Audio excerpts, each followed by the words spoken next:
Once Upon a Broken Heart by Stephanie Garber. And I'm going to go ahead and remove the book jacket so it doesn't get messed up.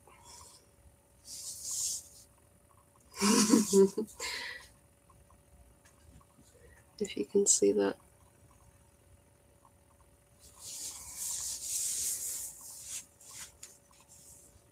And this is signed, so I don't know if you can see.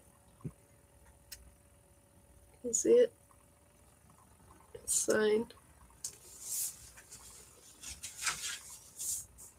Once Upon a Broken Heart. Oops.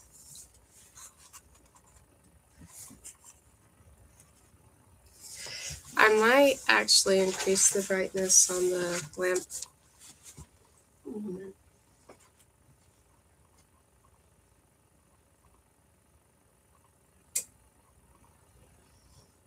There we go. That might be better.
Oops.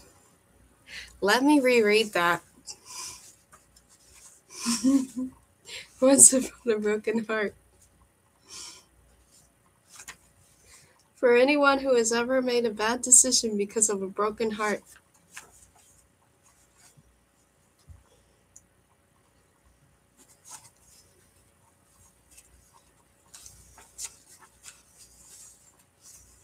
Warnings and signs. The bell hanging outside the curiosity shop knew the human was trouble from the way he moved through the door. Bells have excellent hearing, but this little chime didn't need any particular skill to catch the crude jangle of the gaudy pocket watch chain at this young man's hip, or the rough scrape of his boots as he attempted a swagger, but only succeeded in scuffing the floor of Maximilian's curiosities, whimsies, and other oddities. This young man was going to ruin the girl that worked inside the shop. The bell had tried to warn her. A full 2 seconds before the boy opened the door, the bell rang its clapper. Unlike most humans, this shop girl had grown up around oddities, and the bell had long suspected she was a curiosity as well, though it couldn't figure out exactly what sort. The girl knew that many objects were more than they appeared, and that bells possessed a sixth sense that humans lacked. Unfortunately, this girl, who believed in hope and fairy tales and love at first sight, often misinterpreted the bell's chimes. Today, the bell was fairly certain that she had heard its cautionary ring, but from the way her voice affected an excited edge as she spoke to the young man, it seemed as if the girl had taken the bell's early toll as a serendipitous sign instead of a warning. Part 1. The Tale of Evangeline Fox. 1. The Whisper Gazette. Where will the broken-hearted pray now? By Cutlass Nightlinger. The door to the Prince of Hearts Church has disappeared. Painted the deep blood red of broken hearts, the iconic entry simply vanished from one of the Temple District's most visited churches sometime during the night, leaving behind an impenetrable marble wall. It's now impossible for anyone to enter the church. Evangeline shoved the 2-week-old newsprint into the pocket of her flowered skirt. The door at the end of this decrepit alley was barely taller than she was, and hidden behind a rusted metal gate instead of covered in beautiful blood-red paint, but she would have bet her father's curiosity shop that this was the missing door. Nothing in the Temple District was this unattractive. Every entry here was carved panels, decorative architraves, glass awnings, and gilded keyholes. Her father had been a man of faith, but he used to say that the churches were like vampires. They weren't meant for worship. They were designed to entice and entrap. But this door was different. This door was just a rough block of wood with a missing handle and chipped white paint. This door did not want to be found, yet it couldn't hide what it truly was from Evangeline. The jagged shape of it was unmistakable. One side was a sloping curve, the other a serrated slash forming one half of a broken heart, a symbol of the fated Prince of Hearts. Finally! If hope were a pair of wings, Evangeline's were stretching out behind her, eager to take flight again. After 2 weeks of searching the city of Valinda, she'd found it. When the gossip sheet in their pocket had first announced that the door from the Prince of Hearts Church had gone missing, a few imagined it was magic.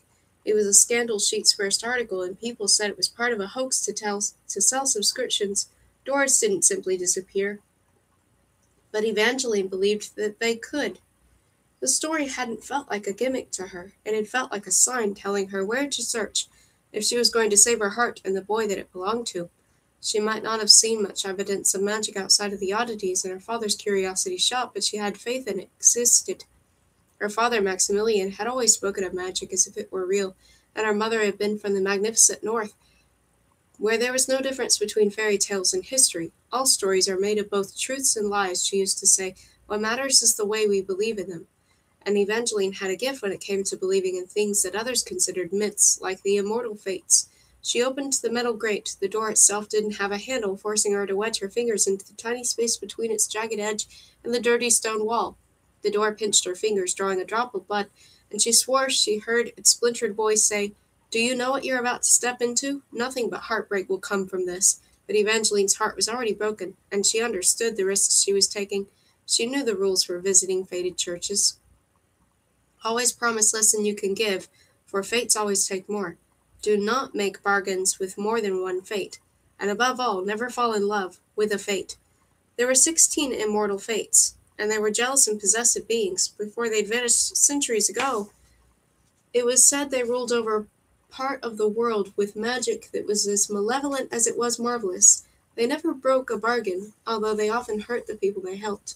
Yet most people, even if they believed the fates were merely myths, became desperate enough to pray to them at some point.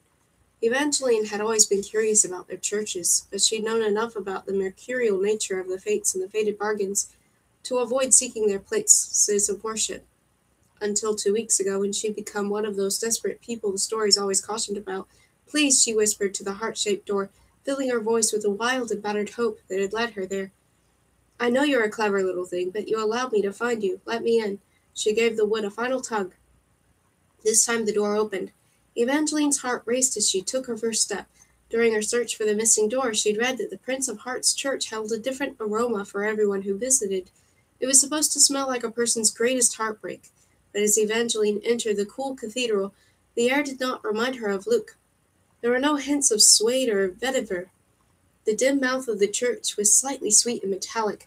Apples and blood. Gooseflesh covered her arms. This was not reminiscent of the boy she loved. The account she'd read must have been wrong, but she didn't turn around. She knew fates weren't saints or saviors, although she hoped that the Prince of Hearts was more feeling than the others. Her steps took her deeper inside the cathedral. Everything was shockingly white. White carpets, white candles, white prayer pews of white oak, white aspen, and flaky white birch. Evangeline passed row after row of mismatched white benches. They might have been handsome once, but now many had missing legs, while others had mutilated cushions or benches that had been broken in half. Broken, broken, broken. No wonder the door hadn't wanted to let her enter. Perhaps this church wasn't sinister. It was sad. A rough rip shattered the church's silence. Evangeline spun around and choked back a gasp. Several rows behind her, in a shadowed corner, a young man appeared to be in mourning or performing some act of penance. Wild locks of golden hair hung across his face as his head bowed, and his fingers tore at the sleeves of his burgundy topcoat. Her heart felt a pang as she watched him. She was tempted to ask if he needed help, but he'd probably chosen the corner to go unnoticed. And she didn't have much time left. There were no clocks inside the church, but Evangeline swore she heard the tick of a second hand, working at erasing the precious minutes she had until Luke's wedding. She hurried down the nave to the apse, where the fractured rows of benches ceased and a gleaming marble dais rose before her. The platform was pristine, lit by a wall of beeswax candles and surrounded by 4 fluted columns, guarding a larger-than-life statue of the fated Prince of Hearts. The back of her neck prickled. Evangeline knew what he was supposed to look like. Decks of Destiny, which used faded images to tell fortunes, had recently become a popular item in her father's curiosity shop. The Prince of Hearts' card represented unrequited love, and it always depicted the fate as tragically handsome with vivid blue eyes, crying tears that matched the blood forever staining the corner of his sulky mouth. But there were no bloody tears on this glowing statue, but its face did possess a ruthless kind of beauty, the sort Evangeline would have expected from a demigod that had the ability to kill with his kiss. The prince's marble lips twisted into a perfect smirk that should have looked cold and hard and sharp, but here was a hint of softness to his slightly fuller lower lip. It pouted out like a deadly invitation. According to the myths, the Prince of Hearts was not capable of love because his heart had stopped beating long ago. Only one person could make it work again, his one true love. They said his kiss was fatal to all but her, his only weakness. And as he sought her, he left a trail of corpses. Evangeline couldn't imagine a more tragic existence. If one fate were to have sympathy for her situation, it would be the Prince of Hearts. Her gaze found his elegant marble fingers clasping a dagger the size of her forearm. The blade pointed down toward a stone offering basin balanced on a burner, just above a low circle of dancing white flames. The words "blood for a prayer" were carved into its side.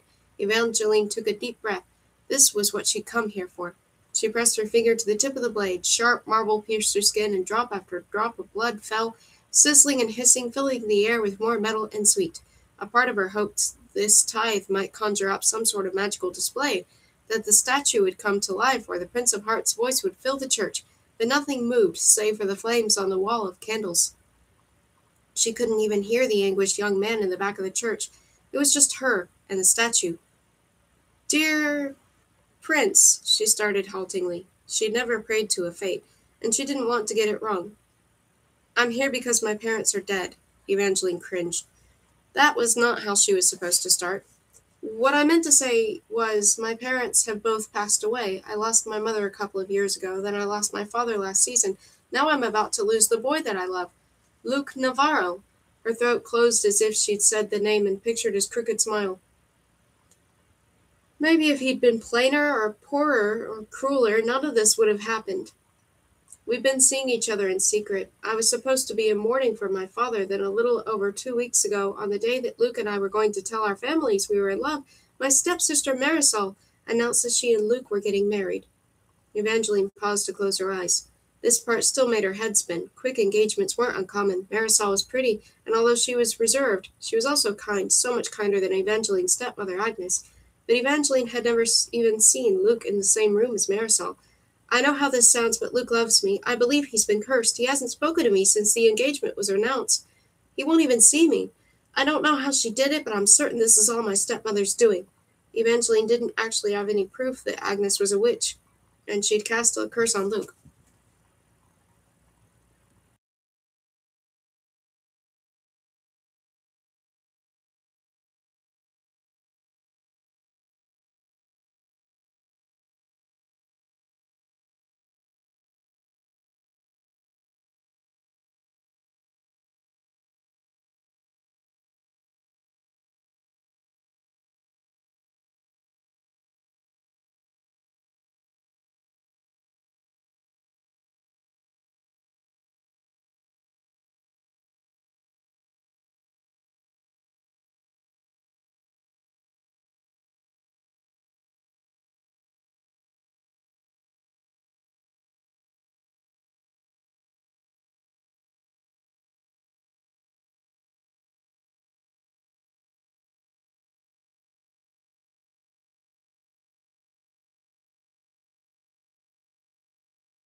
I was called away for a long time. Sorry.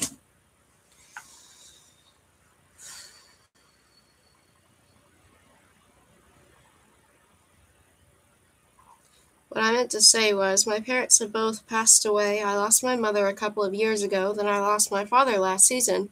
Now I'm about to lose the boy that I love. Luke Navarro! Her throat closed as she said the name and pictured his crooked smile. Maybe if he'd been plainer, or poorer, or crueler, none of this would have happened. We'd been seeing each other in secret. I was supposed to be in mourning for my father. Then, a little over 2 weeks ago, on the day that Luke and I were going to tell our families we were in love, my stepsister Marisol announced that she and Luke were getting engaged. Evangeline paused to close her eyes. This part still made her head spin. Quick engagements weren't uncommon. Marisol was pretty, and although she was reserved, she was also kind, so much kinder than Evangeline's stepmother Agnes. But Evangeline had never even seen Luke in the same room as Marisol. I know this sounds, but Luke loves me. I believe he's been cursed. He hasn't spoken to me since the engagement was announced. He won't even see me. I don't know how she did it, but I'm certain this is all my stepmother's doing. Evangeline didn't actually have any proof that Agnes was a witch, and she'd cast a curse on Luke. But Evangeline was certain her stepmother had heard of Evangeline's relationship with Luke, and she'd wanted Luke, and the title he'd someday inherit for her daughter instead. Agnes has resented me ever since my father died. I've tried talking to Marisol about Luke. Unlike my stepmother, I think Marisol would ever intentionally hurt me, but every time I try to open my mouth, the words won't come out as if they're also cursed or I'm cursed, so I'm here begging for your help.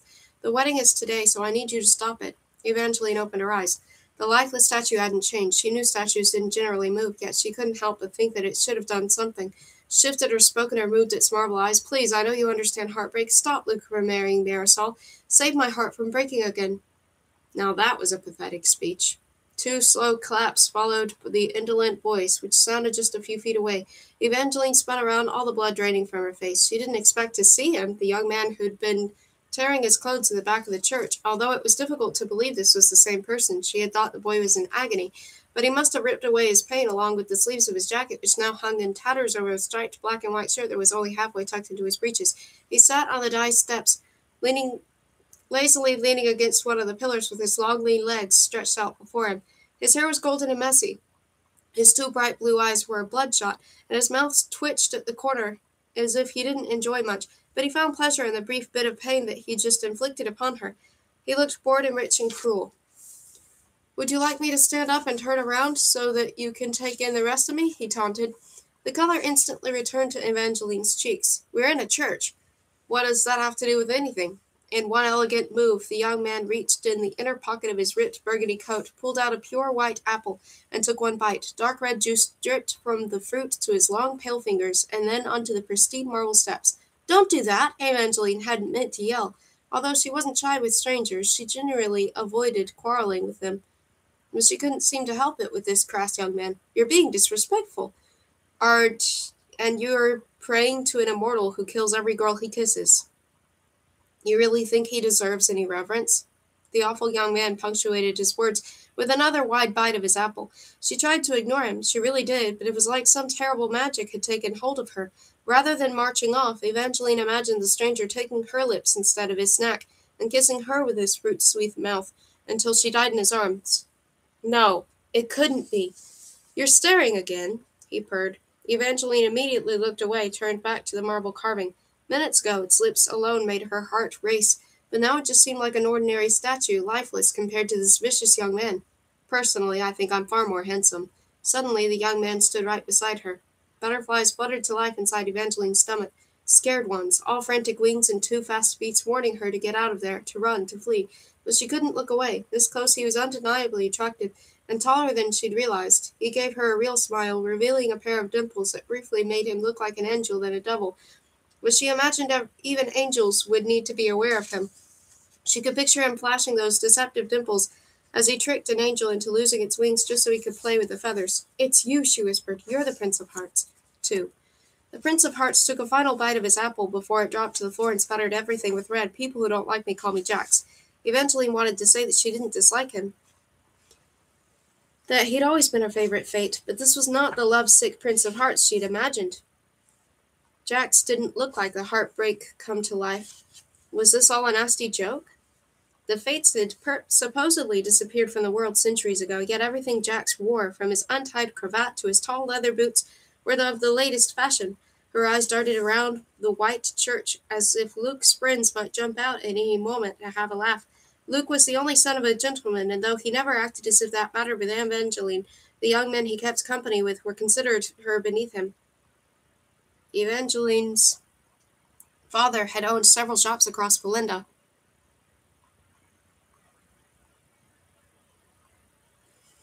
so she'd never been poor. But she wasn't from the upper tier of society like Luke. If you're searching for the way out because you've come to your senses, I won't stop you. Jax folded his hands behind his golden head, leaned back against the statue of himself, and grinned.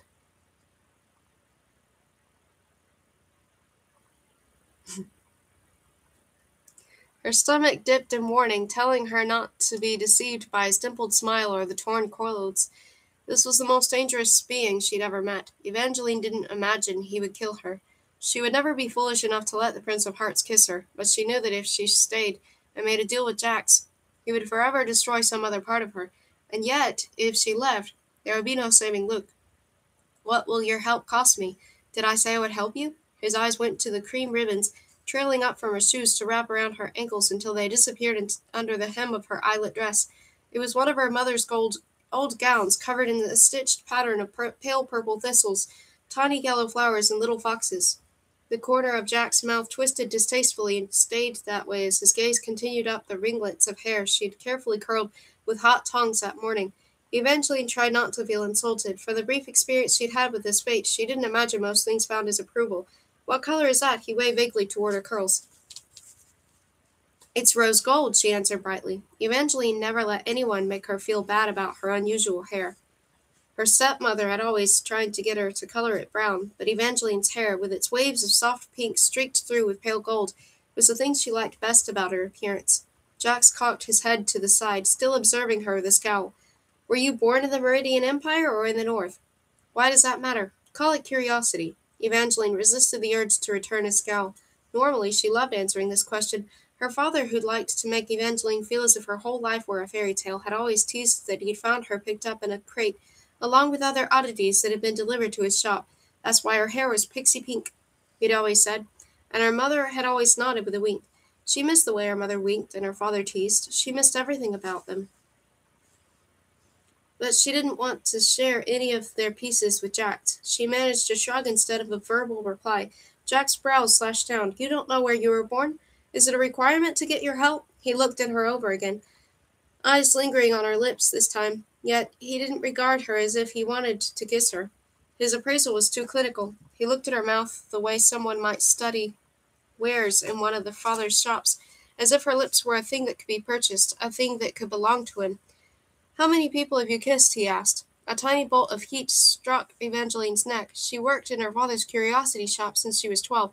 She hadn't exactly been raised like a proper young lady. She wasn't like her stepsister, who was taught to always keep 3 feet away from a gentleman and to never talk about anything more controversial than the weather.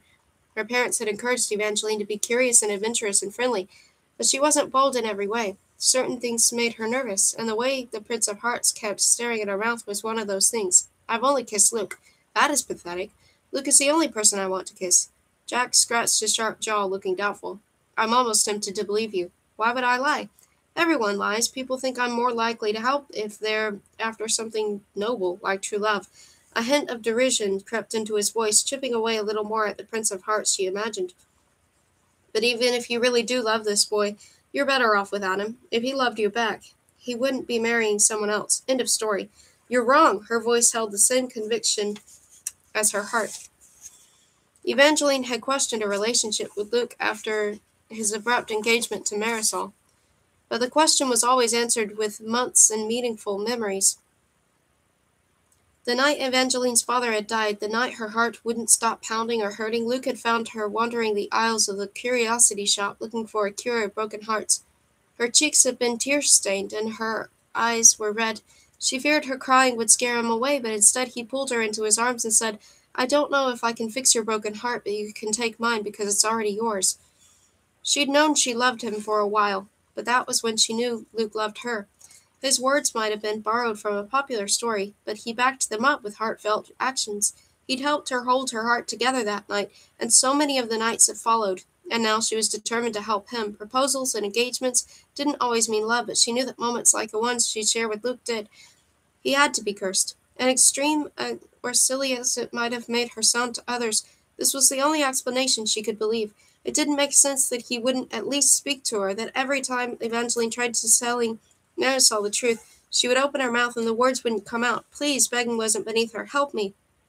I don't think what you want will help you, but I do appreciate a good lost cause. I stopped the wedding in exchange for 3 kisses. Jack's eyes took on an entertained gleam as they returned to her mouth. A fresh surge of heat rose to Evangeline's cheeks. She'd been wrong about him not wanting to kiss her, but if the stories were true, 1 kiss from him and she'd be dead. Jax laughed harsh and short. Relax, pet, I don't wish to kiss you. If I would kill you, then you'd be no use to me. I want you to kiss 3 others, who I choose, when I choose. What sort of kisses, little pecks or more? If you think that counts, maybe you haven't been kissed. Jax shoved off the statue and stalked closer, towering over her once again. It's not a real kiss if there isn't any tongue. The blush she'd been fighting burned hotter until her neck and her cheeks and her lips all caught fire. Why the hesitation, pet? They're only kisses. Jax sounded as if he were holding back another laugh. Either this Luke is horrible at using his mouth, or you're afraid to say yes too quickly because you secretly like the idea. I do not like the idea. So your Luke is a hideous kisser. Luke is an excellent kisser. How do you know if you have nothing to compare it with? If you end up with Luke, you might even wish that I'd asked you to kiss more than 3 people. I don't want to kiss any strangers. The only person I want is Luke. Then this should be a small price to pay, Jack said flatly. He was right, but Evangeline couldn't simply agree. Her father had taught her that fates didn't determine one's future as their name suggested. Instead, they opened doors into new futures. But doors opened by fates didn't always lead to where people expected. Instead, they'd often led people to new desperate deals to fix their first bad bargains. It happened in countless stories, and Evangeline didn't want it to happen in hers. I don't want anyone to die, she said. You can't stop the wedding by kissing anyone there. Jax looked disappointed. Not even your stepsister? No. He brought his fingers to his mouth and toyed with his lower lip, covering half of an expression that could have been either irritation or amusement. You're not really in a position to bargain. I thought fates liked bargains, she challenged. Only when we make the rules. Still, I'm in a good mood, so I grant you this request. I want to know one more thing. How did you get the door to let you in? I asked it politely. Jax rubbed the corner of his jaw. That's all? You didn't find a key? I didn't even see a keyhole, she answered honestly. Something like victory glimmered in Jack's eyes, and then he captured her wrist and brought it up to his cold mouth. What are you doing? She gasped. Don't worry. I'm still not going to kiss you. His lips brushed over the delicate underside of her wrist. Once, twice, 3 times. It was barely a touch, and yet there was something incredibly intimate about it. It made her think of the other stories that said his kiss might have been fatal. But they were worth dying for. Jack's cool mouth dragged intentionally back and forth over her racing pulse, velvety and gentle, and his sharp teeth dug into her skin. She cried out, You bit me! Relax, pet. I didn't draw any blood. His eyes shone brighter as he dropped her arm. She ran a finger over the tender skin he'd just sunk his teeth into. 3 thin white scars shaped like tiny broken hearts, like the underside of her wrists, 1 for each kiss. Windu Evangeline looked up, but the Prince of Hearts was already gone. She didn't even see him leave. She just heard the door to the church slam shut. She'd gotten what she wanted. So then why didn't she feel better? She'd done the right thing. Luke loved her. She couldn't believe he was marrying Marisol of his own free will. It wasn't that Evangeline disliked Marisol. Truthfully, she barely knew her stepsister. About a year after her mother had died, Evangeline's father had gotten into his head that he must marry again.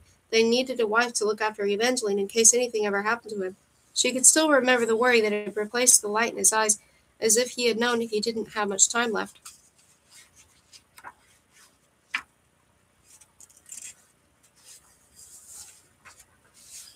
Her father had only been married to Agnes 6 months before he died. During that time, Marisol never stepped inside the curiosity shop where Evangeline spent most of her time. Marisol said she was allergic to the dust, but she was so skittish around anything slightly strange, Evangeline always suspected her stepsister was really afraid of the curses and the uncanny. Whereas Evangeline and Luke used to joke that if they were ever cursed, it would just prove that magic existed. It was laughably sad that Evangeline now had that proof, but she didn't have him. Even if Jax returned and allowed Evangeline to change her mind, she wouldn't have. Jax had said he'd stop the wedding, and he promised not to kill anyone. Yet Evangeline couldn't shake the sense that she'd made a mistake. She didn't think she'd agreed too quickly, but all she could see was the gleam dancing in Jack's eyes as he'd taken her wrist. Evangeline started running. She didn't know what she was going to do or why she felt suddenly sick inside. She just knew she needed to talk to Jax again before he stopped the wedding. If she'd been in an ordinary church, she might have caught up with him quickly, but this was a fated church, protected by a magicked door that seemed to possess a mind of its own. When she opened it, the door did not return her to the temple district. It spat her out in a musty old apothecary full of floating dust, empty bottles, and ticking clocks. Tick-tock, tick-tock, tick-tock. Seconds had never passed so fast. Between one tick and one tock, the magicked door she'd just stepped through disappeared and was replaced by a barred window that looked down on a row of streets as crooked as teeth. She was in the spice quarter, across from the city where Luke and Marisol were supposed to be wed. Evangeline cursed and she fled. By the time she crossed the city and reached her house, she feared that she was already too late. Marisol and Luke were going to say their vows in their mother's garden, inside the gazebo that her father had built. Crickets filled it with music at night, and birds chirped during the day. Evangeline could hear all their little songs as she entered the garden now, but there weren't any voices. There were just the delicate birds flying merrily through the gazebo before landing in a group of granite statues. Evangeline's knees went weak. There had never been statues in this garden before, but there were 9 of them now, all holding goblets as if they'd just finished a toast. Each face was disturbingly lifelike and terrifyingly familiar. Evangeline watched in revulsion as a buzzing fly landed on the face of a statue that looked just like Agnes before flitting off and alighting on one of Marisol's granite eyes. Jack stopped the wedding by turning everyone to stone. 3. Horror raced through Evangeline's veins. The fly buzzed off. A gray bird, the same dull color as the statues, found the wreath of flowers in Marisol's hair and began pecking. Evangeline and Marisol might not have been close, and maybe Evangeline was more jealous of her stepsister than she wanted to admit, but Evangeline had only wanted to stop her wedding. She hadn't wanted to turn her to stone. It hurt to breathe when Evangeline faced Luke's statue. Usually he appeared so carefree, but as stone, his face was frozen in alarm. His smooth jaw was rigid. His eyes were tight, and a crease formed between his granite brows. He was moving. His stone lips parted next as if he were fighting to speak, to tell her something. In another minute, he'll stop twitching. Evangeline's gaze shot toward the back of the gazebo. Jax leaned casually against a trellis covered in cloudburst blue flowers and bit into another brilliant white apple. He looked half-bored young noble, half-wicked demigod. "What have you done?" Evangeline demanded. "Exactly what you asked." Another bite of his apple. "I made sure the wedding didn't happen. You need to fix it." "Can't." His tone was laconic, as if he'd already grown tired of this conversation. "A friend of mine who owed me a favor did this. The only way it can be undone is if someone takes their place." Jax cut a look toward a patch of grass next to the gazebo, where a brass goblet rested on an aged tree stump. Evangeline stepped closer to the drink. "What are you doing?" Jax shoved off the trellis, no longer indifferent as Evangeline eyed the chalice. "If she drank from it, would it fix everything?" "Don't even think about it." His voice turned sharper. "If you drink that and take their place, no one is going to save you. You'll be stoned forever. But I can't leave them like this." Although part of Evangeline agreed with Jax, she didn't want to become a garden statue. She couldn't even bring herself to pick up the goblet as she read the words etched onto its side. "Poison. Do not drink me." The smell of sulfur wafted from it, and she wasn't even sure she could drink the foul liquid. But how could she live with herself if she let them all remain cursed? Evangeline's eyes shot from the bird still pecking at Marisol's wedding crown, then back to Luke and his frozen plea for help. Luke's parents stood on either side of him, and there was some unfortunate marriage minister who picked the wrong union to officiate. Evangeline didn't want to feel bad about Luke's 3 friends or about Agnes, but even though her father had not married Agnes for love, he would have hated all of this. Both of her parents would have been so disappointed that this was where Evangeline's faith in magic had led her. "This wasn't what I wanted," she whispered. "You're looking at this the wrong way, Pet." Jax dropped his half-eaten apple, letting it roll across the gazebo floor until it hit Luke's stone boot. "Once this story spreads, everyone in the Meridian Empire will not only want to help you, you'll be the girl who lost her family to the horrible fates. You might not get Luke, but you'll forget about him soon. With your stepmother and stepsister gone, I'm guessing you'll inherit some money. By tomorrow morning, you'll be famous, not poor." Jax flashed both dimples as if he really had done her a favor. Evangeline felt sick again. In the stories, the fates were wicked gods that only wanted mayhem and chaos, but this was what people should have been scared of. Evangeline looked at these human statues and saw them as horror, but Jax saw it as helpful. The fates weren't dangerous because they were evil. The fates were dangerous because they couldn't tell the difference between evil and good. But Evangeline knew the difference. She also knew that sometimes there was a murky space between good and evil. There was the space that she thought she'd enter that morning when she got into Jax's church to pray for a favor. But she'd made a mistake, and now it was time to fix it. Evangeline picked up the goblet. "Put that down," Jax warned. You don't want to do this. You don't want to be the hero. You want the happy ending. That's why you came to me. If you do this, that will never happen. Heroes don't get happy endings. They give them to other people. Is that what you really want? I want to save the boy I love. I'm just going to have to hope he'll decide to save me too. Before Jax could stop her, Evangeline drank. The poison tasted worse than it smelled, like burnt bones and lost hope. Her throat closed as she struggled to breathe and then to move. She thought she saw Jax shake his head, but it was difficult to be sure. Her vision was breaking. Black veins were filling the garden, spreading like escaped ink. Darkness, darkness everywhere. It was night without any moon or stars. Evangeline tried to tell herself she'd done the right thing. She'd saved 9 people. One of them would save her, too. I warned you, Jax murmured. She heard him take a frustrated breath, heard him mutter the word pity, and then she heard nothing. 4. At least Evangeline still had the ability to think, although sometimes that ability hurt. It usually happened after days of endless nothing, when Evangeline imagined she finally felt something, but it was never what she really wanted. It was never warmth on her skin, tingling on her toes, or the touch of another person letting her know that she was not completely alone in the world. It was usually just an arrow of heartbreak or a pinch of regret. Regret was the worst. Regret was sour and bitter, and it tasted so close to the truth that she had to fight sinking into it.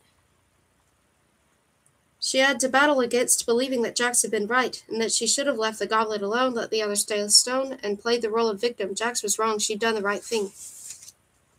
Someone would save her, sometimes when she was feeling especially hopeful.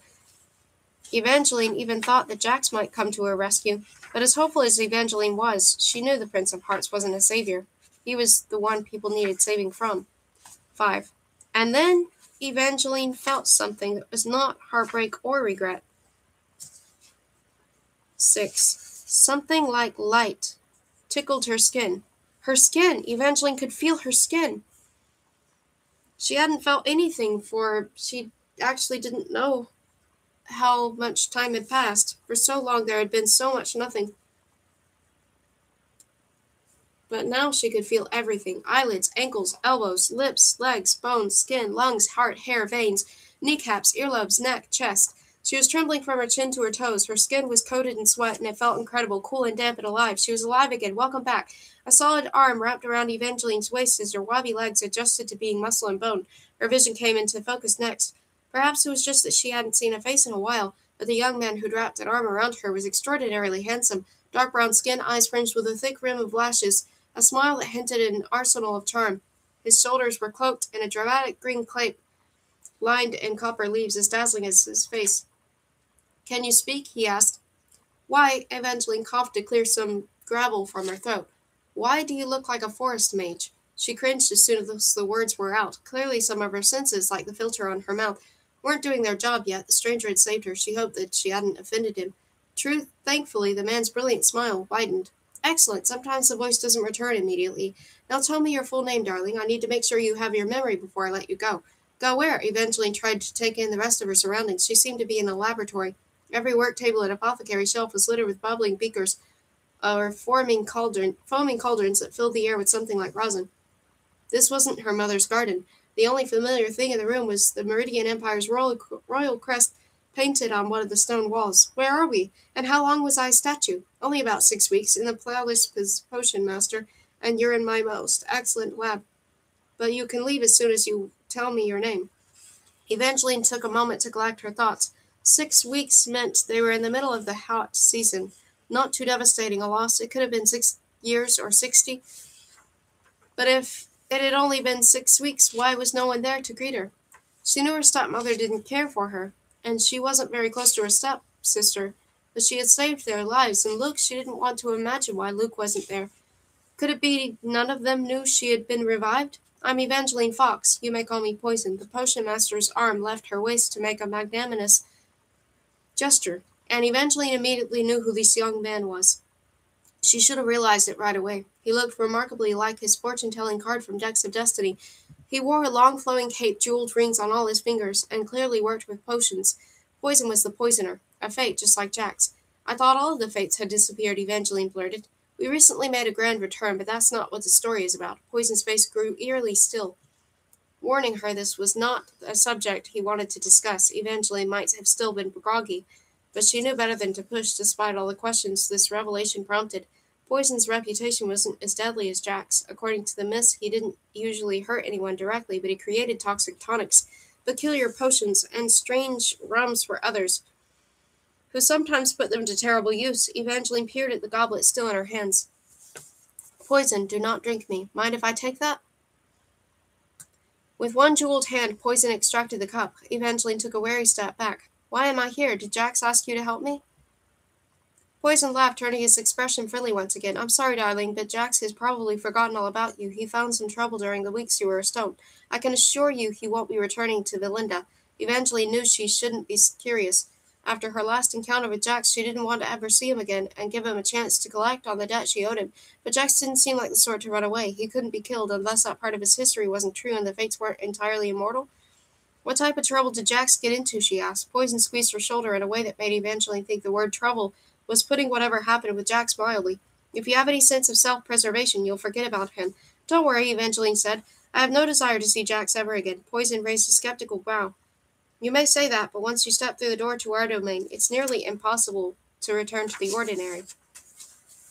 Most of us have fled the city, so you probably won't run into any other fates by chance. But now that you've gotten a taste of our world, your life will start to feel bland. You'll be drawn to our kind. Even if you never want to see Jax again, you'll gravitate toward him until you fulfill the deal you've made with him. But if you desire a chance at happiness, fight the pool. Jax will only lead you to your destruction. Evangeline's mouth screwed into a frown. She didn't disagree, but she couldn't understand why a fate would give her this warning. I'll never comprehend humans, Poison sighed. All you seem to welcome are lies, but you never like it when we tell the truth. Maybe it's difficult to believe a fate would want to help a human out of the goodness of their heart. What if I told you I'm being self-serving? Poison took a sip from his goblet. Belinda is my home. I'd rather not be forced to flee the north for misbehaving like the others. I don't like what the magic there does to my abilities, and it's too cold, so I'm trying to be helpful to the crown. Now go on, there are others waiting in the great room to see you. Poison turned her toward a set of spiral stairs, where Evangeline got a whiff of one of the most delicious scents, pink sugar bell cake. Her stomach growled. She hadn't realized how famous she was. After thanking Poison, she climbed the steps. Within seconds, the air grew even sweeter, and the world turned bright in a way that made her feel as if life before now had been dull. The great room appeared to be made of glimmer and light. Golden chandeliers shaped like crowns reigned over gilded tables, harps and grand pianos with golden keys. Yet it was the sight of all the people that made her forget how to breathe. So many people, all clapping and smiling and grinning at her. Evangeline was friendly with many from her father's curiosity shop, and it seemed as if every one of them was there to welcome her back. It was touching and warming, but also a little odd that so many people were present. Hello, lovely, called Miss Mallory, who had collected maps of fictional places. I have so much to tell you about my grandson. I can't wait to hear, Evangeline replied before accepting a handshake from the gentleman who always ordered obscure foreign cookbooks. I'm so proud of you, called Lady Vane, who favored pots of disappearing ink.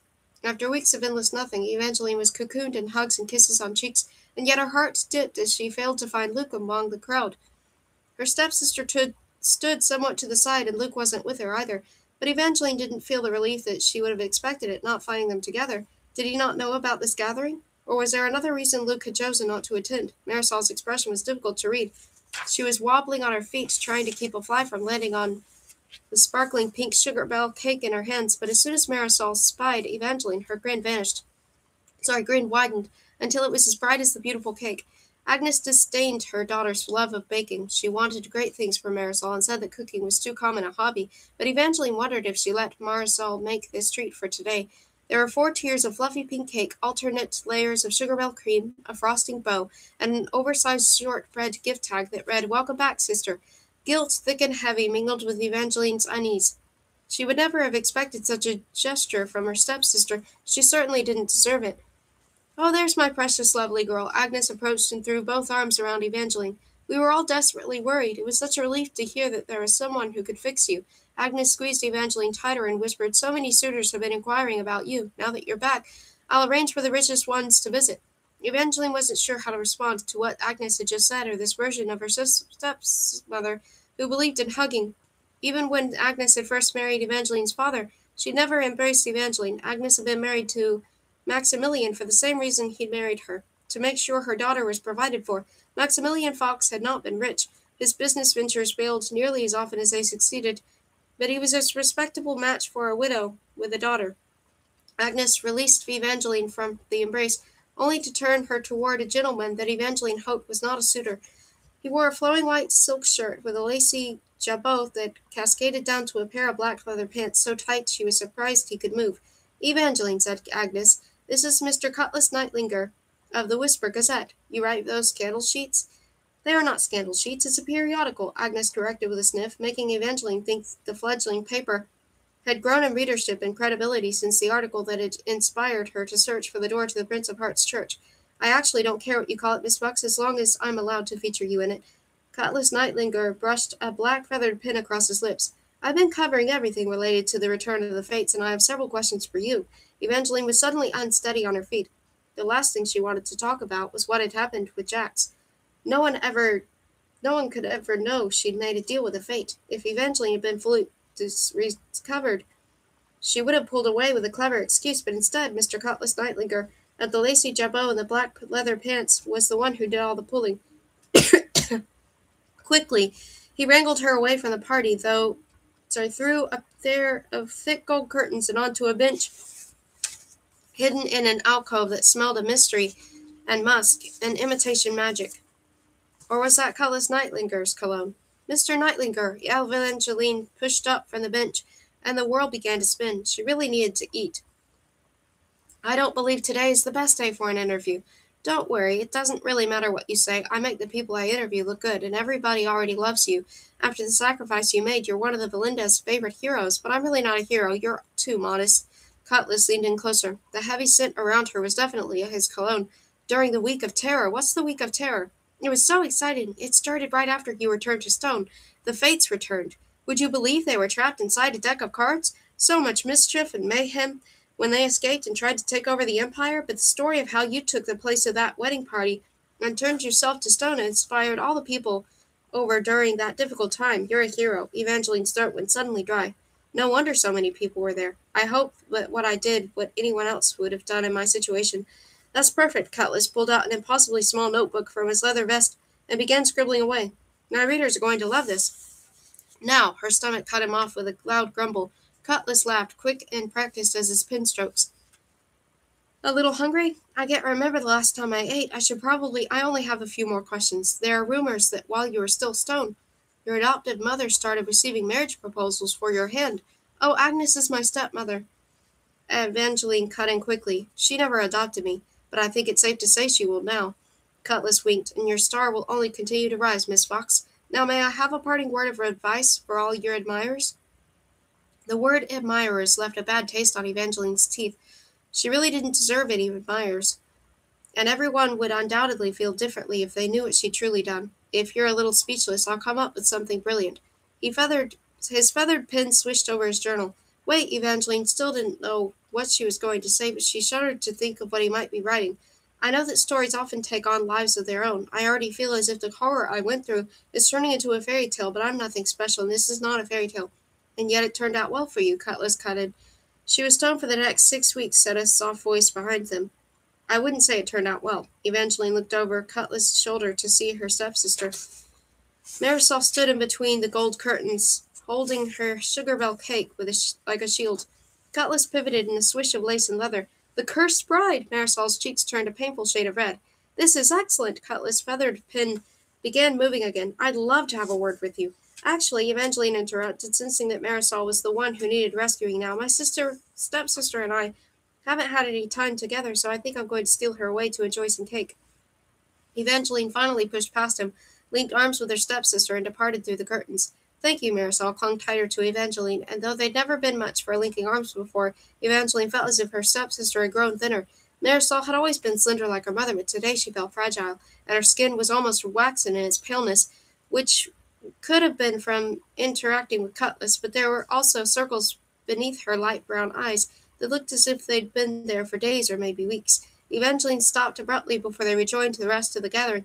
Earlier she wondered why Luke wasn't there, but now she felt afraid of the answer. "Marisol, what's wrong?" "And where's Luke?" Marisol shook her head. "We shouldn't talk about this now. This is your happy day. I don't want to spoil it.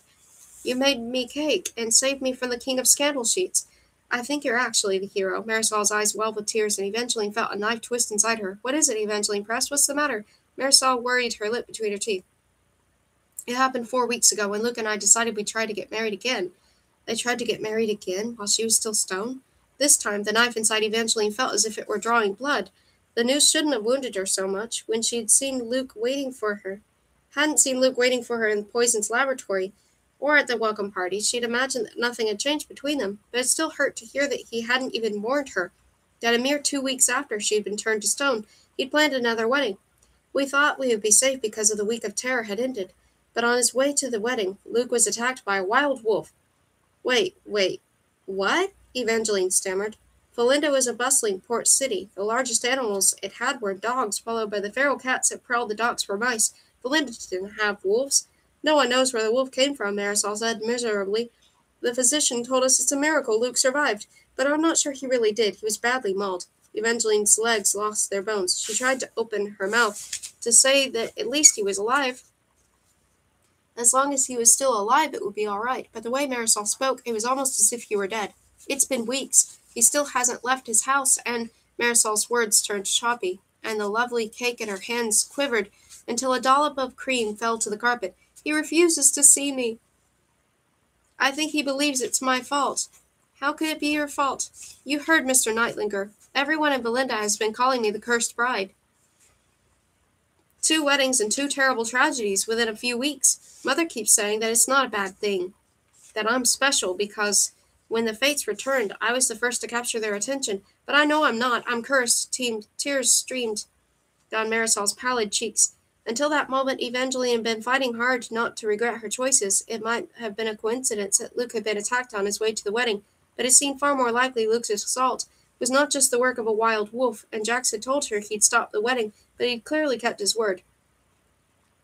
Evangeline should have never made the deal with him. She wanted to blame Jax completely, but this was her fault as much as it was his. She knew as soon as she saw the statues in the garden that she made a mistake. She thought she'd fixed it with her sacrifice, but she should have never sought out the Prince of Hearts for help in the first place.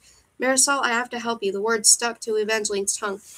She worked her jaw to get out the confession, but she knew it wasn't the sudden tightness she felt that caused the problem. She was afraid.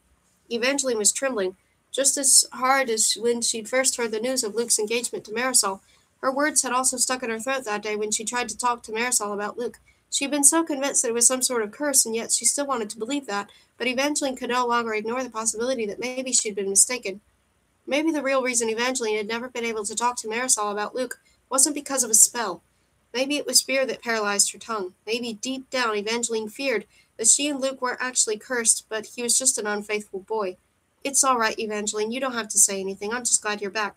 Marisol set her cake on the closest gilded table and threw her arms around Evangeline, hugging her the way Evangeline always imagined that real sisters hugged. And she knew she couldn't tell her the truth, not today. Evangeline had just spent the last 6 weeks alone as stone. She wasn't ready to be alone again, and she would be if anyone learned what she'd done. 7. If storms were made of scandal sheets, queues of gentlemen dressed with starched cravats and notes of questionable origins, then the perfect storm was brewing in Evangeline's world the next morning. She just didn't know this yet. All she knew about was the note of peculiar origin, which had prompted her to slip out of the house at daybreak. Meet me, the curiosity shop, first thing after sunrise, Luke. Evangeline's heart had nearly burst after she discovered the message in her bedroom. The night before, she didn't know if it was the new note or the old one that she was only finding now, but she'd fallen asleep reading it again and again, hoping that Luke would be waiting for her in the morning with a story that was different from the one she'd heard from Marisol.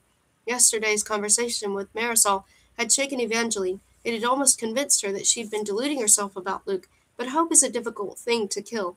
Just a spark of it can start a fire, and this note had given Evangeline a new spark. Her father had owned 4.5 shops across Valinda. He'd been the silent half-partner of a tailor that sewed weapons into clothing. He'd built a secret bookshop, only accessible via a secret passage. Then there was his store in the Spice Quarter, covered in decorative wanted posters with captions that read like short, outlandish crime stories. His third shop was a secret, even from Evangeline, and his fourth store was her favorite place of all, Maximilian's curiosities, whimsies, and other oddities. This was the store where Evangeline had started working as soon as her father had allowed it. He used to tell customers that everything inside was almost magical, but Evangeline had always believed that some of her items that passed through his shop really were enchanted. She had often tracked down chess pieces that had wandered from their boards, and sometimes the paintings wore different expressions for those than they had the day before. Evangeline's chest tightened with something like homesickness as she turned a corner onto the bricked street that Maximilian's curiosities called home. She'd missed the store during the weeks she'd been made of stone, but she hadn't felt just how much until that moment. She missed the walls her mother had painted, the shelves packed with her father's finds, the bell. Evangeline skidded to a halt. Maximilian's Curiosities had closed its doors. The copper-lined windows were boarded up. The awning was ripped off, and someone had painted over the name of the door. Under new ownership, closed until further notice. No, not the shop! Evangeline banged and banged on the door. This was the last piece of her father that she had left. How could Agnes do this? Excuse me, young miss. A patroller's stout shadow fell over her. You're going to need to stop that pounding. You don't understand. The store was my father's. It was willed to me. Evangeline continued knocking, as if the door might magically open, as if Luke were waiting on the other side, as if she hadn't just lost the last piece of her parents. How long has it been closed? I'm sorry, miss. I think it shut nearly 6 weeks back, and the young patrolman's face lit up. Fallen stars, it's you! You're Valinda's sweetheart savior. He paused to smooth back his hair. If you don't mind me saying so, miss, you're even prettier than the papers say. Do you know where I can get one of those applications? Applications for what? Evangeline stopped knocking, suddenly uneasy as the patrolman reached into his back pocket and retrieved a black and white sheet of newsprint. The Whisper Gazette, From the Streets to Stone to Stardom. An interview with Valinda's sweetheart savior by Cutlass Nightlinger. 17-year-old Evangeline Fox looks like a fairy tale princess with her shimmering pink hair and her innocent smile. But weeks ago she was a parentless orphan. When I spoke with her recently, she told me that she couldn't remember the last time she'd eaten. She hadn't been invited to the wedding ceremony of Luke Navarro and Marisol Tourmaline, who many of you know as the cursed bride. And yet when Evangeline stumbled upon the gathering, which had been transformed to stone by one of the fates, Evangeline didn't hesitate to save the entire wedding party by taking their place and becoming a statue. I think I just did what anyone else would have hopefully done in my situation. I'm really not a hero, she told me. Evangeline was so humble. It was difficult to get her to speak about her own heroics.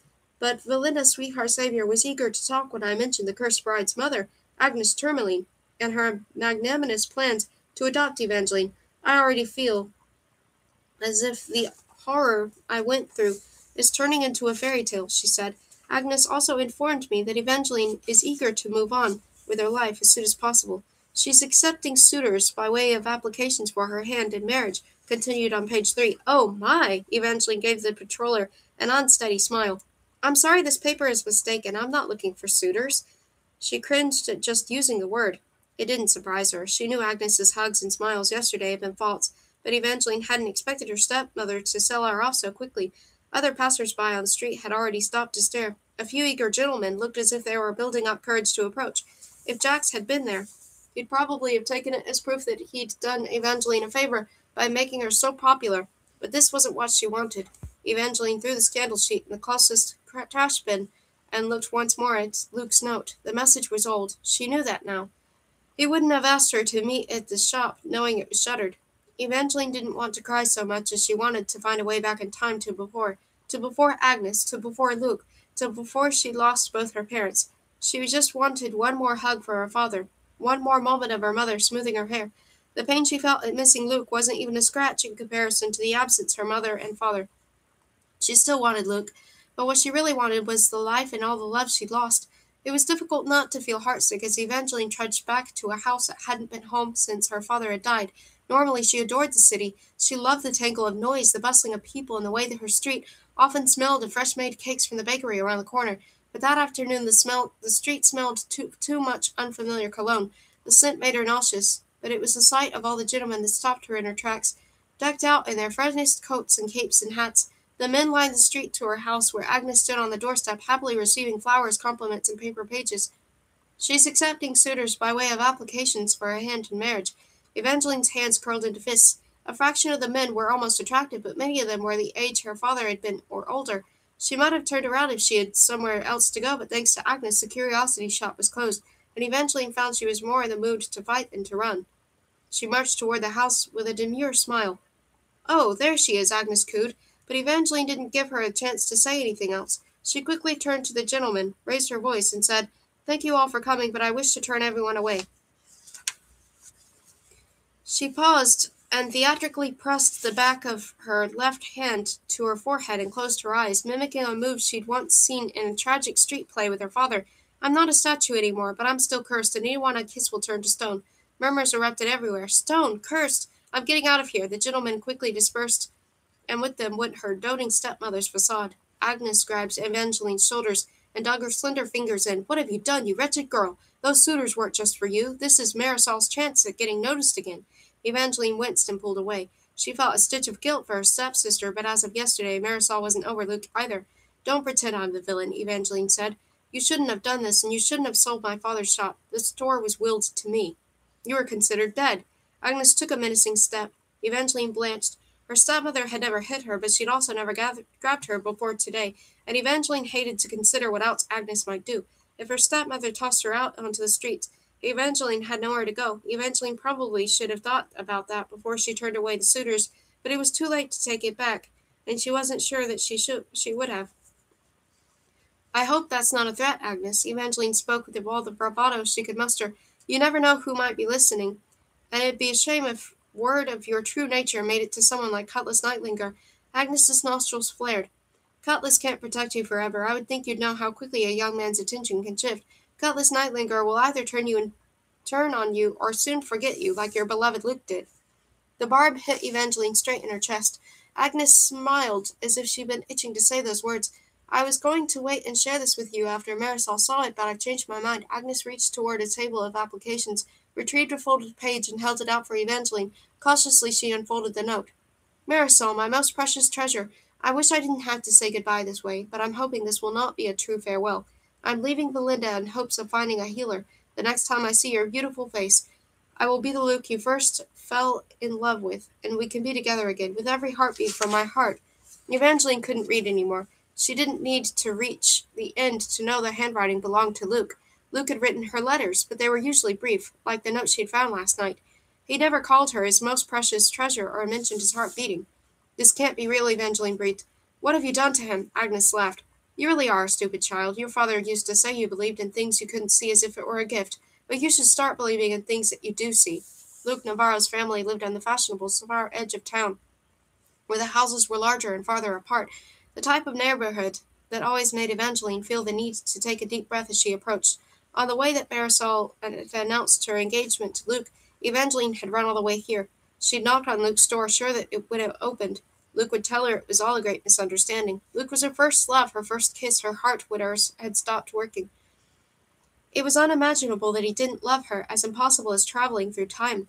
A part of her had known there was a chance it could be true, but her soul had told her that it wasn't. She had expected Luke to confirm it, but Luke had never told her anything. The servant sent her away and slammed the door. They did the same with the next day and every day that followed, but today was finally different. Today no one answered the door when she knocked. Evangeline heard no footsteps in the house, no voices. When she found a crack in the drawn curtains, all she saw on the other side were sheets covering the furniture. Luke and his family had left just as Luke's note had said. Evangeline didn't know how long she stood there, but eventually she recalled Jack's words, and she wondered if he'd been right when he said, if he loved you back, he wouldn't be marrying someone else. End of story. 8. Time passed, days cooled, leaves changed.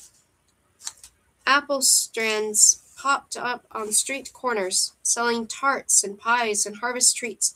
Every time Evangeline walked by a stand and caught a hint of its fruit-sweet scent, she'd think of Jax and the debt she owed, and her heart would race like a horse, hoping to escape her chest. But it seemed Jax had forgotten about her, just as Poison had said. Luke never returned either, and the curiosity shop did not reopen. Evangeline convinced Agnes to let her work in her father's hidden bookstore. It wasn't as magical as the curiosity shop, but it gave her something to look forward to. Although some days she felt like one of the dusty used books on the store's back shelves, the volumes that had been popular once but no one picked up anymore. She was still too well known for her stepmother to toss onto the streets, but Evangeline feared it would happen one day. The scandal sheets printed the rumor about her kiss-turning gentleman into stone. Since then, her name had only made brief, infrequent appearances. Cutlass was starting to forget her too, just as Agnes had said, but Evangeline refused to give up hope. Her mother, Leanna, had grown up in the magnificent North, and she had raised Evangeline on their fairy tales. In the North, fairy tales and history were treated as one and the same because their stories and histories were all cursed. Some tales couldn't be written down without bursting into flames. Others couldn't leave the North, and many changed every time they were shared, becoming less and less real with every retelling. It was said that every northern tale had started as true history, but over time the northern story curse had twisted all the tales until only bits of truth remained. One of the stories Leanna used to tell Evangeline was The Ballad of the Archer and the Fox, a romantic tale about a crafty peasant girl who could transform into a fox and the young archer who loved her, but was cursed with the need to hunt her down and kill her.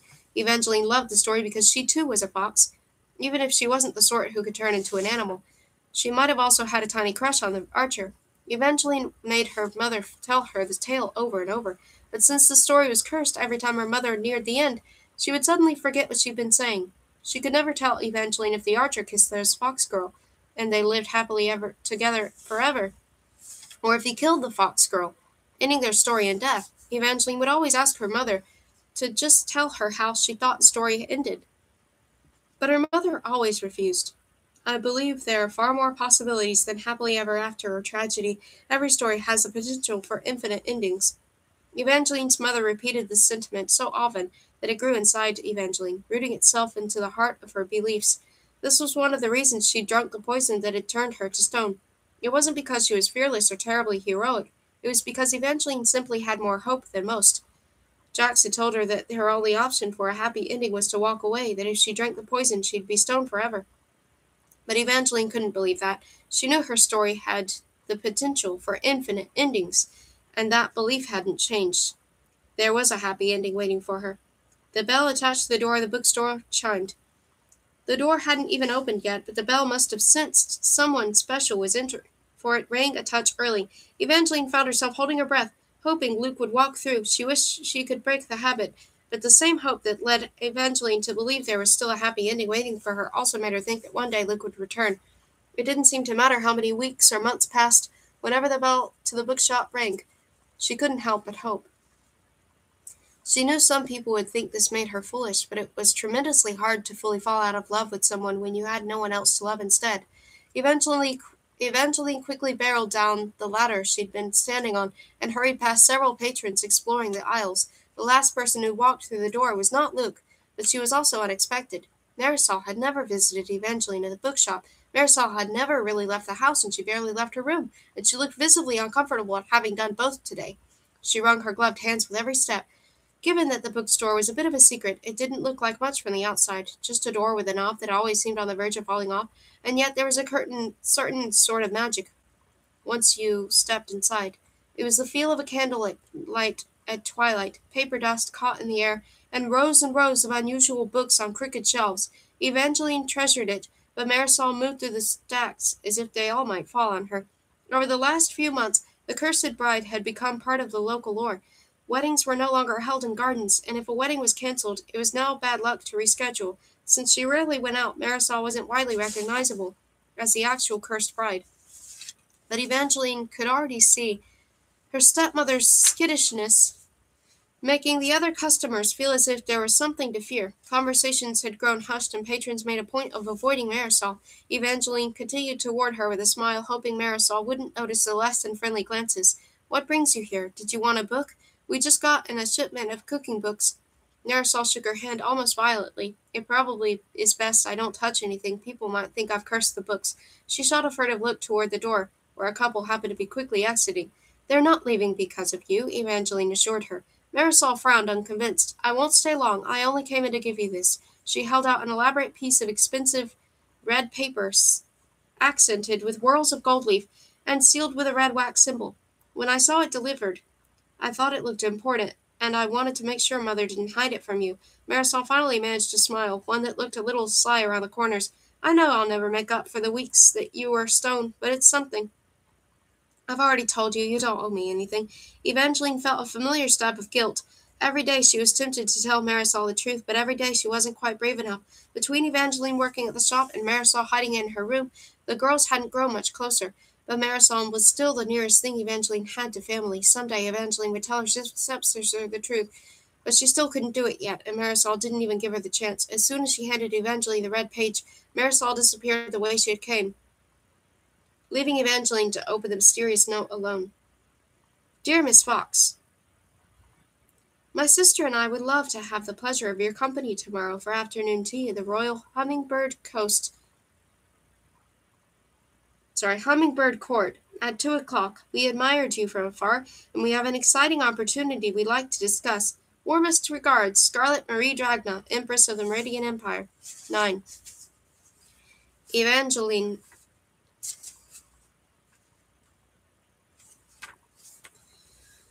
read the Empress's invitation one more time as her sky carriage landed on the pristine palace grounds. She had spent the last day trying to imagine what sort of opportunity the Empress might want to discuss, but she still had no idea what it was. Marisol had no clue either. When Evangeline had returned to the house and told Marisol what the red note contained, her stepsister had repeatedly said she was happy for Evangeline, but she also looked nervous. If Evangeline's invitation was mysterious, the new Empress was even more so. Before Evangeline had been turned to stone, there had been a different heir to the throne, a young man nicknamed his handsomeness. Unfortunately, she learned that during the Week of Terror, the Fates had made their reappearance known to the public by murdering this unlucky royal. The new Empress and her younger sister, whom people called the Fate Slayer, had battled the Fates to get the Empire back, killing one and proving that Evangeline's theory had been correct. The Fates weren't true immortals. They didn't age, but they could die. Most of the city adored the sisters for their victory over the Fates, but some believed the new Empress was actually a Fate. The scandal sheets claimed that she could read minds, and her fiancé was a pirate covered in a web of scars. Evangeline knew better than to believe all the rumors, yet she was still anxious about the mind reading. She didn't want the Empress seeing her thoughts and learning that Evangeline was not the savior everyone believed. Evangeline toyed with the buttons of her cream caplet, suddenly hot as she left her carriage and followed a palace servant down a flower-covered path to a door with a golden handle shaped like a hummingbird. After opening the door, the servant bowed. "Your Majesty, Miss Evangeline Fox has arrived." He stepped aside, welcoming her into a garden full of very green trees, dripping coral, pink, and peach-colored flowers that made Evangeline think of soft kisses on cheeks. "Welcome! It's so lovely to finally meet you, Evangeline. Your hair really is divine." The Empress and her sister, Princess Donatella, spoke at once as hummingbirds sipped above their heads. "We weren't sure what you liked, so we ordered a bit of everything," announced the princess. With cloudburst blue ribbons on her blonde curls and a playful expression on her pretty face, she was not at all how Evangeline had imagined the brazen fate-slaying Hellion from the scandal sheets. "We have blackberry creams, harvest tureens, pumpkin pudding, walnut tarts, and every type of tea." The princess waved a hand toward a tiered tower of colorful teapots piping pretty pink steam. If the royal sisters were trying to dazzle her, they were doing an excellent job. Evangeline felt like a princess herself as she finally removed her caplet and took a seat at the generous table.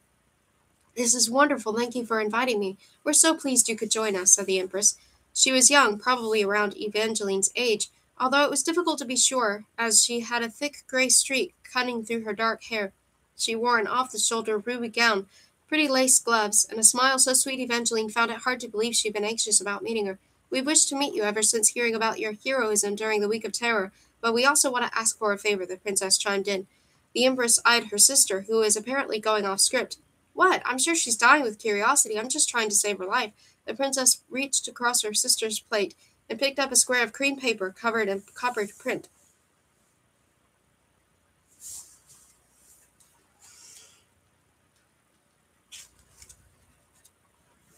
"In honor of His Highness Crown Prince Apollo Titus Acadian, you have been summoned to the magnificent North to attend Noct Never-Ending festivities begin on the first winter's day, and they will not end until Prince Apollo has found his bride." The metallic ink shimmered as if it were still wet, or touched with northern magic. Evangeline tried not to leap to any conclusions, and failed almost immediately. She had been hoping there was another happy ending waiting for her, and as she looked at this invitation, it was practically impossible not to imagine that this could be her way to find it. "The North has different customs from ours," the Empress said softly. "The Crown Prince can't fully ascend to the throne until he's wed. Hosting a ball to choose a bride is one of their oldest traditions." It was also a tradition that Evangeline was familiar with, which felt like another sign. Her mother had told her all about Noct Never-Ending. As a little girl, Evangeline thought it was the most romantic thing she had ever heard. Secret ballrooms were built for it, and forests where fallen stars had once landed, leaving everything laced with bits of enchantment. Leanna Fox used to say that there were special kinds of magic that only existed in the North. Not even memories of this magic could pass the South. Then she would tell Evangeline how every night during Noct Never-Ending, the current crown prince would watch for a hidden location until he picked 5 ladies to dance with. Night after night, he'd followed the same routine, watching and then asking ladies to dance until he found the perfect bride. I'd always hoped Not Never Ending was real, Evangeline said, but I was never quite sure. Well, it is, and we want you to go. The Empress took a sip of tea as a hummingbird dropped peach flower petals into her cup. We would attend, but I don't believe it's wise to leave the Empire so soon after being crowned, and there's someone in the north that I'm avoiding, inserted the princess. Tella, the Empress scolded. What? It's the truth. The princess turned back to Evangeline. I love balls and parties that have a high probability of ending dramatically, but I could cause an international incident, possibly a war, if I attend the celebration. The Empress's forehead creased with mortified lines. We can't ignore the invitation, the Empress went on more diplomatically, and I'd rather not begin my reign by neglecting one of the North's most treasured celebrations, so my council and I have given a great deal of thought as to who should represent the Meridian Empire. Her hazel eyes met Evangeline's. What you did during the week of terror was brave and selfless, and it made us think you're exactly the type of person whom we'd like as an ambassador. Her royal smile widened as her sister nodded. Evangeline finally shoved a blackberry cream in her mouth to hide the sudden strain on her own smile. She wanted to say yes. She'd always wanted to go north, to explore the world where her mother had grown up, and find out which of her mother's tales were true. She was desperate to know if there really were pastry goblins that dropped off sweets on holidays, and pet-sized dragons that turned to smoke as they tried to fly south. And she wanted to go to this ball. She wanted to meet the prince and dance all night and finally let go of Luke. If there was anything on earth that could make her forget about him, Not Never Ending was it. But could Evangeline say yes? The Empress and her sister wanted a hero as their ambassador. They wanted the orphan savior from the scandal sheets, and Evangeline was not that girl. She was the opposite. These sisters had fought against the fates, and Evangeline had made a deal with one.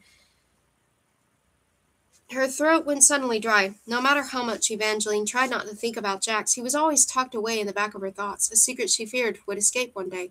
She still didn't know where Jax had disappeared. Poison had said that most of the Fates had ventured to the north, where they had been given asylum. Every rumor she'd heard since confirmed it.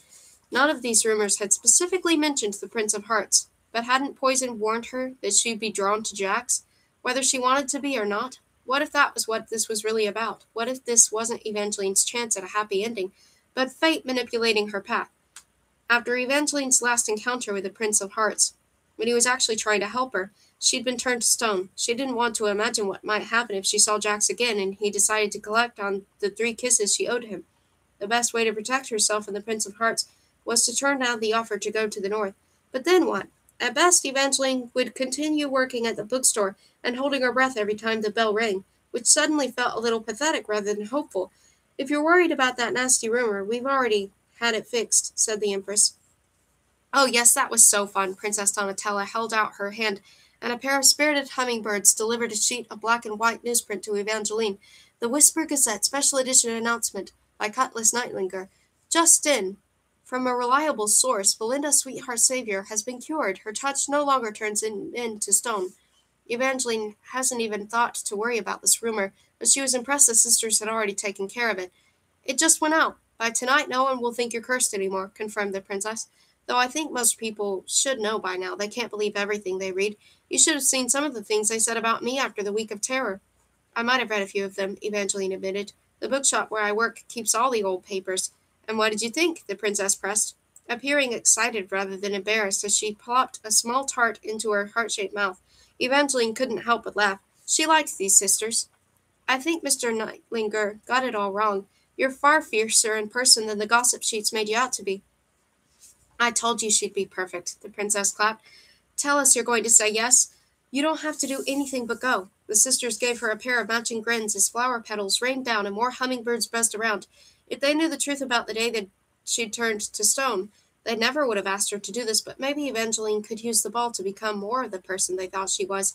The invitation could be fate manipulating her path and bringing her back to Jax, but that didn't mean it wasn't also her chance of finding a happier end to her own story.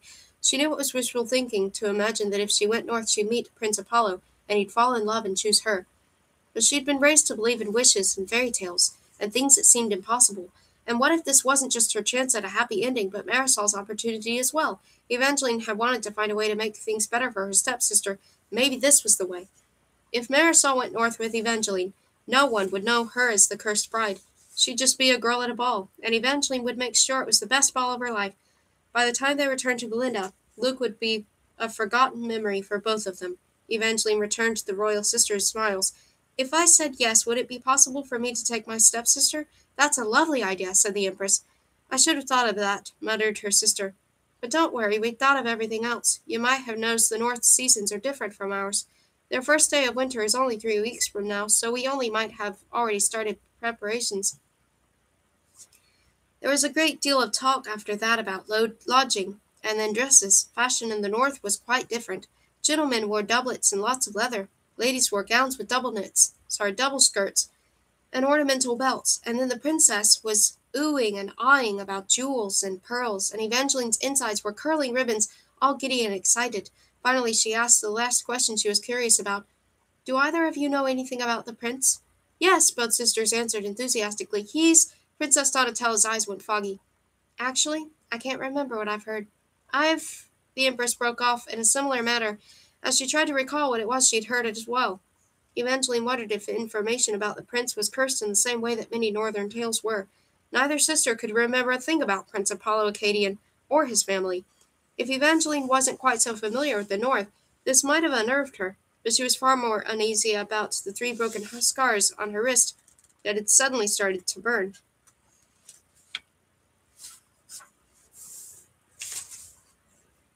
10. When Evangeline Fox had lived as a stone statue, her life had become stagnant. As still as a forgotten pond, untouched by rain or pebbles or time, she did not move, she did not change, but she felt. She felt so very much, loneliness touched with hints of regret, or hope colored by impatience. It was never just one pure emotion. It was always one thing plus another, exactly like today. The scars on Evangeline's wrists had stopped burning. They no longer felt as if Jax had just bitten into them. But her insides were still a riot of butterflies as she reached the pretty door to Marisol's room, white with transom window. The door had once been Evangeline's. Evangeline knew Marisol hadn't stolen the room. She'd moved in at her stepmother's urging when Evangeline had been stoned. As soon as Evangeline had returned, Marisol had tried to give it back, but Evangeline had felt guilty then, and she'd let her stepsister keep the room. Evangeline still felt guilty, but right now it was a different sort of guilt. A guilt that came because she couldn't bring herself to knock on the door that had once been hers and invite Marisol to the North. Evangeline just kept thinking that Luke had also once been hers, and though Evangeline was more determined than ever to let go of Luke, perhaps she hadn't completely let go of the idea of Marisol and Luke. It was one of those things she tried not to consider. She didn't believe that Marisol had known Evangeline loved Luke. Marisol had always been so kind and timid. She didn't seem capable of stealing a book, let alone a boy, but it was hard not to wonder. What if Marisol had known Evangeline loved Luke? What if she'd knowingly stolen him? And what if Evangeline found love again in the North, and Marisol took it once more? Evangeline's hand hovered between knocking and lowering. When "Mother, please," Marisol's words weren't particularly loud, but the narrow hall was so quiet Evangeline could hear them through the door. "Don't say that!" "It's true, my little girl." Agnes's voice was like a treacle, too sweet to actually be palatable. "You have let yourself go these past few months. Look at you, your complexion, your hair, your posture is like a damp ribbon. And those circles beneath your eyes are hideous. A man might be able to overlook your little cursed reputation if you were something to look at, but I can barely tolerate the sight." Evangeline opened the door, unable to hear another cruel word. Poor Marisol was sitting on the pale pink bed, and she did look like a wilted ribbon, though it was probably because Agnes had trampled all over her. Whatever Marisol was or wasn't, she was also a victim of Agnes, but unlike Evangeline, Marisol had been living with this awful woman her entire life. "Do you have any manners?" Agnes shrieked. Evangeline desperately wanted to say that Agnes was the one lacking in manners and kindness, as well as a few other things, but angering her further was probably not the wisest idea right now. Evangeline forced herself to say, "I'm sorry," instead. "I have news I thought you'd both like to hear right away." Agnes immediately narrowed her eyes. Marisol covertly wiped hers. And Evangeline felt further convinced that going north for Noct Neverending was exactly what she and Marisol both needed. Marisol might have needed it even more. Evangeline couldn't believe she'd considered not asking her. Looking at her now, Evangeline couldn't imagine her stepsister even thinking about stealing Luke from her. And even if she had, wasn't Luke the one Evangeline should have been really blaming? "Well," Agnes said. "What is it, girl?" "Today I met with the Empress," Evangeline announced. "The Crown Prince of the magnificent North is having a ball, and the Empress has asked me to be the Meridian Empire's ambassador. Transportation, lodging, and clothing have all been taken care of. I'll leave 1 week from today, and I want to bring Marisol with me." Marisol glowed as if Evangeline had given her a bouquet of wishing stars. But Agnes didn't say a word. She looked vaguely haunted, as if she'd seen a ghost or a glimpse of her own wicked heart. Evangeline was almost certain she'd say no when she opened her pinched mouth, but instead Agnes's voice was far too sweet again as she clapped and said, "What wonderful news! Of course you can go, and take Marisol with you."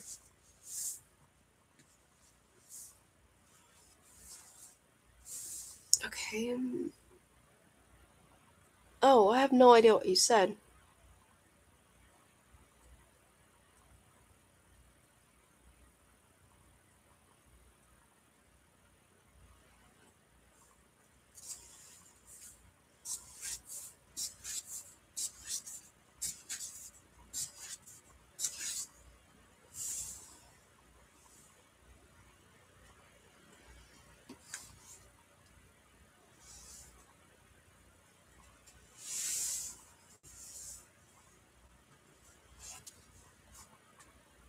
But the tone of it feels very animated, so that's why I'm reading it the way I am. Part 2: The Magnificent North. 2. For 14 days there had been only dark waves and gray sea foam and biting salt spray. And then, as if it had been plucked from one of her mother's bedtime tales, Evangeline saw the snow-covered curves of the great gateway arch to the magnificent north. Made of granite with marbled blue veins and as tall as the castle's keep, the arched weathered columns were carved to look like mermaids holding tridents that pierced through carvings of men, the way a sailor might spear a fish. The men's backs were bowed, and their hands stretched to hold out the sign forming the top of an enormous arch. "Welcome to the magnificent North. Stories be here." "It's even larger than I imagined," said Marisol. Her light brown hair was shining, and her delicate face was full of healthy color. The weeks at sea had done her good. The first couple of days aboard the ship she'd been too nervous to leave her cabin, but each day she'd ventured out a little more, and today she huddled beside Evangeline at the railing. "Is this where we need to be quiet?" she whispered. Evangeline nodded with a smile, glad her stepsister was starting to believe in her northern stories the same way that Evangeline did. During their journey, Evangeline had not been surprised to learn that Agnes had never told Marisol any stories growing up, so Evangeline had shared some of her mother's tales, including her warnings about entering the north. "Never speak a word as you go through the gateway arch. The ancient magic of the north cannot pass the borders, but it always tries. It collects around the gateway arch, and if you speak as you travel through, the magic will steal your voice and use your words to lure unsuspecting travelers into helping it escape to other parts of the world." It must have been a common myth, or everyone felt the same sense of gravitas that Evangeline did, for the whole of the ship sailed under the arch in silence. On the other side the air was cool as ice and full of clouds, so low that Evangeline could taste them. "I wish we could sail faster," a sailor grumbled. "This part always gives me the collywobbles." The waves stopped lapping, and the nearby clouds drifted over the sun, shadowing their ship as silently cut through the stretch of the sea known as Valor Row, graveyard for the first royal family of the north. The Valor's ancient monuments were exactly as her mother had described them, standing knee-deep in the blue-gray waters. The statues were nearly as tall as the arch, every inch of them carved to appear as if they wore armor or finery, except for their heads, which were all missing. And yet as her ship sailed past, Evangeline could still hear their voices. Or perhaps they were the voices stolen from those who had traveled through the arch before. "Free us," they rasped. "Restore us, help us, we can—" Evangeline didn't hear the rest of the plea as the ship reached the docks of Valorfell, and everyone became busy disembarking. "Miss Fox, Miss Tourmaline?" asked a silver-haired woman in a sea-salt blue gown, with a silver underskirt and a belt that held a number of tied-up scrolls in it. "I'm Frangelica. I'll be escorting you to your lodgings and ensuring Miss Fox makes it to her dinner this evening." Frangelica's smile was warm and her way brisk as she urged the girls from the ship, but Evangeline could not bring herself to rush as she stepped onto the drizzly dock full of fishmongers, trading stalls, and knobby barrels of oysters. She'd always loved living in the South. She loved the heat of the sun and the overbright colors everyone wore, but now the brilliant streets of Belinda seemed too lurid. Here everything was mist-touched. It was all foggy grays, rainy blues, and deep purples, the exact color of fresh plums. The burly men at the docks all looked as if they could step into a forest and fell a tree with one swing of an axe. They wore leather boots covered in heavy buckles, while the women wore thick woolen gowns with belts like Angelica's, which had everything from bottles of tonics to palm-sized crossbows. Just taking in the cool, crisp air made Evangeline stand a little straighter and breathe a little deeper. "And Marisol, look! Tiny dragons!"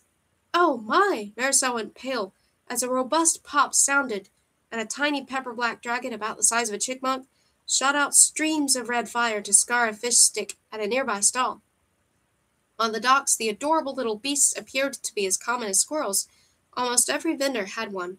Marisol was clearly not fond of the small winged creatures, but Evangeline was delighted to spy tiny blue dragons sitting on shoulders and leathery brown ones perched on carts. The miniature beasts roared roasted apples and meats, blew glass baubles, and heated earthen mugs of drinking chocolate. It was all as charming as her mother had said. Evangeline had to look down at the damp cobbles to make sure her feet were still on the ground and that she hadn't taken flight, for parts of her were soaring. Stepping into the north didn't just feel like the start of something, it felt like the start of everything. Beyond the docks, spires of hardy wooden shops grew upward instead of outward. Each glorious level had storybook quaint storefronts, all connected by fog-laced footbridges that crisscrossed above Evangeline's head in a maze of wonderful patterns. The north made her think of her mother, of course, but with a pang she realized it was also somewhere she would have loved to have explored with her father. The few shops she could see inside looked exactly like the sorts of places he might have found all kinds of new oddities for a shop. "Get your daily rumor," cried a girl with a satchel full of rolled-up papers. "Perfect if you're placing bets on who the prince will propose to, or if you want to know who your competition is." "We should buy one," Marisol said, eyeing the papers with curiosity. Given Marisol's dislike of scandal sheets, her interest was not what Evangeline would have expected, but it was just the kind of adventurous spirit that she'd hoped the North would bring out in her stepsister. Evangeline reached into her coin purse. Their currency was different, but the Empress had generously supplied her with northern pocket money. "How much?" "Just half a mark," said the paper girl. "Wait." The girl's brows jumped as she took a real look at Evangeline. "It's you! And you really do have pink hair." The girl shoved a mist-damp paper at Evangeline's hands and winked. "It's on me. I placed a bet that Prince Apollo chooses you over the others." Evangeline didn't know how to respond other than insisting on paying the girl twice as much as the paper cost. The Daily Rumor, Let the Betting Begin, by Christoph Neitlinger. Tomorrow is the first night of Nacht Never Ending. The Chancery is now accepting wagers on everything from dancing partners to proposals, and as promised, I have my predictions. We all know that Prince Apollo has said he might not choose any bride, but once Nacht Never Ending begins, it may never come to an end. But I would not place bets on that happening. I have it upon good authority that Apollo has his eyes on several ladies, and I have a few excellent theories as to whom these young women might be. My first favorite is Thessaly Fortuna, for whom I'm sure needs little introduction, given that she's from one of the great houses. I wouldn't be surprised if Thessaly was Prince Apollo's first choice for a dancing partner tomorrow night.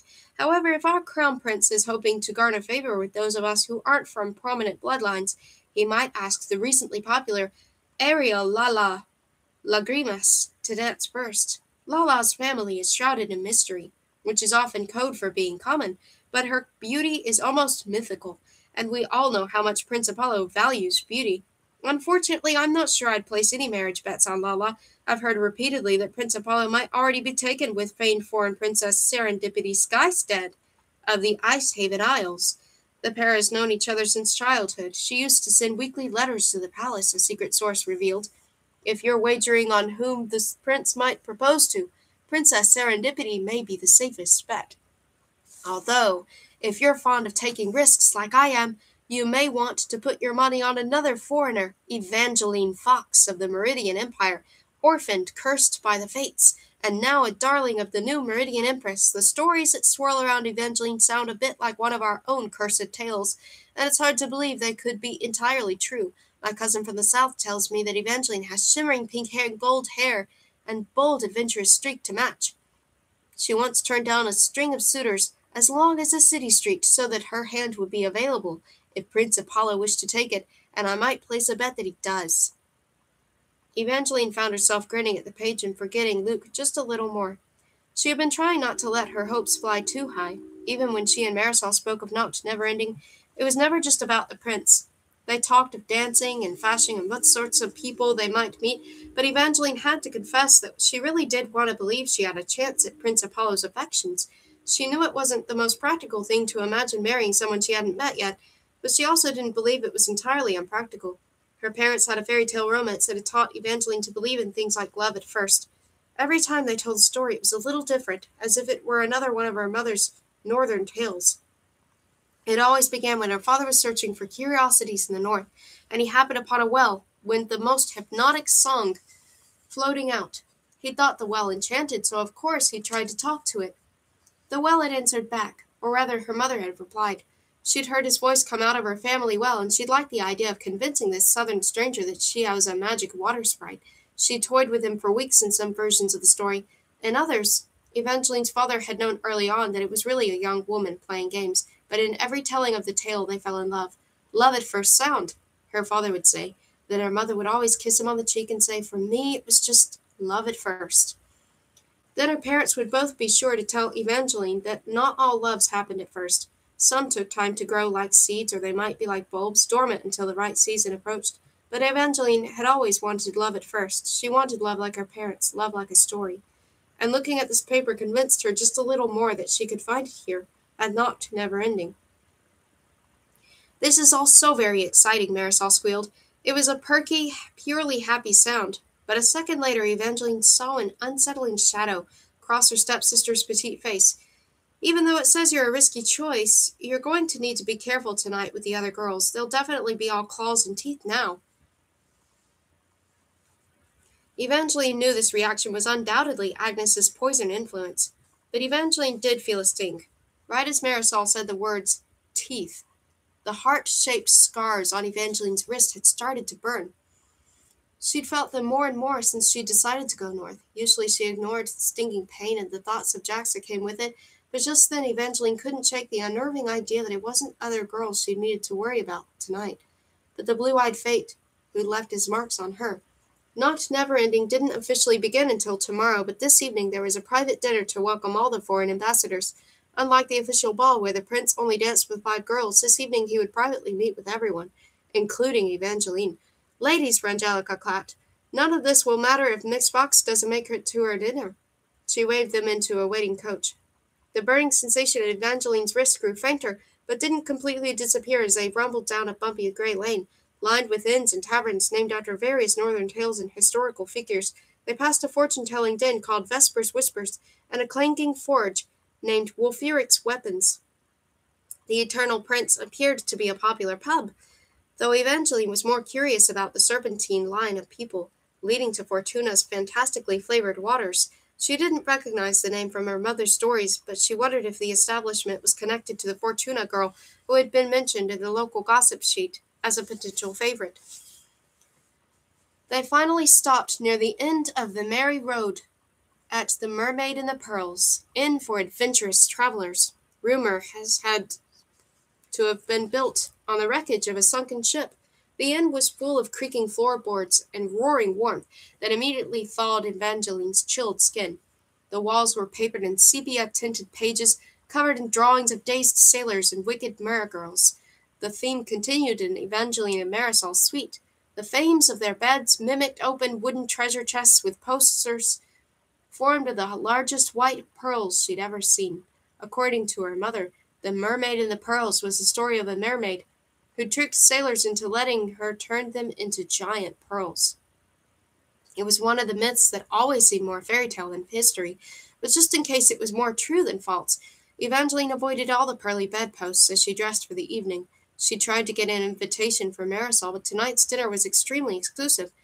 Everyone in attendance was supposed to wear fashions that represented something about them or the kingdom they were from, and Evangeline's dress was from the Empress, clearly represented her. Instead of sleeves, there were merely thin lines of silver that wrapped around her arms in décolletage, and then continued down, flowing over her snow-white bodice and fitted white skirt like the veins of marble stone. She looked like a statue come to life.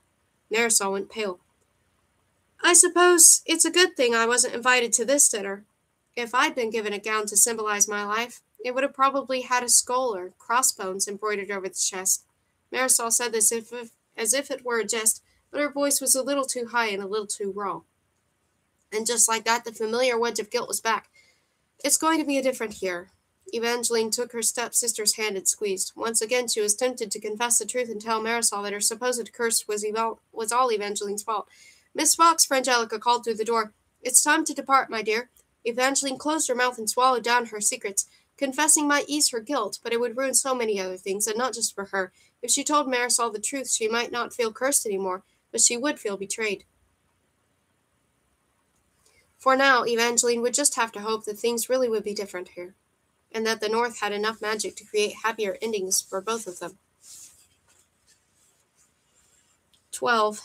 Evangeline didn't know if it was the light of the moon or the North's unusual magic, but the fog had turned into iridescent mist that set the streets aglow and made the tips of the needle trees shimmer with hints of gold blue and fairy green as her carriage rumbled forward over dips and divots and uneven roads that made her insides twist and churn. Or perhaps she was just nervous. She told herself there was no reason to be anxious. Earlier, when the scars on her wrist had burned, she had feared seeing Jax tonight, but given how exclusive the dinner was, any chance of the fate attending seemed narrow. If Jax was in this part of the North, Evangeline wasn't even sure he'd wanted to attend. Most of the ladies would be there for a chance to meet Prince Apollo, and if fates were as jealous as the story said, she couldn't imagine that Jax would like that. No, she reassured herself. Jax would not be there. The only prince she'd see tonight would be Prince Apollo. Her stomach tumbled once again when the carriage finally halted. Frangelica didn't move to leave, but she cheerily said, "Good luck, and don't pluck any of the leaves." "I wouldn't dream of it," Evangeline said, mostly because it seemed like the correct reply, as she stepped into the frost-touched night. She'd expected to arrive at a snow-tipped castle or a storybook chateau, but there was only a forest of spindly trees, dripping ice, and an arch made of the same marbled blue granite that formed the gateway arch to the north. This arch was not nearly as large as the one that had been, but the torches on either side of it illuminated the carvings that were equally intricate and far more inviting. In fact, Evangeline saw symbols from country's northern tales and ballads, star-shaped keys and broken books, knights in armor and a crowned wolf's head, winged horses, bits of castles, arrows and foxes, and twining vines of harlequin lilies. It reminded her a bit of her mother's embroidery. She was always stitching curious images like foxes and keyholes into dresses. Evangeline wished her mother were there right now, and that whatever happened next would make her proud. "Are you going to stand here until you freeze, or step through?" said a smoky voice. At first, Evangeline thought the voice came from the arch. Then she saw him. The young man stood beside the arch, the way a tree stood in a forest, as if he'd always been there. He wore no cloak or cape, just sinuous leather armor and an unusual bronze helm. The top portion almost looked like a crown, thick and decorated with unfamiliar symbols that wrapped around the young man's forehead. The helm left most of his wavy brown hair uncovered, but concealed much of his face with a wide curve of harsh spiked metal that bracketed the sides of his head and covered his jaw all the way to the bridge of his nose, leaving only a pair of eyes and slashing cheekbones exposed. Instinctively, she took a step back. The soldier laughed, unexpectedly soft. "You're not in any danger from me, princess." "I'm not a princess," she corrected. "But maybe you will be." He winked, and then he disappeared from view as she stepped through the arch and heard a voice rasp, "We're so pleased you found us." Another step and the world transformed around her. Warmth coated her skin like afternoon sun. Evangeline remained outside, but the fog and the mist and the cold were gone. Everything here was burnished bronze and red and orange, the colors of leaves on the verge of change. She was in another forest clearing, but this one was set for a party with lively musicians playing lutes and harps, and trees dangling celebratory ribbons. In the center of it all, a royal phoenix tree reigned, and Frangelica's cryptic warning suddenly made sense. It was the first time Evangeline had ever seen such a tree, and she knew about them from her mother. A phoenix tree took over 1,000 years to mature, branches stretching, trunks thickening, and leaves turning to real gold. They shone like dragon treasure in the candlelight, tempting people to pluck them, although according to myth, if one gold leaf was taken before all of them turned, then the entire tree would burst into flames. Miling about the tree were all sorts of important-looking people. If the men at the docks had looked as if they could fell a tree with one strike of an axe, these people looked as if they could end lives with a few choice words at the stroke of a pen. Most men were in fine velvet doublets that matched the warm decor, While the ladies wore a variety of gowns, the majority were dressed in the fashion of the North with overskirts of heavy brocade, belts covered in jewels, and dramatic slashed sleeves that hung past their fingertips. Thankfully, Evangeline didn't see the Prince of Hearts among them. There were no young men with apples, cruel faces, and torn clothes. She breathed a little easier, and shifted her attention to searching for the Prince Apollo among guests who casually sipped from crystal goblets as if attending events where princes chose their brides were as common as family bruncheon. Disappointingly, no one wore a crown, leading Evangeline to assume the prince had yet to arrive. She might have asked someone at the party about him, but despite the ease everyone else seemed to feel, none of them included a stranger in their conversations. Circles closed and mouths snapped silent every time she moved near. It made her feel unusually shy and grateful that Marisol hadn't been invited. She would have probably imagined that people were excluding her because of her curse. A few people glanced at Evangeline's way, probably wondering if her rose-gold hair meant she was the girl from the scandal sheets, but clearly it wasn't enough to enter any circles. The only other girl who appeared to be intentionally ignored was another young lady around Evangeline's age, dressed in a resting dragon-scale gown the color of burning rubies. No one spoke to her, but they had to notice her. She was probably the prettiest girl there, and the dress was by far the boldest. It lacked northern-style long sleeves in favor of having no sleeves at all. Better to reveal swaths of smooth brown skin and shoulders with paintings of dragon flames that covered her arms in vibrant inked gloves. Evangeline picked up 2 crystal goblets and headed toward the girl, who now swayed a little as if dancing with herself. "Do you want one?" Evangeline held out one of her drinks. The girl appraised the goblet, and then Evangeline with narrowed eyes. "Don't worry, it's not poisoned." Evangeline took sips from both of her goblets before offering one to the girl. "See? Unless one is poisoned and the other has the antidote. That's what I would do." The girl flashed a surprisingly diabolical grin, and Evangeline had the sudden impression that there was a reason she was being excluded. Perhaps she was not a very harmless girl. Or perhaps Evangeline was just haunted by Marisol's earlier warning about all the claws and teeth that would come out. "I'm Evangeline, by the way." "I know," hummed the girl. Evangeline expected she'd introduce herself then, but the other girl only said, "I recognize the pinkish hair. I also noticed you looking for the prince when you walked in, but your gaze wasn't high enough." The girl finally accepted a goblet and used it to point toward the royal phoenix tree. Evangeline didn't know how she hadn't seen him there before. Now she knew what to look for. Apollo and his unexpected pose were impossible to miss. He was high up in the tree, in a wooded balcony, lounging daringly sideways across the rail, the picture of a dashing princeling dressed in shades of wine and wood, and wearing a golden crown shaped like a tangle of antlers. From so far away, she couldn't clearly make out all of his features, but as he lay draped across the railing, Apollo peered down on the party with utter concentration, as if desperately searching for the love of his life. He almost looked as if he were posing for a portrait. No! He was posing for a portrait. Evangeline spied another balcony, hidden in the trees on the other side of the clearing. There, a painter appeared to be capturing the prince's dramatic arrangement with fevered brush strokes. "You should see Apollo when it's warmer out," the girl beside her murmured. "He always does these poses with his shirt off." "He does this often?" The other girl nodded vigorously. It was rather exciting when his younger brother Tiberius used to taunt him by shooting arrows or releasing herds of kittens upon him. "I think I might have liked to have seen that. It was fantastic. Alas, Tiberius doesn't appear to be here." The other girl sighed. "The princess had a temporary falling out some months ago. Tiberius disappeared for weeks. No one knows where he went, and ever since he returned, he's avoided most functions." What? A bolt of cold shot up the back of Evangeline's neck, making her completely forget whatever she was going to say next, and think of one name instead. Jax.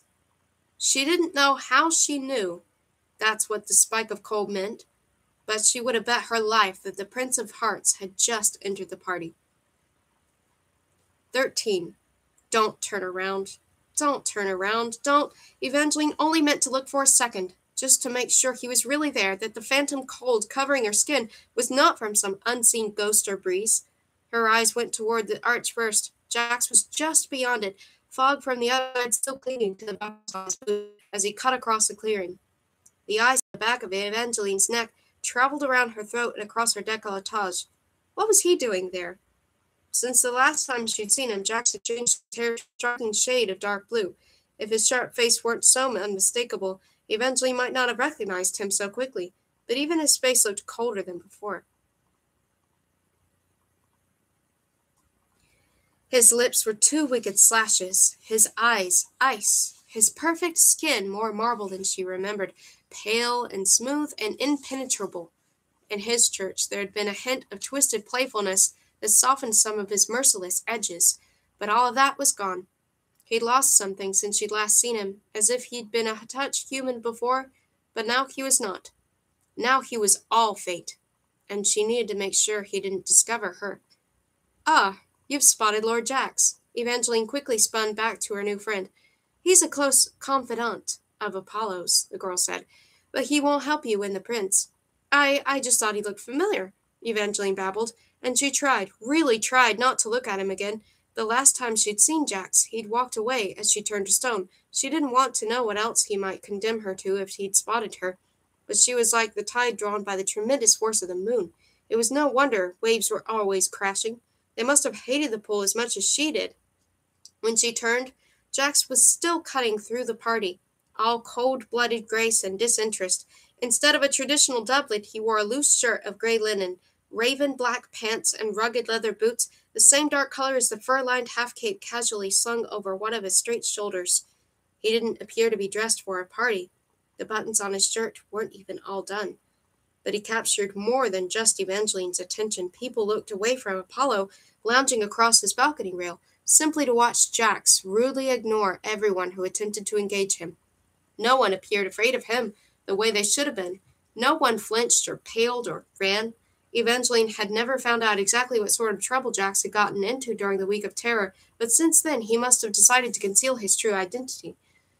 Here he was just an insolent young aristocrat with a ruthless face and the air of a prince. Jax walked straight toward the phoenix tree and was immediately given permission by the guards to climb the stairs winding around it. Not once did his gaze drift from this path, or venture anywhere near her, which was good. She didn't want Jax to notice her. "Lord Jax doesn't really speak to anyone," said Evangeline's new friend. "There are rumors he's recovering from a great heartbreak." Evangeline stifled a humorless laugh. Jax didn't look heartbroken to her. If anything, he looked even more unfeeling than the last time she'd seen him. The safest bet for her would have been to run, to escape back through the arch while Jax was out of sight, but if she left now, she'd also disappoint the Empress and abandon her best chance at meeting Prince Apollo. Evangeline looked back up at the balcony, where the prince still lounged across the rail. His pose was outlandish, but it was also interesting and a little like something Luke might have done if he were a prince. Not because Luke was vain. Luke merely enjoyed attention. He was always teasing and entertaining, and Evangeline wondered if Apollo was like that too. What if Apollo really was her chance at a happily ever after, and she ran away because of a different what-if named Jax? Just thinking about him made the scars on her wrist pulse, but Jax hadn't even noticed her. "What else have you heard about Lord Jax?" Evangeline asked. "Do you know why he's here?" What else have you heard about Lord Jax?" Evangeline asked. "Do you know why he's here? Is he some sort of ambassador?" "Oh, no," the other girl laughed. "I'm fairly certain Jax would be an abominable ambassador. I actually heard he ended up exiled here after getting in some nasty business with a princess from the south." It was said the way most people relayed common gossip, light and dry like sparkling wine, but the words gave Evangeline a feeling that was far from bubbly. She recalled how the Empress's sister Donatella had said something about causing a war if she ran into someone in the north. Could she have been referring to Jax? Was this why Jax had left the south? Because he'd done something terrible to Princess Donatella? Do you know exactly what happened? It's hard to really know with the way the stories get twisted around here, but I think the southern princess was the person who broke his heart. Evangeline tried to hide her skepticism. Princess Donatella was lovely and lively. Evangeline had liked her a great deal, but it was difficult to imagine any human girl breaking any part of Jax. "Lala! Evangeline!" a voice interrupted from behind. "I've been wanting to talk to you two." Evangeline shot a glance over her shoulder. A man who looked almost exactly like Cutlass Nightlinger, dressed in the same black leather and lace-lined shirt, was striding toward them. Christoph Neitlinger, provided the other girl, Christoph Neitlinger provided the other girl, who must have been the same Lala that had been mentioned in the Daily Rumor, and it seemed they were both about to be mentioned again. Evangeline's stomach turned. Though Christoph had been kind to her in his writings today, she didn't want to do another interview where all her words were twisted until she sounded like a penniless orphan scheming for a prince, or worse. Is it too late to run? She whispered. Probably, but I could always say I scared you away by threatening to chop off all your pretty pink hair if you talked to Apollo tonight. At first, Evangeline thought the other girl was joking, but that fiendish smile was back. Don't look so horrified. I merely like being in the papers. Lala lifted her glass as if toasting to herself. Despite what the Daily Rumor says, I already know I have no real chance of marrying the prince, but I enjoy being a part of the fun. Now scamper off before I can't save you. I'll owe you, Evangeline promised before hurrying you away.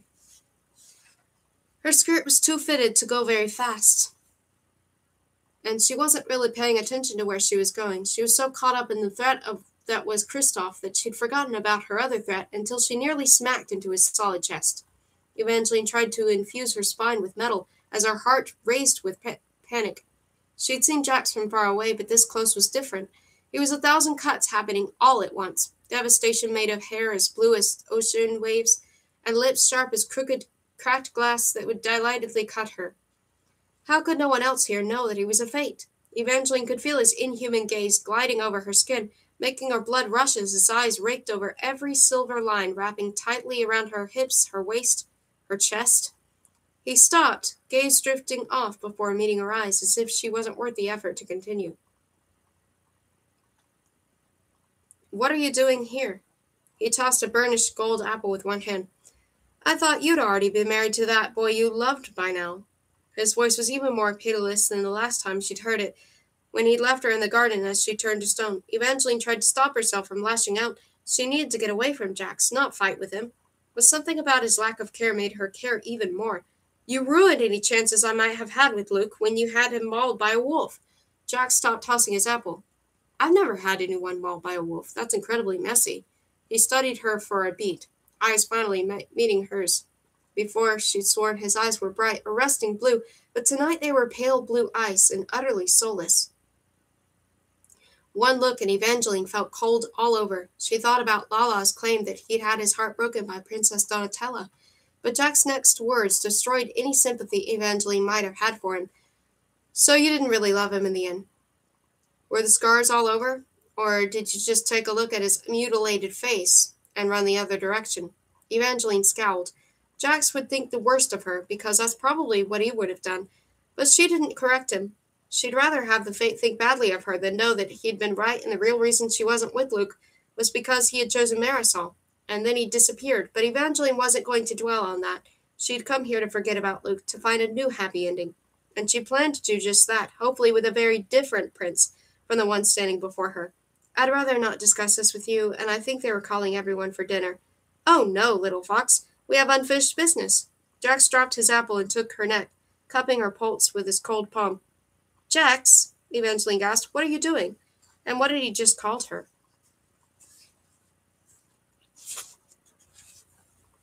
His other hand slid into her hair, mussing her curls. The touch was inappropriate and intimate, as the too familiar nickname he'd just given her.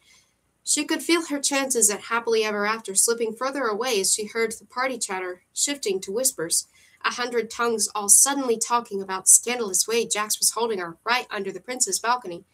Jax, I told you I'd kiss 3 other people, not you.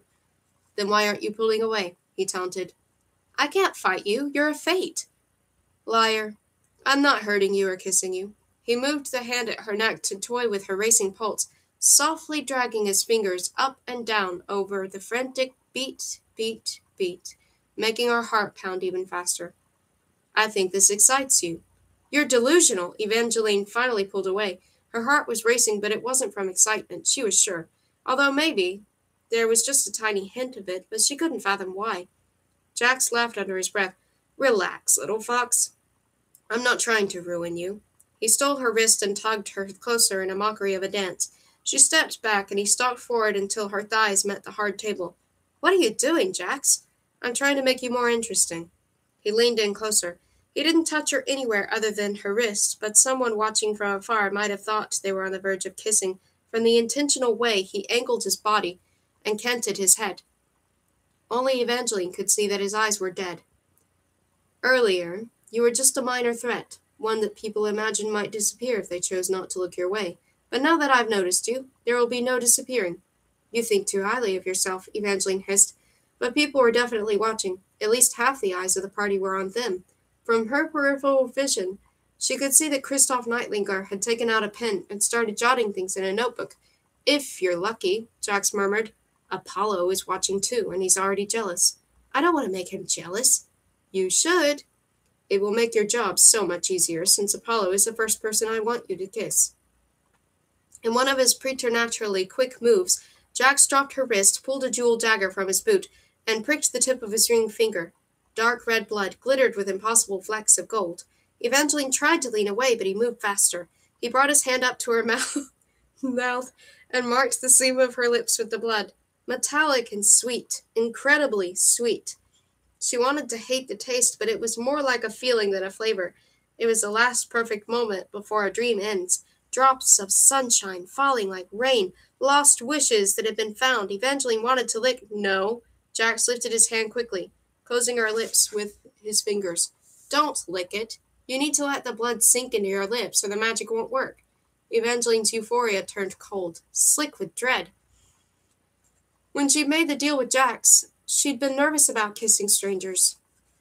It had never occurred to her that her kiss could actually hurt them, that Jax might paint her lips with blood and infect her with magic.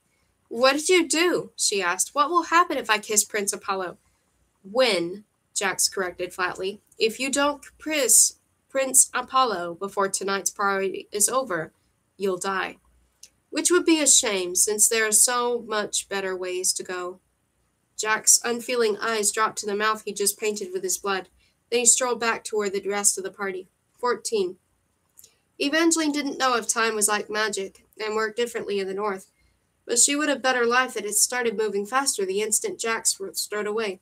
Dinner took place at an elaborate table encircling the phoenix tree. It was set with pewter goblets and honeycomb candles shaped like castles, and beside each plate were wooden figurines of tiny dragons, all displaying names. Jack's name had been placed beside hers. He didn't show up, but his chair was perpetually full of curious nobles. The Prince of Hearts had apparently been correct about his attention doing wonders for her popularity. Everyone was friendly and an I'm only talking to you because someone else made you look important sort of way. Evangeline heard a lot of what a pretty color of hair. It was just like that princess. Of course, no one could remember that princess's name or which prince she'd been married to, but almost everyone remarked on it. Evangeline tried her best to be attentive and polite, but all she could think about was kissing Prince Apollo. A part of her was slightly intrigued by the idea. Who wouldn't want to kiss a prince? But she didn't want it like this. She didn't want to force herself on him, and she didn't know why Jax would want her to do this either. What did Jax have to gain by this?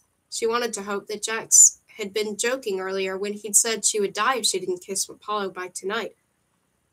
But Jax seemed like the sort who was probably deadly serious, even when he sounded as if he were joking, and given the way he'd left her when she turned to stone, Evangeline couldn't imagine he'd care if she also turned into a corpse. Or... Excuse me, Miss Fox, a palace servant tapped her on the shoulder.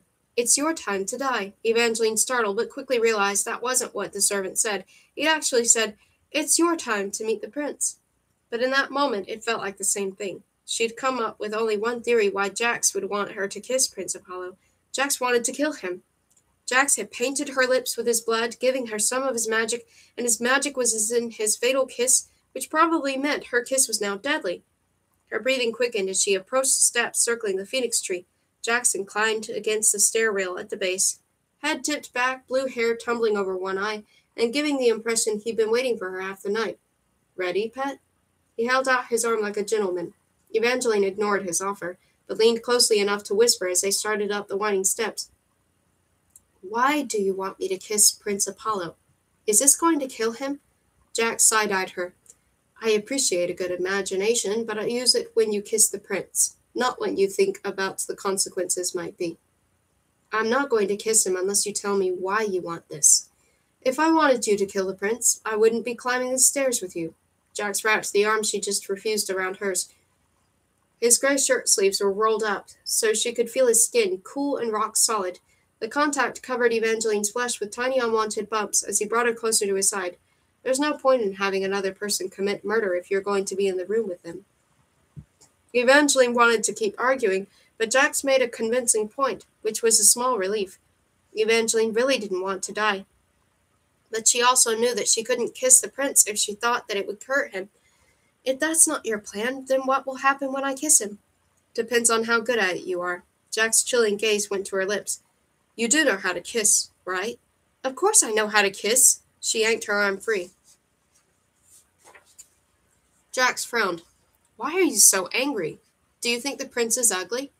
This is not about how he looks. I don't want to hurt him. I'm not going to tell you to trust me because that's a terrible idea, but you can believe that if I were going to have you harm Apollo, I wouldn't be around when it happened. The air turned redolent with thick scents of balsam and wood as they reached the top of the steps. Above them, tawny and gold leaves rustled, and Evangeline spied at least half a dozen guards in matching tawny and gold tunics, sitting on the branches that formed the roof of Prince Apollo's balcony suite. She darted Jax a panicked look. Don't worry, he whispered. No one is going to shoot you with an arrow for kissing the prince. But something would happen when she kissed the prince. Evangeline would have tried harder to get out of this. She thought about trying now. Prince Apollo was standing at his balcony rail, his back to Evangeline as he looked out of the scene below, but then he had to go and turn around. He was tall, but not as impossibly attractive as Jax. Apollo's face was more interesting than classically handsome. He possessed a slightly crooked aquiline nose, which might have overwhelmed another person's face, but all his features were a bit intense, from his thick dark brows to his deep-set eyes. His skin was olive, his hair was heavy and dark, and cropped closer to better show off his strong features. He'd forsaken the antler crown, but he was still obviously a prince, utterly commanding as he leaned one elbow against his balcony rail and gave her a smile that said, I might not be the most handsome person in the room, but you know that you're intrigued. Evangeline couldn't deny that she was, though she wasn't sure if it was because he was simply a prince or if it was the way he had managed to smolder at her. Luke had tried to smolder, but he'd never quite mastered it like Apollo. His eyes were deep brown and amber with tiny flecks of glowing bronze. You're drooling a little, said Jax, and he didn't even have the decency to be quiet about it. Apollo laughed, darkly musical and absolutely mortifying. Evangeline considered hiding, but the balcony's lounge was too low to the ground to duck under, and the prince was already striding closer. Don't feel bad, Miss Fox. Apollo finished closing the short distance between them. She was surprised that despite the intensity of his face, he appeared to be only a couple of years older than she was, 19 or 21 at the most. I think our mutual friend is jealous. He's been telling me for weeks how gorgeous you are, but until now, I thought he was exaggerating.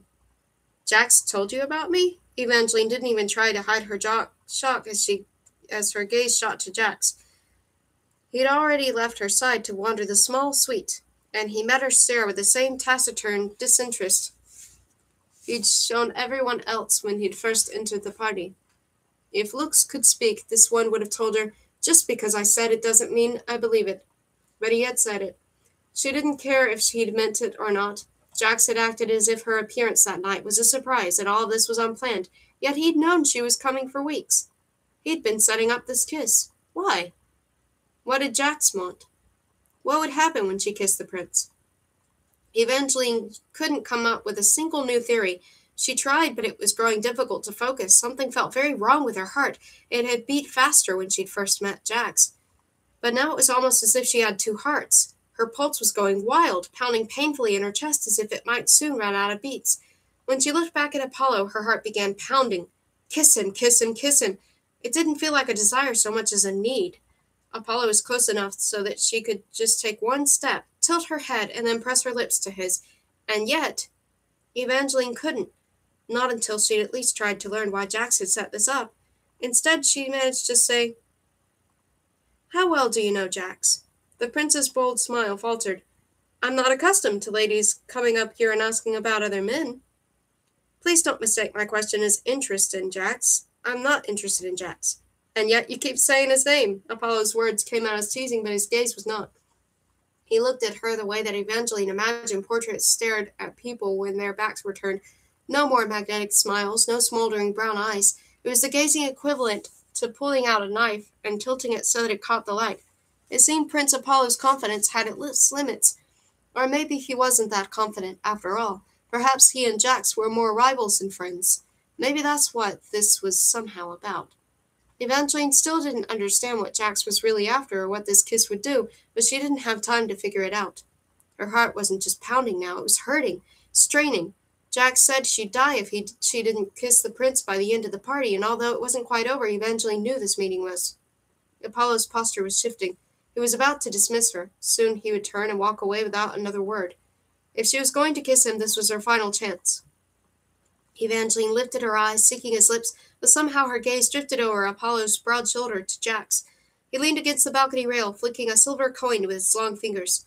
The corner of his lips twitched ever so slightly, and he continued flipping the coin as he silently mouthed, "Will she kiss him? Will she die? Will she kiss him? Will she die?" Evangeline would die eventually, but it would not be tonight. She focused her gaze on Apollo. Spots danced around the edges of her vision, turning the prince into a blur of dread. "I'm sorry." She reached up to cup his cheek, rose to the tips of her toes, and brought her lips to his. Apollo didn't move. Evangeline's heart skipped. This wasn't working. Apollo was going to pull away and call down the guards, who would surely shoot her, or arrest her, or drag her from the party by her hair. But instead of shoving her off, Apollo's lips pressed against hers, as if this were how he frequently finished conversations with his female guests. And it wasn't surprising in the least that Evangeline had wanted a goodbye kiss. His warm hand went to her hip, pulling her close as his tongue slid inside her mouth, stroking hers as if giving her a goodbye gift.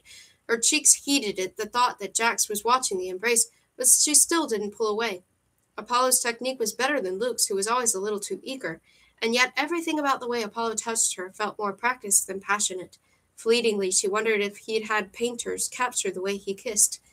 If that's why everything felt a little like a performance. His fingers gently squeezed her backside, digging in just enough to make her feel a jolt of surprise. "Goodbye, Miss Fox," he murmured against her mouth. "I liked this more than I expected." He started to pull away, but then his grip around her hip tightened, and he was kissing her again. His lips greedily slanted over hers, as his other hand slid into her hair, destroying the curls Jax had already mussed, as Apollo plundered her mouth. He tasted like lust and night and something lost that should have stayed that way. Evangeline's heart became a drum, beating harder and faster as he pressed in closer. There were layers of clothing between them, but she could feel the heat coming off him. More heat than she'd ever felt with Luke. It was almost too hot, too hungry. Apollo burned like a fire that consumed instead of warmed. And yet, there must have been a part of her that wanted to be scorched, or at the very least singed. She wrapped both hands around his neck. Apollo's mouth left her lips and dropped to her throat, trailing kiss after kiss down to her. A cold hand clamped on her shoulder and wrenched her free of the prince's grasp. "I think it's time we go." Jax pulled her toward the balcony stairs with supernatural swiftness. One moment, Apollo was all Evangeline could feel, and then she was tucked underneath Jack's hard arm, pressed close to his cool side as he ushered her toward the steps. "Keep moving," he commanded. His eyes had changed from soulless ice to the sharpest blue. "Don't look back." But of course she had to look back. She had to see what she'd done. Apollo remained rooted in place. Thankfully, he was still very much alive, but he didn't quite look right. He stood in the middle of the suite, intently tracing his lips with his finger, tracing and tracing as if the act could reveal to him what had just happened, why his control had slipped with a girl whom he'd thought to turn away. Evangeline wondered the same thing. Apollo caught her eyes. There were still embers of heat in his gaze, but she couldn't tell if it looked like passion or anger. "Jax, what did you do?" she whispered. "It's not what I did, little fox, it's what you've done. And tomorrow night, you get to do even more."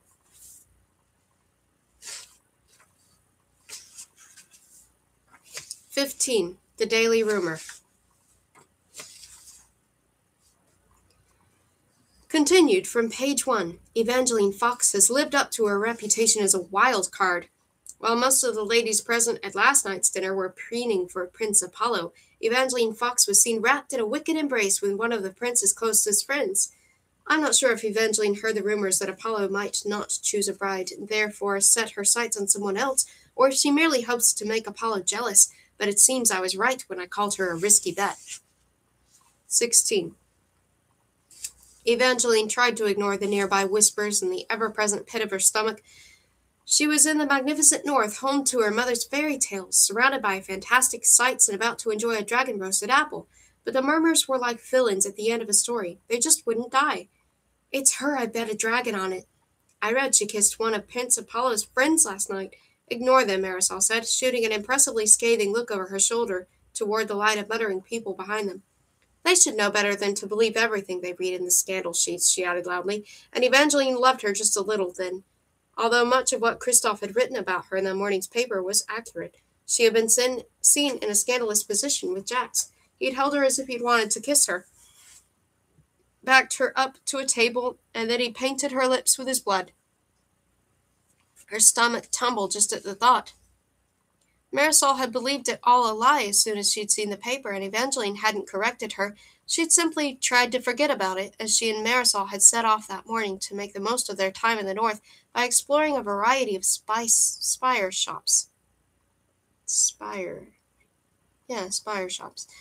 Her stepsister had sought northern recipes and rare ingredients, while Evangeline had wanted to find the impossible things mentioned in her mother's stories, like the dragon-roasted sticky apples they were waiting for now. Her mother used to say that dragon fire made everything sweeter. Dragon-roasted apples were supposed to taste like true love. The queue for the treats was so intense, Evangeline and Marisol had been waiting nearly half an hour. All the while, locals still chattered about Evangeline and her rumored kiss with Apollo's friend. A part of Evangeline was relieved that this was today's gossip. It could have been so much worse. She left the party last night fearing her real kiss with Apollo had placed him under a spell. She'd been half terrified she'd opened the scandal sheets this morning and learned that something terrible had befallen the prince. But the only thing that had changed was her reputation, and the things people were saying weren't even terrible. Still, they unnerved her. She wondered again what Jax was really after. She'd sensed a rivalry between Jax and Apollo, but she didn't understand why she would fit into that. Jax had to want something from her kiss, but what? Evangeline rubbed her wrist. Only 2 broken heart scars remained. The third had disappeared after last night's kiss. Jax had hinted he'd collect on another kiss tonight, but first he'd have to catch her, and this evening she did not plan on being caught by him. Avoiding the first night of Noct Never Ending was not an option.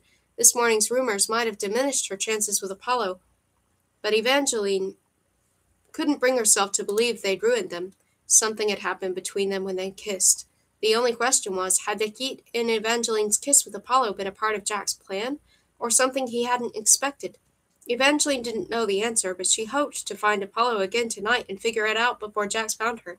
"Salt! Get your salts and seasonings," cried a vendor, pushing a heavy cart across the cobbled street. "Imported from the mines of the glacial north. I've got sweet, I've got savory. Evangeline, would you hate me if I left you alone?" Marisol gave the salt cart a longing look. I'd love to take some home some glacial spices." "Go ahead," Evangeline said. "I'll grab you an apple." "That's all right. I don't actually want one." Marisol was already backing away. Evangeline sensed that although her stepsister was enjoying the north, she hadn't quite gotten over her discomfort with all the little dragons. "I'm still full from the goblin tarts we brought earlier," said Marisol. "But you enjoy one. I'll meet you back at the inn." Before Evangeline could argue, she was at the front of the line, and Marisol was on her way to making her dreams of imported salts come true. "Here you go, miss." The vendor handed Evangeline a smoldering apple on a stick, still sparkling with dragon fire. The outside of the apple was caramelized color of gold, and when it finally cooled off enough for Evangeline to bite, it tasted like hot, searing sweetness. And Jack's. Evangeline closed her eyes and cursed. Suddenly, she didn't want an apple anymore. A pair of stray, speckled blue dragons flew about her hands, and she gave them her treat as she started toward the climbing spire shops. It was growing close to sunset. The sky was a haze of violet light, and gray clouds that told her it was probably time to head back to her room at the Mermaid and the Pearls, and dress for Noct Never Ending, but Evangeline wasn't quite ready. She and Marisol must have visited at least 50 stores that day, and there was one shop she was keen to revisit. Lost and Found Stories and Other Distinguishables. The storefront was tired and covered in faded paint, but when Evangeline had peered in the dusty window, she'd spied a book that had never found its way to a shelf outside the north. The Ballad of the Archer and the Fox. The story her mother used to tell her, the story that she'd never heard the true ending of. It had been such a thrill to spy the book, until she'd also noticed the sign. Gone for lunching, should return eventually. Unfortunately, it seemed eventually hadn't happened yet. Evangeline now found the sign still nestled against the scuffed door. She knocked in case the proprietor had returned and had just forgotten to remove the sign, unlock the door, and light any of the lamps.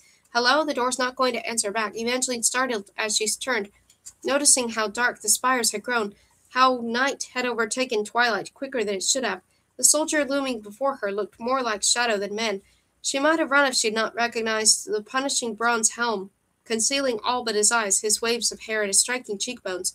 He was the soldier who'd been guarding the arch last night. He jokingly called her a princess and charmed her just a bit, but tonight he didn't seem so charming. Are you following me? She asked. Why would I be following you? You planning on stealing the fairy tales? He said it as if it were a joke.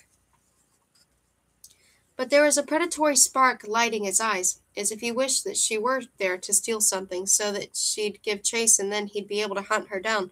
Covertly, Evangeline cast a look behind him, to see if anyone else was nearby. The soldier made a soft tut-tut-tut. If you're searching for someone to help you, you won't find it here. And you shouldn't be here either. His tone was unexpectedly concerned, but his presence continued to unsettle her as he lifted his head toward all the steps that now ended in errant banks of fog, and the narrow bridges that disappeared into dark instead of storefronts. The spires were not safe at night. Most of the people lost here won't even get found. He nodded toward the door behind Evangeline. On instinct, she turned. It was almost too dark to read the sign now, but she could see that it was weathered and worn, and from that moment on she'd always wonder if it had been sitting on that door longer than just a day. When she turned back around, the mysterious soldier was gone, and she did not wait to see what he'd return. She hurried back along the closest set of downward steps, tripping on her skirts more than once. She'd have sworn that she'd been in the spire for less than an hour, but more time must have passed. The gas lamps had come alive, and the streets were thick with coaches, all carrying people to Noct, never ending.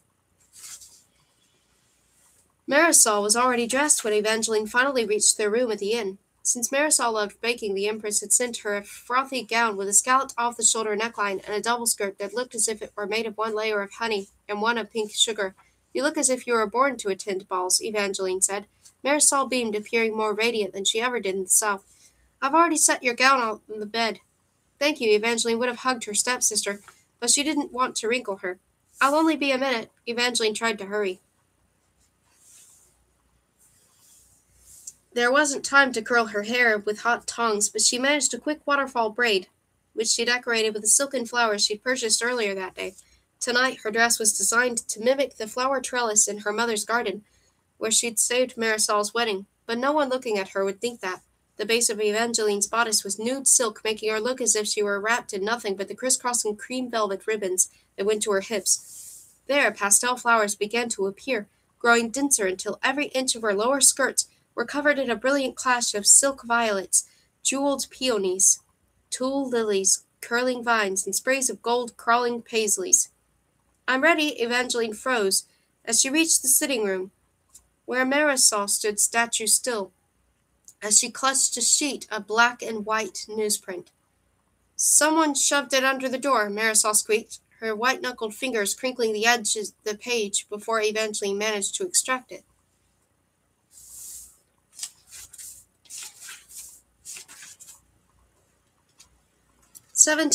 The Daily Rumor, Beware the Cursed Bride, by Christoph Neitlinger.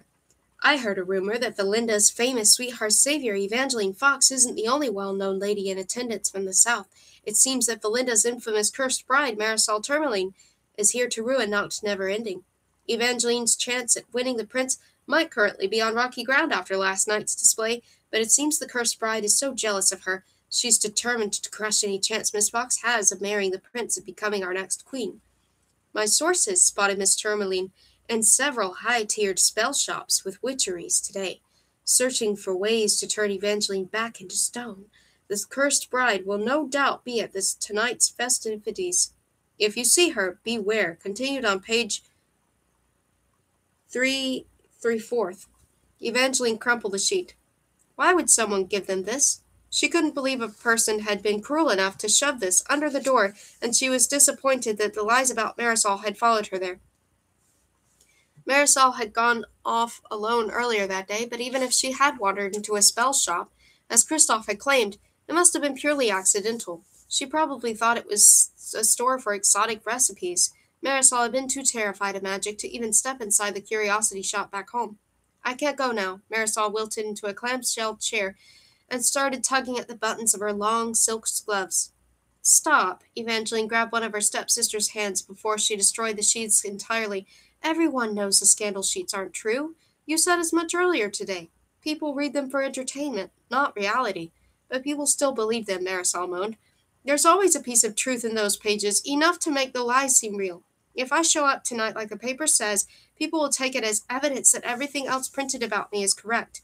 Then prove them wrong. When you show up tonight, and I'm not turned to stone, people will know you're not out to curse me. What if something else terrible happens and I get blamed for it? Evangeline wanted to tell her stepsister that she didn't have to worry about disasters befalling Noct Neverending, but it wasn't a promise within her power to make, especially since Jax would be there tonight. In the off chance a catastrophe does strike this evening, you're more likely to get blamed for it if you don't make an appearance. It's easy to villainize a shadow, but anyone who meets you will see how thoughtful and kind and gentle you are. I think you have too much faith in me, Marisol sniffed. Just let me stay here. You look as if you should be a princess in that gown. And if you take me with you, I really will ruin your remaining chances of becoming one. No one wants a cursed sister-in-law.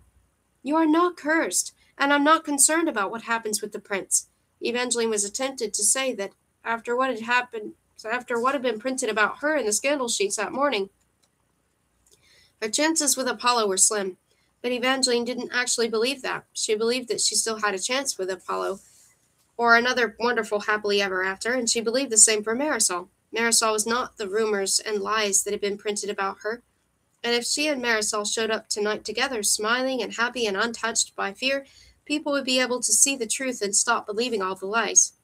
One of the reasons I agreed to this trip was because I wanted to bring you. I thought if you came here with me, you might find your confidence again and possibly a fresh start.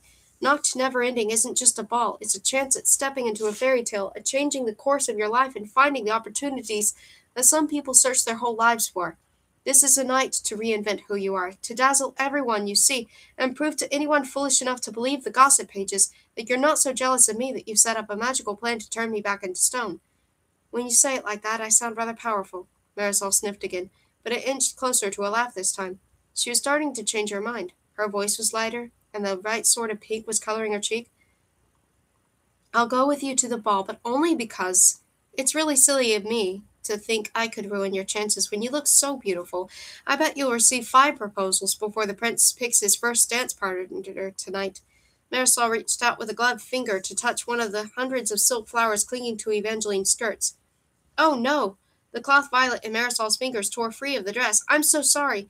It's all right, Evangeline said. You don't notice it. There were so many flowers on the gown, a person would have to look very close to see one missing violet, and yet Evangeline's eyes went back to the damaged bit of the skirt, where the flower had been. There were 5 purple threads poking out. Thick threads that should not have broken easily. Could Marisol have torn the flower on purpose? Evangeline tried to ignore the wretched thought as soon as she had it. This doubt was just Kristoff's article getting to her, resurfacing some of the suspicions that Evangeline had tried to leave behind at the South. Marisol wasn't her enemy. Marisol would never intentionally hurt Evangeline or damage her gown, but Evangeline's doubt was like salt. There wasn't much of it, yet it seemed to alter the taste of her thoughts. She recalled the way Marisol's face had shadowed yesterday after reading the scandal sheet that declared Evangeline one of his favorites, and Marisol had gone off earlier alone that day. Evangeline still wanted to believe that if she'd stepped into a spell shop, it had been an accident. But what if Marisol was a little jealous? What if that jealousy had tempted her into a store, despite her fears of magic? Ladies, I hope you're both ready. It's time to go. Frangelica's friendly voice accompanied 2 cheeky knocks on their door. Cheery knocks on their door. A minute later, they were all heading out of the inn, walking toward a carriage pulled by 4 black horses as shadowy as the bits of doubt still clinging to Evangeline. She really didn't want to think the worst of her stepsister, but the truth was, Kristoff's observations of Evangeline last night had been mostly accurate. So it was possible he'd written the truth about Marisol as well. I'm so sorry, Evangeline stopped before stepping inside the coach. If Kristoff was right about Marisol, Evangeline needed to know before reaching the ball. I seem to have left my gloves in the room. I'll be right back. Evangeline raced back into the inn and up the stairs in a blur of flowered skirts that weren't meant for running. She needed to be quick, and she needed to make sure that her stepsister didn't come after her. If she was wrong about Marisol, and Evangeline was almost certain she was wrong, she didn't want Marisol to catch her searching a room for spell books. If her stepsister knew that Evangeline had been tempted to believe what Kristoff Nightlinger had written, she'd be crushed. Once back in the suite, Evangeline walked past the sitting-room table, where she'd intentionally left her gloves, and marched directly into Marisol's room. The hearth fire was still burning, casting warm light over a bedroom exactly like Evangeline's, save for the scents of vanilla and cream that always clung to her stepsister. There were books, but they didn't appear to be of a magical nature. The only tomes Evangeline found were in a pile of pretty pink cooking volumes on the nightstand. Recipes of the ancient North, translated for the first time in 500 years, how to bake like a pastry goblin. Sweet salt, the secret ingredient to everything. Evangeline. Time stopped at the sound of Marisol's voice. Evangeline spun around to find her stepsister standing in the rounded doorway. It seemed everyone was sneaking up on her today. No, Evangeline quickly corrected herself. Marisol hadn't been sneaking. Evangeline had just been too busy suspecting her of witchcraft to hear her walk inside. What are you doing in my room? A tiny confused line curled like a comma between Marisol's petite brows. I'm sorry, Evangeline cast a frantic look about the room as she searched for something to say. Did you happen to see my gloves? Are these the ones you're looking for? Marisol held up a pair of cream gloves. They were on the table in the sitting room. Silly me, Evangeline laughed, but the sound must have been as unconvincing as Marisol's earlier smile. The comma between Marisol's brows turned into something like a question mark. Now she was the one experiencing doubts. The look didn't last long, but it was enough to remind Evangeline that she was concealing more than just her reasons for entering this room. Unlike her stepsister, Evangeline did have secrets to hide, and if Marisol ever found out what they were, they'd hurt her far more than any of Evangeline's fleeting doubts, and they would absolutely ruin Evangeline.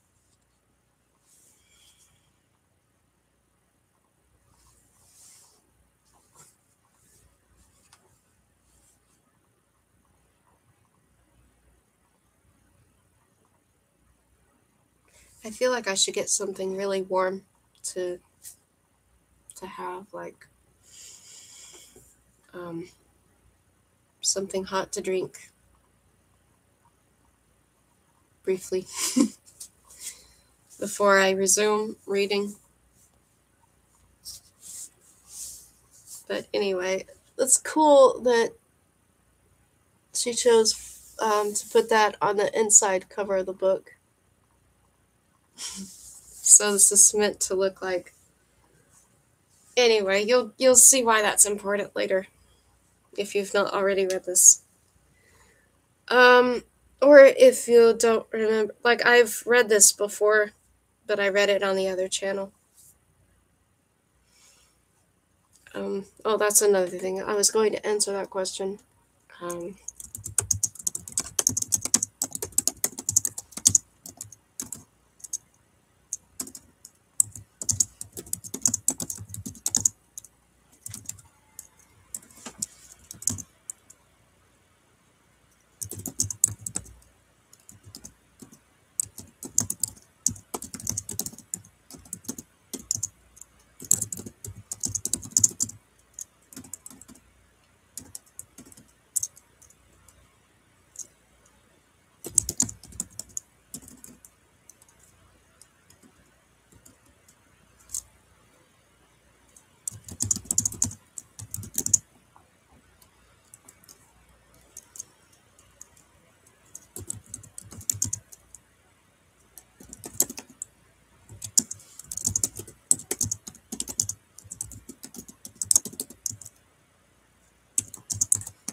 So like from around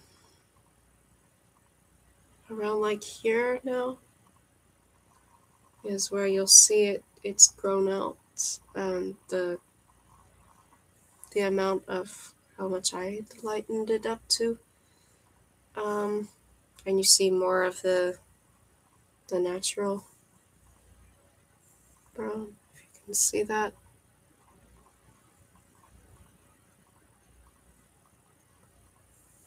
So I haven't dyed my hair, it's just it's just brown naturally. But I had lightened it up, um, for a little while. In fact, in my profile picture, that profile picture was taken New Year's Eve last year. Well, I should say it was taken New Year's Eve, um, the day before the beginning of this year. So it had been that like color because I had lightened it with peroxide. But now you'll see. But it wasn't so much lighter, I feel like, that it's like overly noticeable.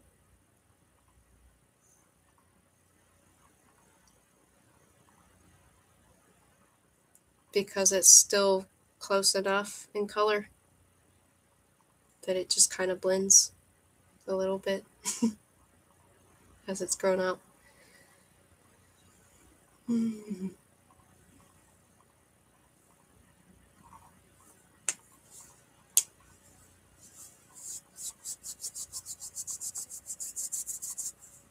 I've got to get something warm to have to drink. I've got to get something warm.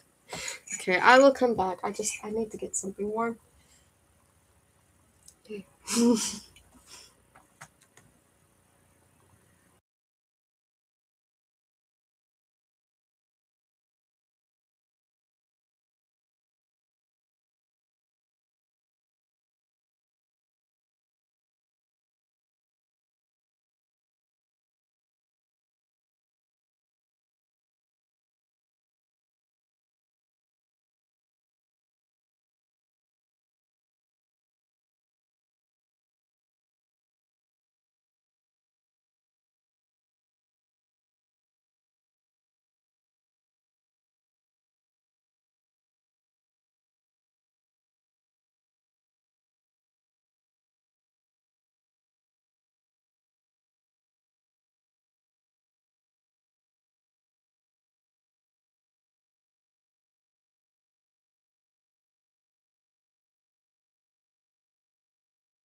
ate something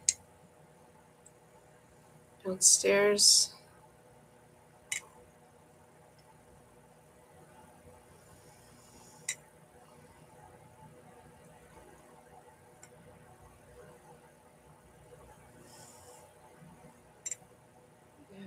Here, I've got some tea.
Oh, look at that.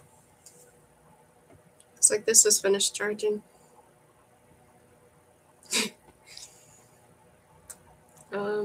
So I should unplug that. It is. Okay. I'm going to unplug this and turn it off.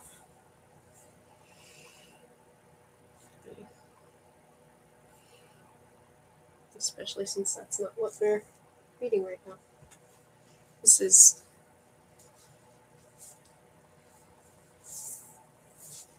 $18. Last night, when Evangeline had exited her coach, there had only been clouds of fog in the arch.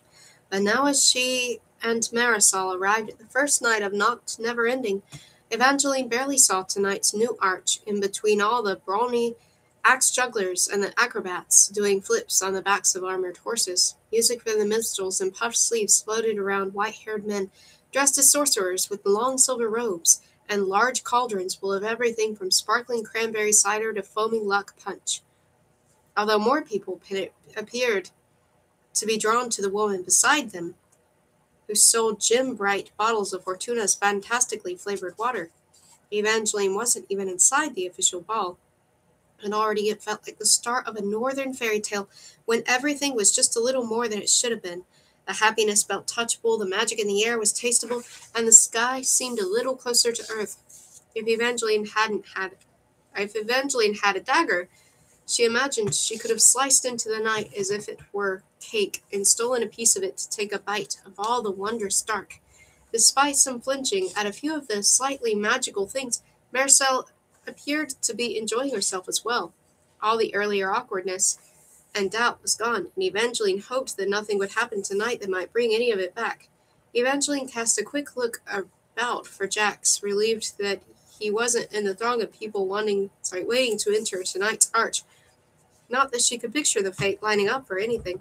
If Jax was there, he probably was already inside the actual ball. Leaning indolently against a tree and dropping apple cores on the dance floor. The dormant butterflies inside Evangeline began to stir. She really hoped to see Apollo tonight before Jack spotted her. There were only 2 more people ahead of her and Marisol now. Both were girls dressed in gowns and bodices formed of leather book spines and skirts made of love story pages. Evangeline heard the first bookish girl giggle as she approached the entry. It was a different arch from last night. The words, "May you find your ever after," were boldly emblazoned across the top, and instead of a variety of symbols, there were 2 figures carved on either side, a groom and a bride. The groom's strong face was that of Prince Apollo, but the bride carving shifted so that she looked like whichever girl was about to step through next. Evangeline could see pure delight on the faces of the girls who entered just ahead. Hope spilled through them, clear as light filtering through glass, as they no doubt imagined that Prince Apollo might choose one of them. Perhaps that was the true magic of Noct never ending. Not the minstrels or the magicians, but the incredible hope that everyone found. There was something fantastically bewitching about the idea that a person's identity could change in one single wondrous night. And Evangeline felt that power as she stepped underneath the arch. Warm, curling wind brushed her skin as she heard a rasping whisper, "We've been waiting for you." Another step, and the air turned spicy, with the scent of mulled cider and possibilities. Evangeline tensed as she caught a whiff of apples, but the remaining 2 scars on her wrist weren't burning, and she didn't see any painfully handsome young men with waves of dark blue hair. This evening she was in the ballroom of an aged stone castle, and Evangeline had never seen so much wonder on so many faces. Most of the ladies and several of the gentlemen appeared to be looking upward toward the tapestries and decorated balconies in search of Crown Prince Apollo, but just as many seemed to be losing themselves in the party, literally. All around the great room were tall doors, with words like chance, mystery, or adventure burned into the center of them. Evangeline watched as a pair of young men holding hands slid through the door labeled Love. Just beyond them, a girl with straw gold hair, topped off with a paper crown, took a shuddering breath as she stepped onto an enormous black and white checkered board. There were other players on board as well, all either wearing bishop's cloaks over their colorful doublets, gloves of pawns, or other identifying markers as they played a type of chess where the human pieces kissed one another instead of kicking each other from the board. Evangeline felt a curious blush as she watched a pawn lock lips with a knight dressed in black leather. "The game is really rather fun," said Lala, appearing by her side in a spark of shimmering gold and orange. Her strapless gown matched the dragonfire tattoos of her brown arms, and the slit of her skirt flickered around her exposed leg as if it were aflame. "You look marvelous," Evangeline said. "Candles all over the world? Must be jealous of you tonight." "Thank you. I've always wanted to make fire envious." Lala executed a little bow. "Now to go back to the game," she continued, nodding toward the chessboard where the young woman in the paper crown was now standing on her tiptoes to kiss a tall young man in a black bishop's cape. The girl's hands were trembling, but her cheeks were flushed with excitement, and the boy appeared almost as nervous. He stood completely still. Evangeline couldn't tell if he was afraid of the kiss or afraid that the girl might change her mind. Evangeline wondered if the game might be good for her stepsister, if it might improve her in confidence, but it seemed Marisol hadn't come through the arch yet. "Are you going to give it a go?" Lala asked. "I'm not sure I even understand how it works," Evangeline said. "There aren't many rules to kissing chess. Each side has one player who moves their human pieces about, coupling them up with opposing pieces until a pair decides that they'd rather kiss each other than anyone else. Is there a winner to the game, or is it just an excuse to make people kiss?" asked Evangeline. "Doesn't matter. It's kissing." Lala finished on a sigh. "Why don't you play?" Evangeline asked. "I would, but I can't help but try for a chance with Prince Apollo." She made a show of lifting her face toward an empty inner balcony and affecting a longing stare. Evangeline stole a moment to look about the ball, scanning for a different prince. It would have been easy to get swept up in the gala, but she needed to stay vigilant. The scars on her wrists still weren't burning, but she found it hard to believe Jax wasn't there yet. Everyone else seemed to be. The castle was filling with people faster than water could pour into a sinking ship. Maybe she just had to search harder. Her eyes darted from gentleman to gentleman, cutting across the bustling ballroom until Jax. Her heart leapt over a beat. He was near the edge of the dance floor, lounging on a winged chaise and tossing a black apple with one hand. He looked like a bad decision some unfortunate person was about to make. His midnight blue hair was unruly, and his sable half-cape was rakishly crooked, hanging over one shoulder to reveal a partially buttoned, smoke-gray doublet. He dropped his apple, shoved off the lounge, and approached a nearby girl in a frothy pink sugar gown.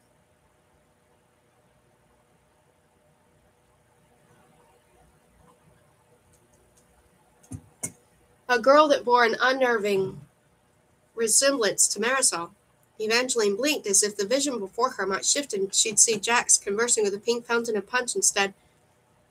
But the girl was definitely Marisol, and she was beaming so brightly Evangeline could see her glow from across the ballroom. When had she even entered the party?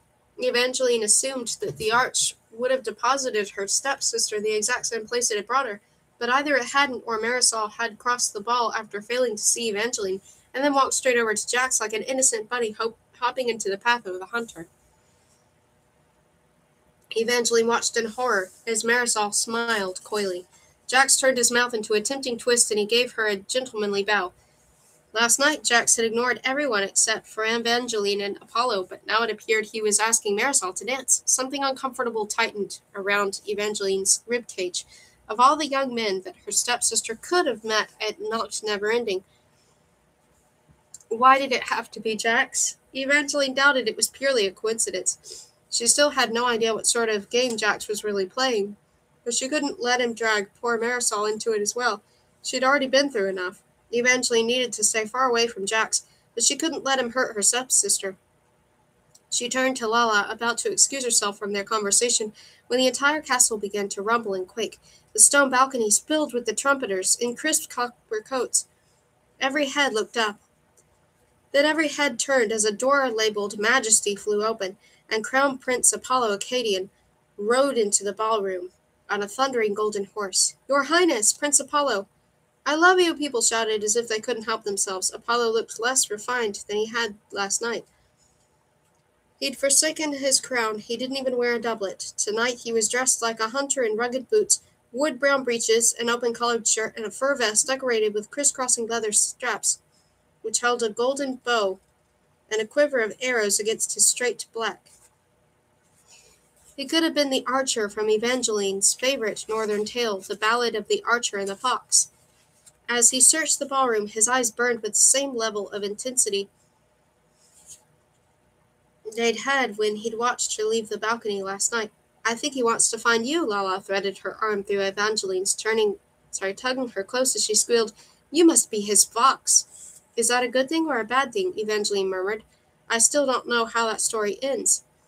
No one can remember how that story ends, but it doesn't matter. He's not trying to recreate the tale. He's making a romantic gesture.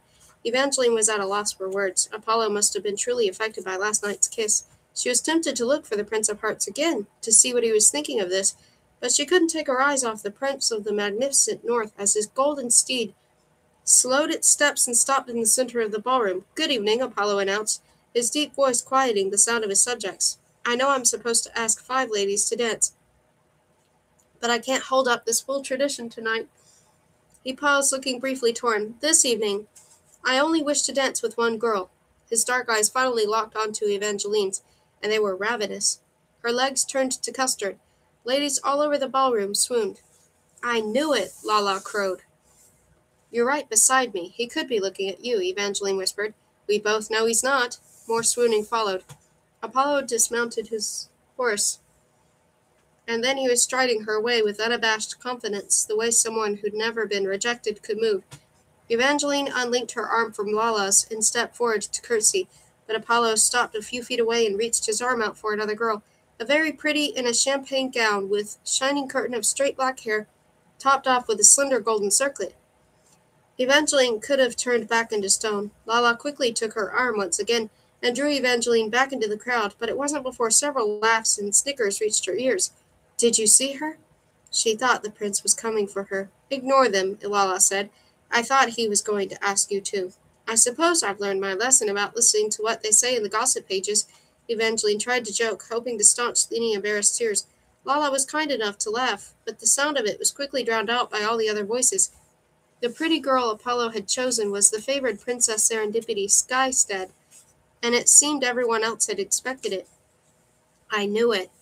She's so sophisticated, and she speaks 27 languages. Her family has such good blood." There really was no other choice. With every comment, Evangeline felt herself grow smaller, shrinking inside the crowd as she tried to drown the voices and quell her growing humiliation. It was silly. She didn't even know him.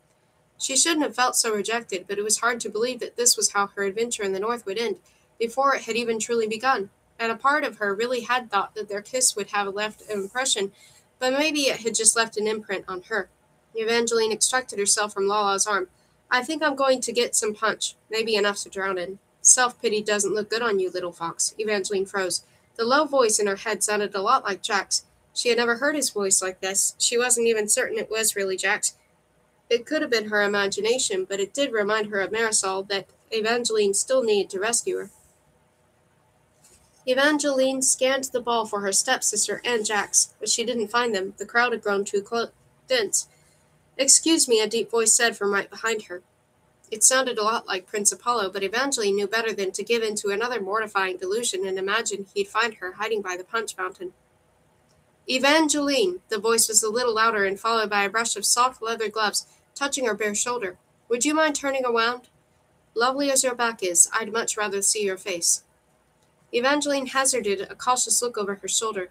Prince Apollo stood right behind her. She swore he was taller than she remembered, as he looked down on her with a smile that was a little shyer than the one he'd flashed at the ballroom. Just a subtle tilt of lips. "Hello again." His voice went hoarse and soft. "You look like a dream come true." Something inside Evangeline melted, but after her earlier assumption, she was afraid to imagine why he might be standing there, staring at her as if he really meant what he'd just said. A small crowd started to form around them, and no one even pretended they weren't watching.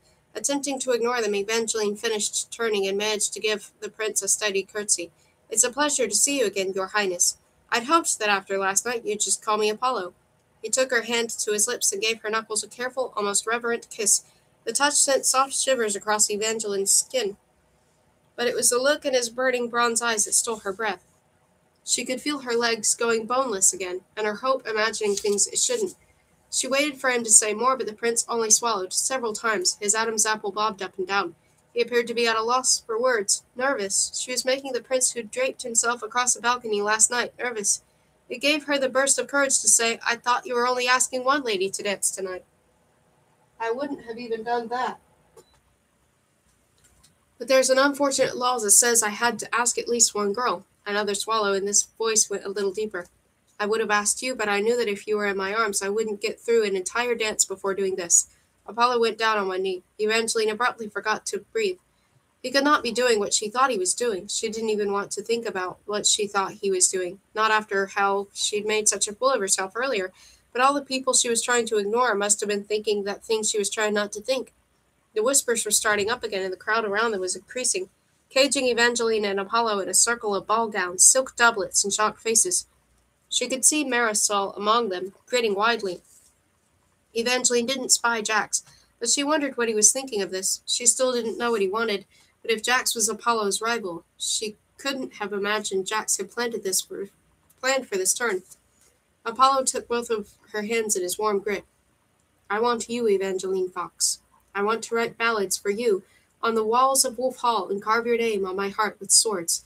I want you to be my wife and my princess and my queen. Marry me, Evangeline, and let me give you everything." He brought her hand to his lips again, and this time, when he looked down at Evangeline, it was as if the rest of the celebration didn't exist. His eyes said 1,000 exquisite words, but the word she felt most was wanted. Apollo wanted her more than anyone else in the ballroom. No one had ever looked at Evangeline like this before, not even Luke. In fact, she couldn't even picture Luke anymore. All she could see was the longing and the hope and the hint of fear swirling in Apollo's expression, as if she might say no. But how could she? For in the first time in months, her heart felt full to bursting, and so when Evangeline opened her mouth, she said exactly what most girls would say if a royal prince were to propose to them in the middle of an enchanted ballroom. "Yes, 19. As soon as Evangeline squeaked out her "yes," the trumpeters above released a brassy cheer. The entire ballroom exploded in clapping, and Apollo gallantly scooped her up into his arms. His grin was pure joy.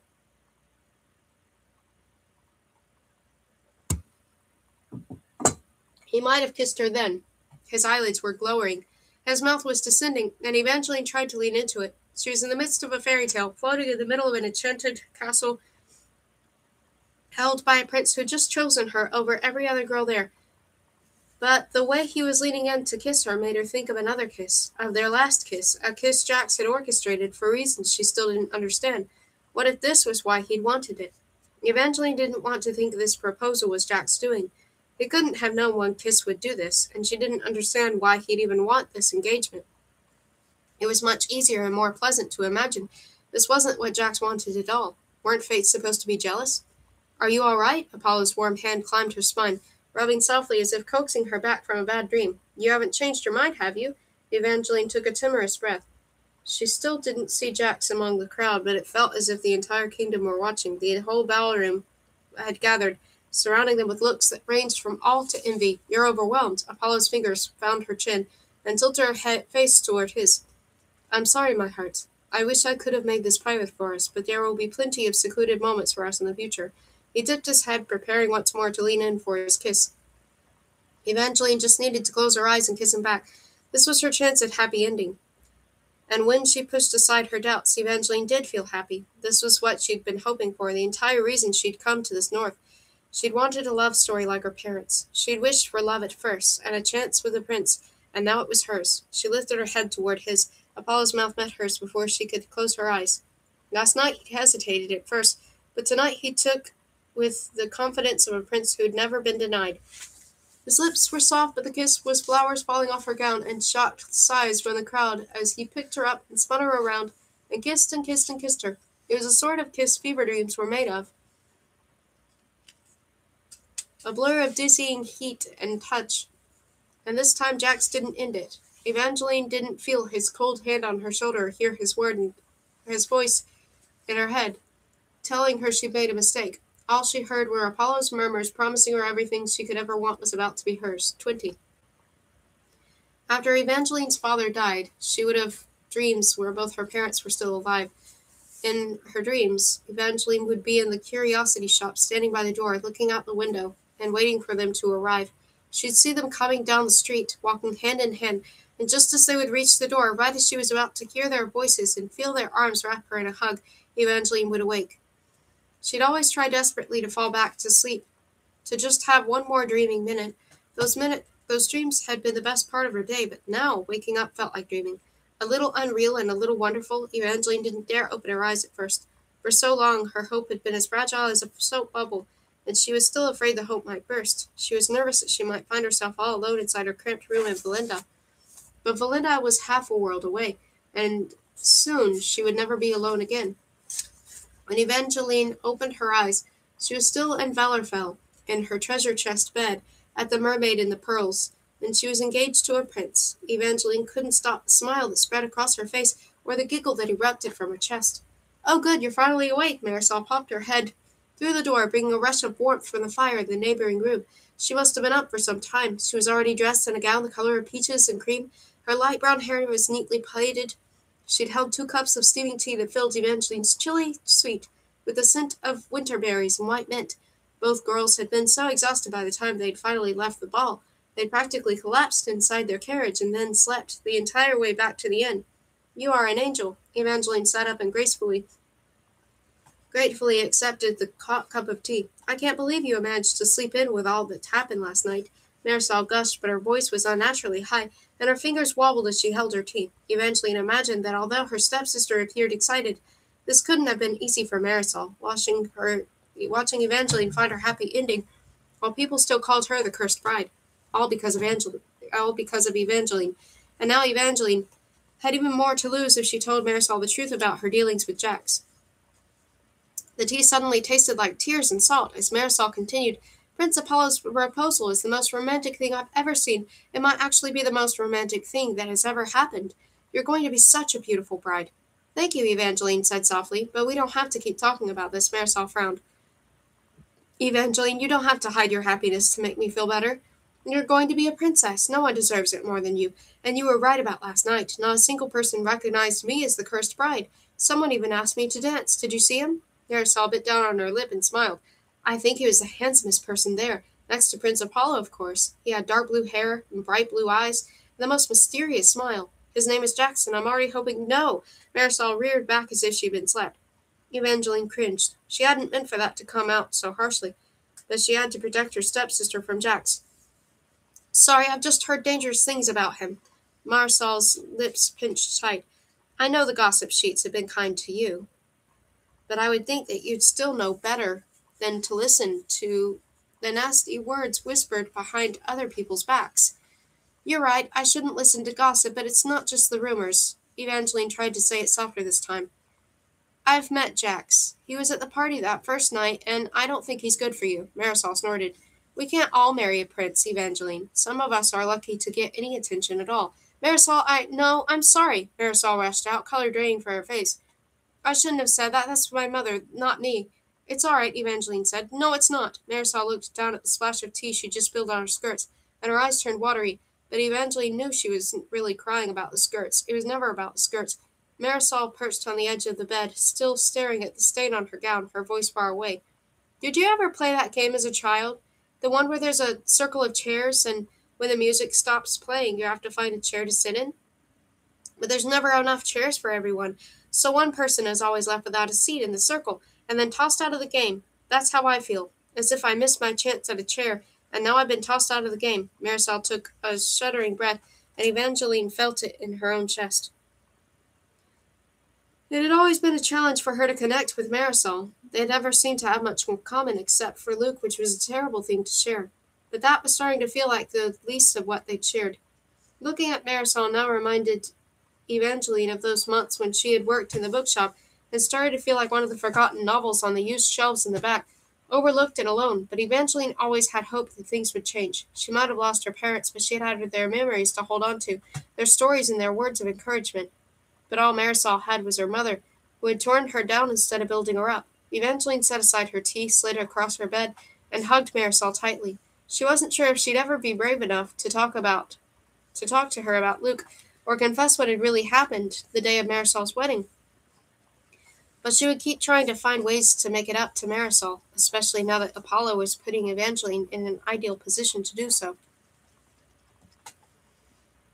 Her stepsister leaned in with a sniff. I'm sorry for spoiling your happiness. You didn't ruin anything, and you haven't been thrown out of any game. In the North, they don't even play that musical chair game. I've heard it was outlawed and replaced with kissing chess. As she said it, Evangeline could already imagine setting up a match for her stepsister with every eligible young man in the land. Maybe she'd ask Apollo for help. It might not remedy everything, but it was a start. Evangeline was about to suggest the idea when the pounding on the door began.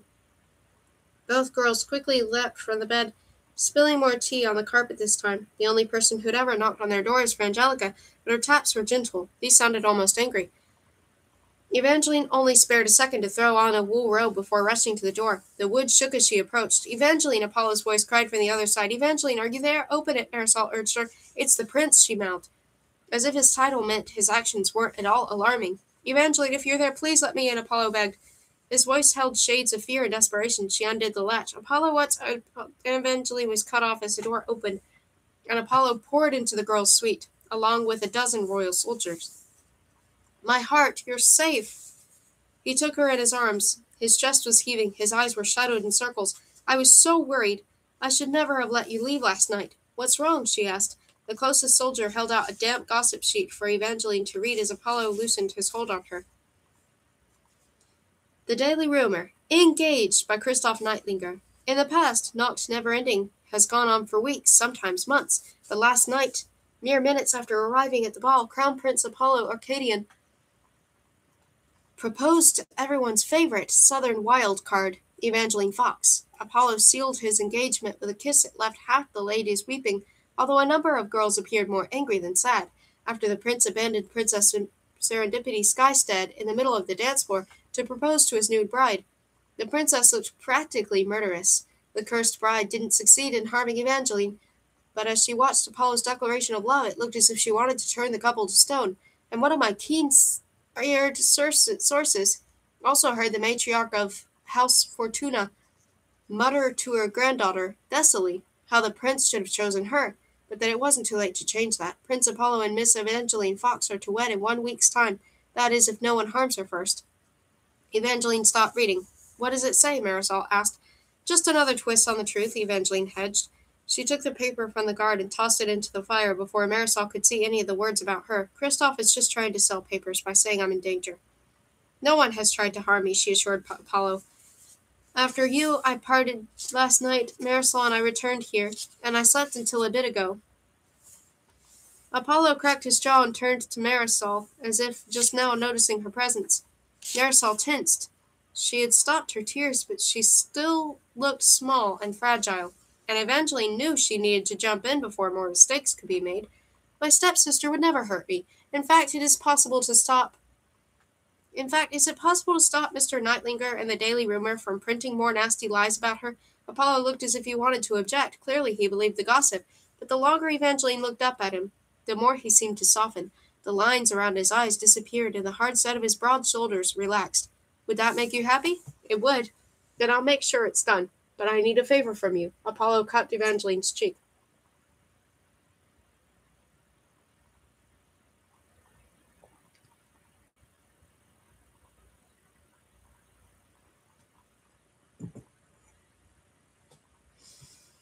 She still wasn't used to the feel of him. His hand was larger than Luke's, but his touch was more tender. And yet, the look in his deep-set eyes was entirely haunted. I want you to move into Wolf Hall with me, where you'll be safe from any type of threat. 21. The Daily Rumor. 6 days left. By Christoph Neitlinger. No one knows exactly how old Wolf Hall is, but legend says Wolferic Valor built every spiraling tower,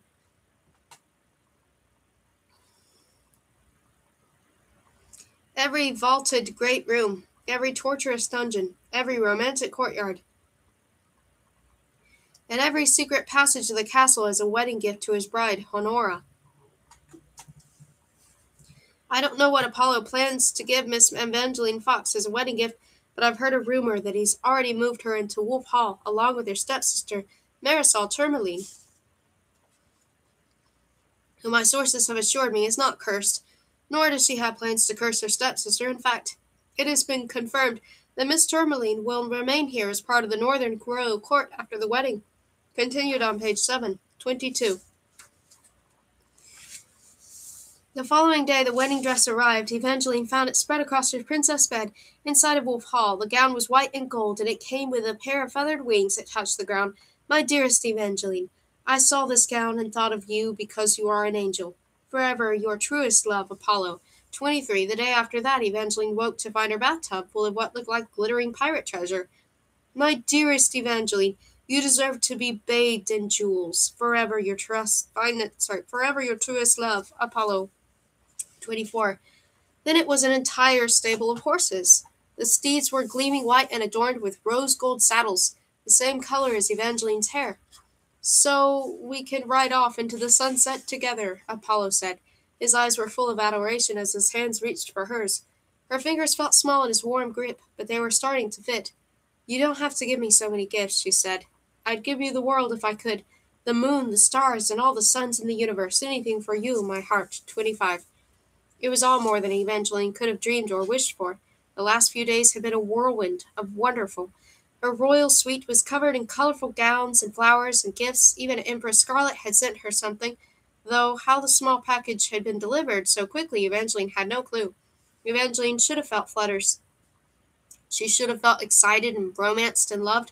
Apollo was generous and attentive and terribly kind to her, and she definitely felt something whenever she thought about him. But it was sadly not butterflies. It was closer to the unsettled feeling she'd had after making a deal with Jax, or the wrongness she'd felt when she'd learned that Luke had proposed to Marisol. Something was not as it should have been. Evangeline sat on the wide hearth in front of her fire, set down the little red box that Empress Scarlet had sent, and then picked up the morning's gossip sheet. The Daily Rumor, 3 days left, by Christoph Neitlinger. Evangeline Fox and Prince Apollo Arcadian have been engaged less than 1 week, and already people are writing songs about them and saying that theirs is the greatest love story the magnificent North has ever seen. The rumors floating around are extravagant, especially for a prince who once said he wouldn't choose a bride at all. And I'm thrilled to report I was able to acquire a rare interview with the Crown Prince to find out which tales about him are true. Christoph. Everyone has been talking about you and Evangeline Fox. People say you're entirely bewitched. I've heard you stand in the courtyard outside her window each night to serenade her. You've declared her birthday a holiday, and you're having all 122 of your portraits redone so they include her likeness as well. Is there any truth to these stories? Prince Apollo. I've done much more than that, Mr. Neitlinger. With a proud smile, the prince unbuttoned half of his shirt to spread it apart to reveal a vibrant tattoo of a pair of swords curved to form a heart It contained one name, Evangeline. Kristoff. That's quite impressive, Your Highness. Prince Apollo. I know. Kristoff. No one who sees the two of you together could doubt that you're in love, but I've heard whispers that the Council of Great Houses is unhappy you chose not only a foreign bride, but one without a prominent family. People are saying they wish to have the wedding called off, and that's why you've set such a quick date for it. Prince Apollo. That is a complete lie. Even if there were truth to it, nothing could keep me from the love of my life. Kristoff. What about your brother, Prince Tiberius? There are rumors that you two had another falling out this week. They say he's backed the great house's objection to your choice of bride because he wants to stop your marriage and keep you from becoming king. Prince Apollo. That's absolutely false. My brother couldn't be happier for me. Kristoff. Then why are people saying he's disappeared again? Prince Apollo. Some people forget Tiberius is also a prince and has royal duties of his own. Prince Apollo wouldn't tell me if Prince Tiberius will be at the wedding, but our interview did confirm the rumors that the crown prince has been completely bewitched by his bride-to-be. I've never seen anyone as in love as Prince Apollo. If only Evangeline could believe that Apollo was truly in love, but sadly she feared that Kristoff was right when he called her betrothed bewitched. Evangeline believed in love at first sight. She believed in love like her parents loved, like a story. It was the love she'd come to the north hoping to find, but Apollo's actions and feelings were so extreme they didn't feel like love. They felt more like an obsession, hungry and outrageous, and if she were being entirely honest, a little unsettling, like the work of a spell or a curse or a fate, like Jack's. When Apollo had proposed, Evangeline had been so quick to think that Jax wouldn't want this marriage, but now she couldn't help but wonder, was Jax the reason for this engagement? What if the blood Jax had painted on her lips had infused her kiss with a magic that made Apollo fall in love with her? She didn't want to think it. She didn't want to think about Jax at all, but if Jax had done something to Apollo, it would explain Apollo's over-the-top behavior. Why, though? Evangeline couldn't figure out any reason why Jax would want her and Apollo to wed, which gave her hope that her theory was wrong and that Apollo really was experiencing a dramatic love at first sight. She wanted so badly to believe that they were going to have a fairy tale love story. She wanted it all to be real. She didn't want to go back to Agnes's house or return to Belinda, where the best part of her day was when a bell rang outside of a bookstore door. And then there was Marisol. Her stepsister might have started here on rocky footing, but Apollo made it so the papers wouldn't say another bad word about her, and if Evangeline married Apollo, she'd be able to do even more for Marisol. But if Apollo was under a spell from Jax, none of that mattered, and none of it was real. Evangeline slowly rolled up the gossip sheet, knowing what she had to do, but dreading it all the same. She didn't want to see Jax again. But if he had done this to Apollo, then she needed to convince him to undo it. Evangeline doubted that the Prince of Hearts would lift a curse from Apollo out of a goodness of his heart, since all the stories said Jack's heart didn't even beat. But Evangeline didn't need to rely on Jack's goodness. If Jax wanted her to marry the prince, that gave her leverage, and she planned to use it to get Jax to fix Prince Apollo, and then to find out exactly what Jax wanted. Dear Jax, I was hoping you and I might have a chance to speak about an important matter that requires your immediate assistance. If you are not otherwise engaged, I would be very happy to run into you while I take my morning walk in the wood just outside Wolf Hall tomorrow. Sincerely, Evangeline Fox, 26. Little Fox, if you were attempting to write a threatening or persuasive letter, your skills need work. I don't have time to tramp through the woods with you, but you can meet me at noon tomorrow in Capricorn Alley. J. Dear Jax, I was only trying to be polite. It's a shame you're so used to conniving and deception that you cannot even recognize courtesy. Not all of us rely on manipulation to get what we want. Sincerely, Evangeline Fox. Of course, Evangeline couldn't send that message, but it had felt good to write it before sneaking out to meet Jackson the following day. She had been a little worried as to how she'd manage it. After the incendiary scandal sheet article about her safety, Apollo had given her a pair of guards to make sure no one hurt her. But he also gave her absolute freedom to do as she wished, and she used that freedom to gain information about Wolf Hall's secret passages. There was one conveniently located in the room that she'd used to make her escape. Evangeline didn't know if anyone would notice she was gone, but she hoped they wouldn't track her down to the narrow strip of fog and dark that was Capricorn Alley. She huddled deeper into her fur-lined cape and rubbed her hands together, wishing she'd worn thicker gloves.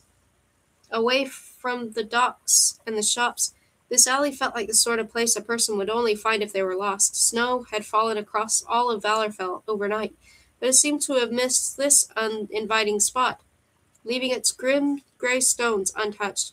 The only door had a ring of skulls emblazoned upon it, which made her think the business done here was not the savory sort.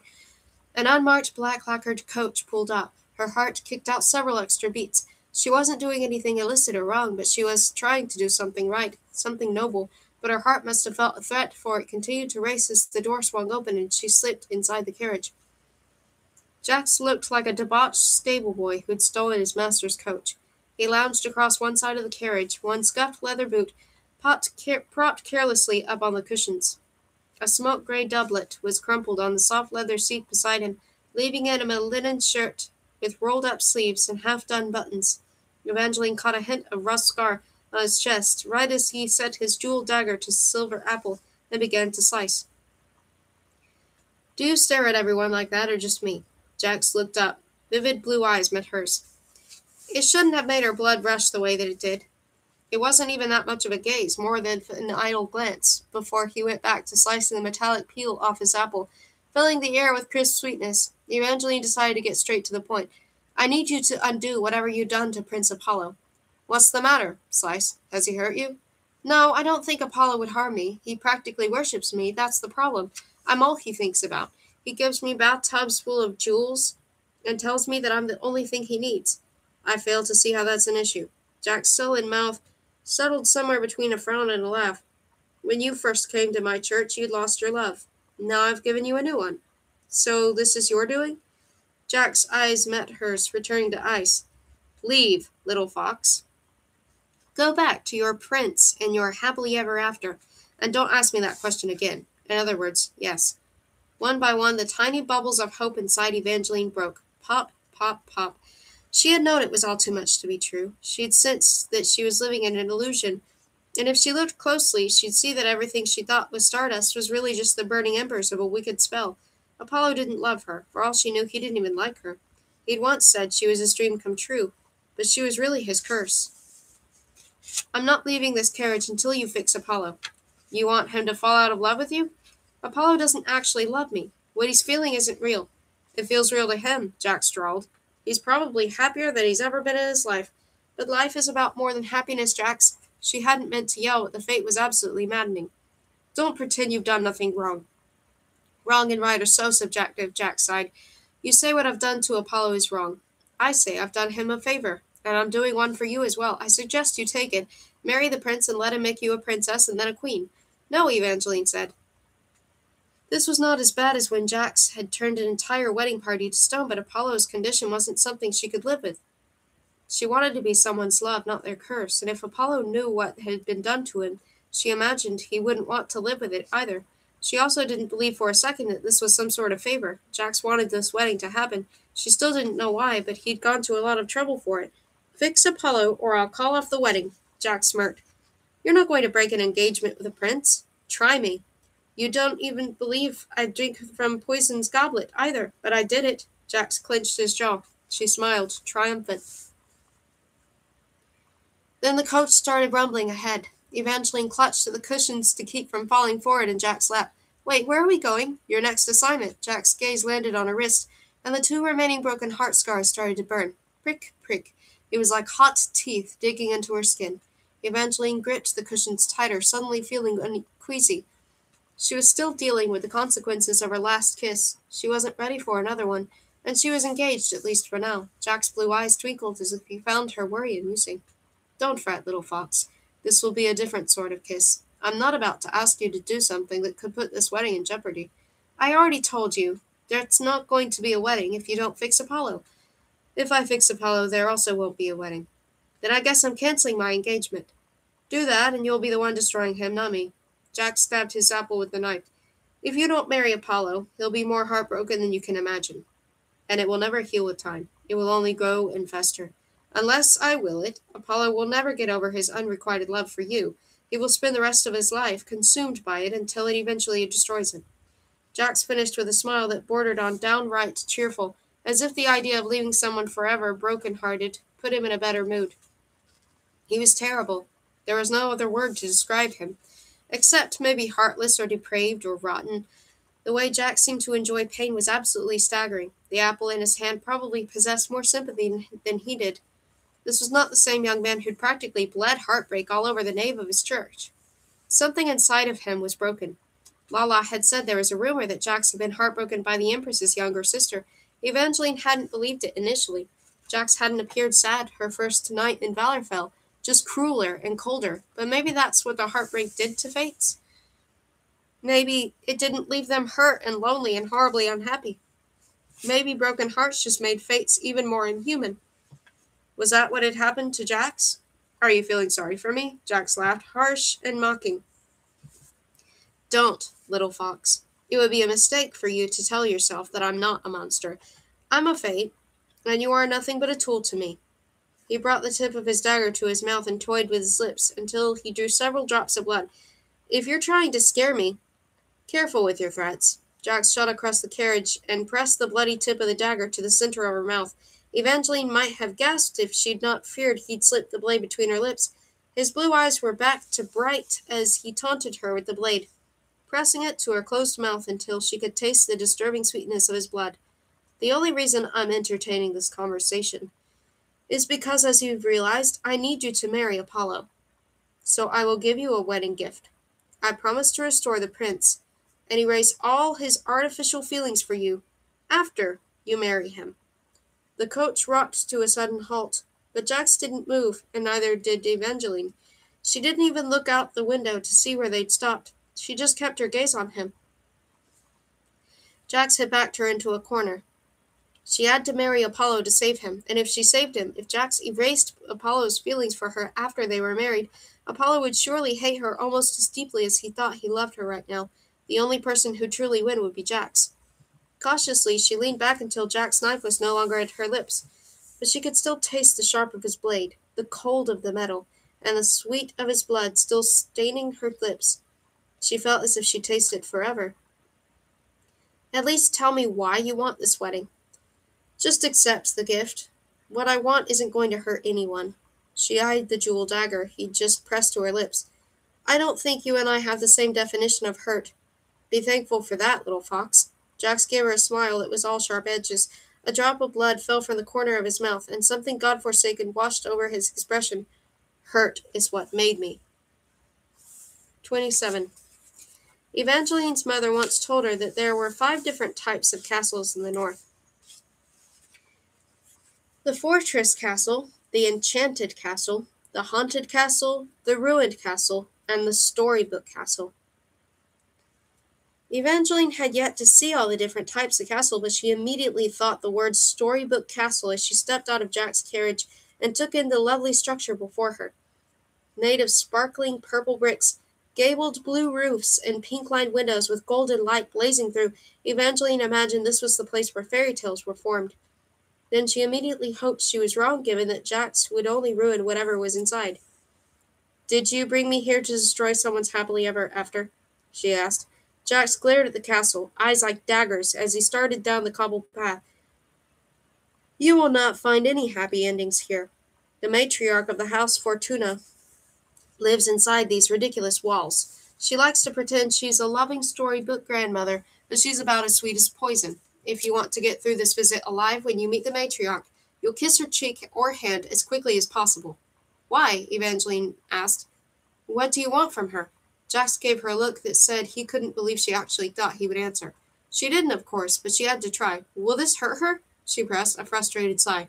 Once you've met the matriarch, you won't worry about hurting her. But, little fox, Jax brought a cool finger to her mouth, quieting her protest with more gentleness than he'd used in the carriage, as if she could have been tricked by it. Let's skip the part where we argue about this. I know you don't want to do this. I know you don't want to hurt anyone and that your sensitive human heart is trying to make you feel guilty, but you will follow through with this to fulfill your debt to me, and if you don't, you'll die. If I die, I can't marry Prince Apollo. Then I'll find another person to do the job. Everyone is replaceable. He stroked her lower lip once before pulling away and striding carelessly down the cobbled path to the house. She would have loved to have turned and gone the opposite way. She didn't completely believe she was expendable, but she also couldn't forget the way Jax had walked away when she turned to stone. She might not have fully believed she was replaceable, but she did believe Jax would allow her to get hurt or worse if it got him what he wanted. I now understand why you ignore everyone at parties, Evangeline huffed, practically jogging to catch up with him. If anyone actually spoke with you, they'd stop whispering about how mysterious you are and talk about how much they can't stand you. Jack speared her with a sideways glance. Meanness doesn't suit you, little fox, and I don't ignore everyone. The other night I had a lovely conversation with your stepsister. Stay away from her, Evangeline warned. That's funny, I was about to tell you the same thing. Jack's lips curved like a crescent blade, waiting for her to take the bait, to ask why he'd warned her away. The question was on the tip of her tongue, but Evangeline didn't want to doubt her stepsister again. Marisol was not the one who turned a wedding party to stone or bewitched a prince so he would love her. She was a cursed reputation she didn't deserve, and exactly what Evangeline might have been if she'd been raised by Agnes instead of her parents. I'm guessing you're ignoring me because you already know she's jealous of you. Stop it, Evangeline said. I will not let you drive a wedge between us.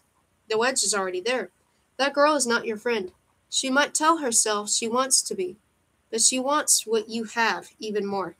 That's not true, Evangeline snapped, and she could have kept arguing. She could have continued fighting with Jax until the end of time. Luckily for time, the path to the Fortuna cottage was short, and they had already reached the door. It was a soft purple of frosted plums with a cherub-shaped knocker buried in its center. Jax took the cherub's ring and gave it 2 quick raps. Evangeline swore the knocker frowned, as she understood how it felt. She wouldn't want to be touched by Jax either. Not again. Her lips still tinkled from where he touched her, and if she licked them, she knew she'd taste his blood again. He'd marked her. Now he planned to use her. Nerves writhed inside her as the door before her opened. She'd wondered once more at what Jax really wanted, and what her kiss would do to the Fortuna matriarch. As a servant led her and Jax inside, she tried to figure out what he could possibly be after. It became immediately clear that the Fortunas were very wealthy. Everything in their storybook castle was twice as large as the items inside of the house where Evangeline had grown up. Even the carpets were thicker, swallowing the heels of her boots with every step. But Evangeline doubted Jax was simply after wealth. She watched him closely, specifically his eyes, to see if they landed on any particular objects. The servant led them past a line of portraits of people with white blonde hair and painted smiles, before finally settling them into a warm sitting room with 2 crackling marble fireplaces, a polished quartz piano, and a large bay window. There was a charming view of a snow-covered garden where a fluffy snow cat pounced after a merry blue dragon, laughing sparks. Jax didn't even glance at the scene of any of the lovely things in the room. He stopped at one of the fireplaces, leaned an elbow against the mantel, and watched her with a shameless intent. Don't worry, little fox, you might even enjoy this. Before she could think too much about how Jack's lazy voice had made it into her head again, the door to the study swung open. I'll give you 1 minute to get out of here before I let Jupiter and Hades attack. The older woman, who must have been the Fortuna matriarch, stormed into the room, flanked by a pair of steel-gray dogs that came up to her waist. It's not their dinner yet, but they're always hungry for the meat of my enemies. Tabitha, Jack sighed, dramatic as his pose. There's no need for over-the-top threats. I assure you my threats are genuine. One wrinkled hand brushed over the dog to her left, and it bared a set of gleaming teeth. You now have 42 seconds. I meant it when I told you that I'd kill this little upstart if I ever crossed her path. The matriarch's gaze swung over to Evangeline. With 2 circles of rouge painted on her cheeks and her dusky lavender dress belted with a hanging gold chain, the older woman looked like a very expensive doll, the type that people had nightmares about coming to life and killing them in their sleep. Clearly the papers have exaggerated your looks, she said. I can't believe Apollo chose you over my Thessaly. Although after you're out of the picture, I'll make sure he fixes that. Evangeline wanted to hope the woman was joking. She had to be joking. People who lived in sparkly purple castles didn't threaten to feed guests to their dogs. Evangeline shot an uneasy look toward Jax. He glared at the standing clock in the corner, tick, tick, ticking away. Not joking, then. You have 8 seconds, said the matriarch. The dogs both snarled, gray lips, pulled back over canine teeth, as their owner toyed with the short fur on their heads. Evangeline's breathing turned shallow. She told herself they were only dogs, and it wasn't as if she needed to kiss their muzzles. She just needed to kiss the woman who was petting them.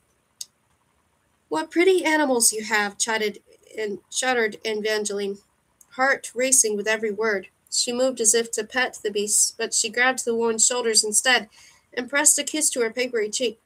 The Fortuna matriarch stiffened and squawked. How dare... Her words were cut off by the yip and the bark of the dogs as they both jumped. Strong paws hit Evangeline's torso. She tried to step back, but the hounds were licking her. One wet tongue smacked a sloppy dog kiss to Evangeline's cheek, while the other lapped her neck affectionately. Across from her, the Fortuna matriarch now wore a soft smile on her gently lined face, suddenly looking as sweet as her pretty purple castle. Jupiter, Hades, she commanded. Stand down, my loves. Leave our precious guest alone. The dogs obeyed immediately, returning to all 4 legs. Then the matriarch was giving Evangeline a hug as warm as fresh-baked cookies and knitted blankets. And for the first time, Evangeline was actually thankful for Jack's magic, because this was clearly his doing. The kiss had turned the matriarch from killer doll into doting grandmother. Forgive Jupiter and Hades. They only act naughty like that when they're exceptionally excited to see someone. You'll have to pardon my deplorable behavior as well. I wish I'd have known you were visiting today. I'd have had cook made you some hobgoblin fudge. Jax laughed and covered it up with a cough that sounded a lot like hobgoblin fudge.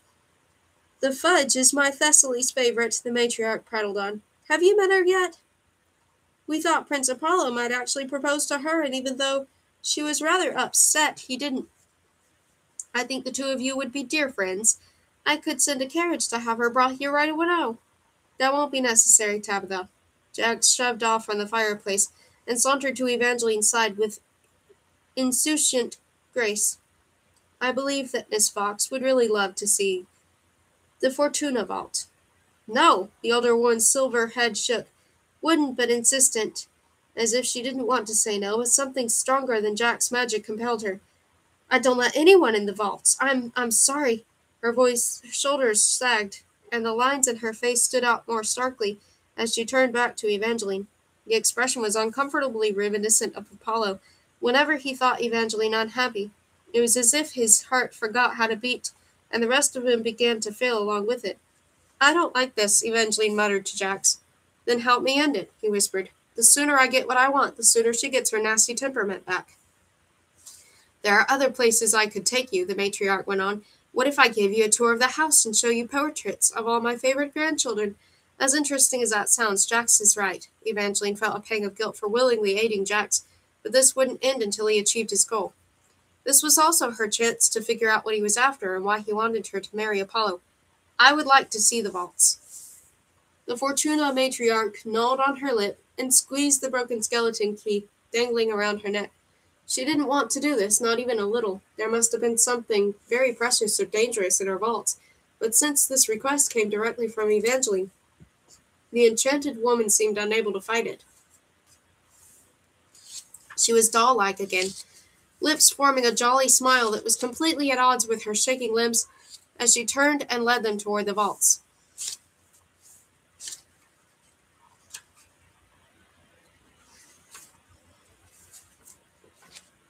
28.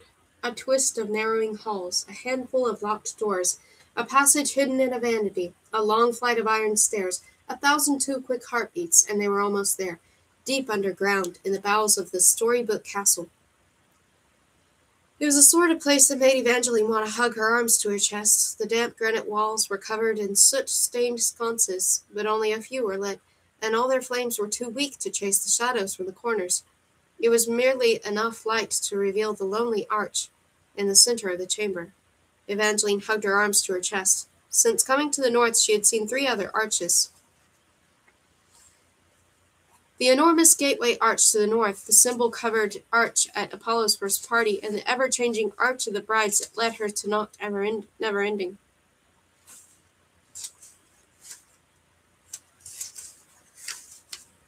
This arch was much plainer, yet it thrummed with a similar power to the others. Covered in dried moss and sepia cobwebs, it looked more gray than blue, and it made her think of something that had gone to sleep a long time ago and been intentionally left alone. Looks as if I'm not the only one who's been misbehaving. Jax raised an imperious brow, as his gaze swung from the mossy arch to the trembling Fortuna matriarch.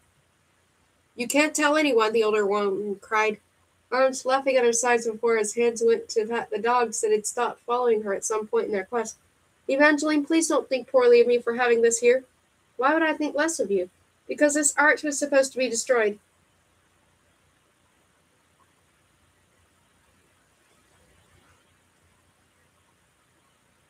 Jack stopped right in front of the structure and went absolutely still. Evangeline doubted he was even aware of it. No, he most certainly wasn't aware. If he had been, he would have shuttered his features much sooner than he did. Locks of blue hair fell across his forehead, but they didn't hide his eyes. They were wide,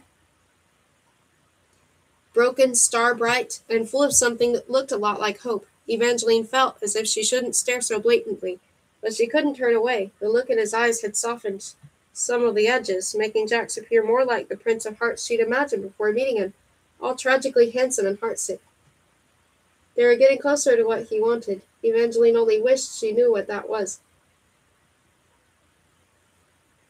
She scrutinized the sleeping arch again, wondering what made this one different from the others. It took several moments and some squinting to see through the grime, but she found a set of foreign words etched into small letters across the top. A jolt of excitement raced down her spine. Evangeline couldn't read the words, yet somehow she recognized the language. Is this the ancient tongue of the Valors? She asked, flashing to the beheaded statues that had whispered to her across the sea when she first entered this part of the world. Jax cocked his head, surprised. What do you know about the Valors? My mother used to tell me about them. Of course, as Evangeline worked to recall what her mother had said, she couldn't seem to remember much. All she had were hazy images of an ancient royal family who had their heads removed. They're much like the northern equivalent to the Fates.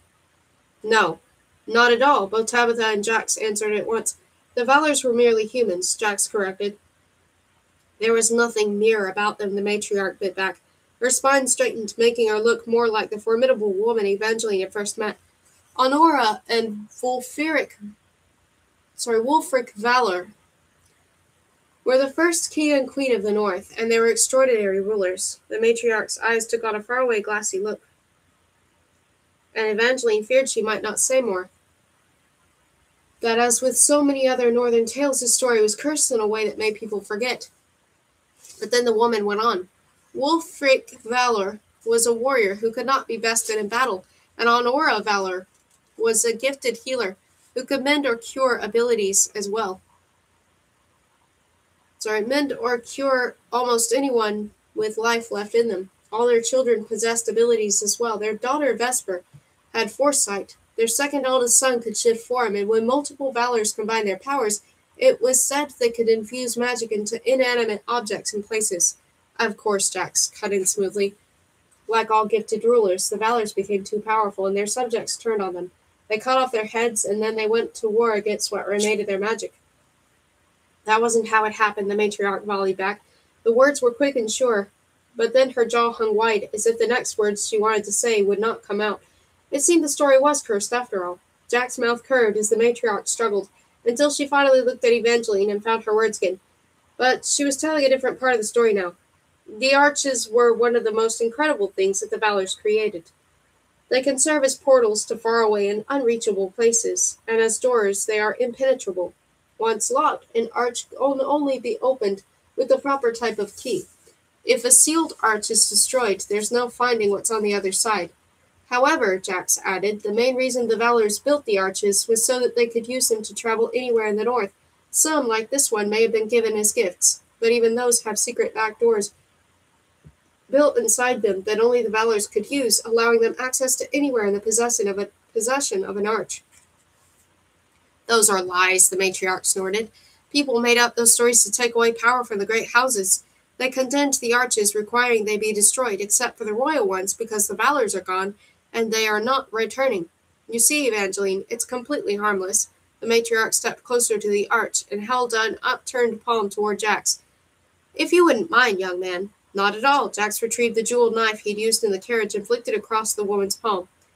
By my gifted blood, I seek entry for my friends and myself. The matriarch pressed her bleeding hand to the stone, and it pulsed like a heartbeat. Throb, throb, throb. The stones came alive before Evangeline's eyes, turning a shimmering blue touched with green as the dried moss refreshed and dripped with dew. See, dear? The matriarch dropped her bleeding hand, and the arch's empty center filled in with a shining oak door that smelled of fresh-cut wood and ancient magic.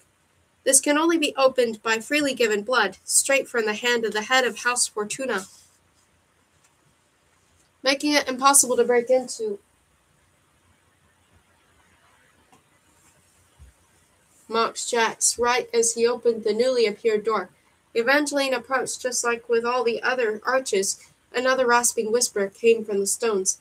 You could have unlocked me as well. Evangeline jumped at the words. Then she went corpse still, surprised and unnerved to see that Jax was watching her instead of the vault he'd so desperately wanted to enter. What is it, little fox? His voice was friendly. She didn't like it, didn't trust it. Jax was many things, but he was not friendly. Nothing? She wasn't even sure it was a lie. The arches probably whispered different things to everyone.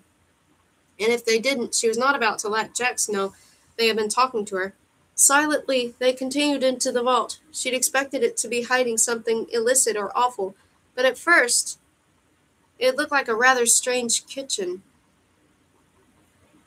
Lots of cauldrons and bottles and dangling wooden spoons labeled with things like, only stir clockwise and never use after dark.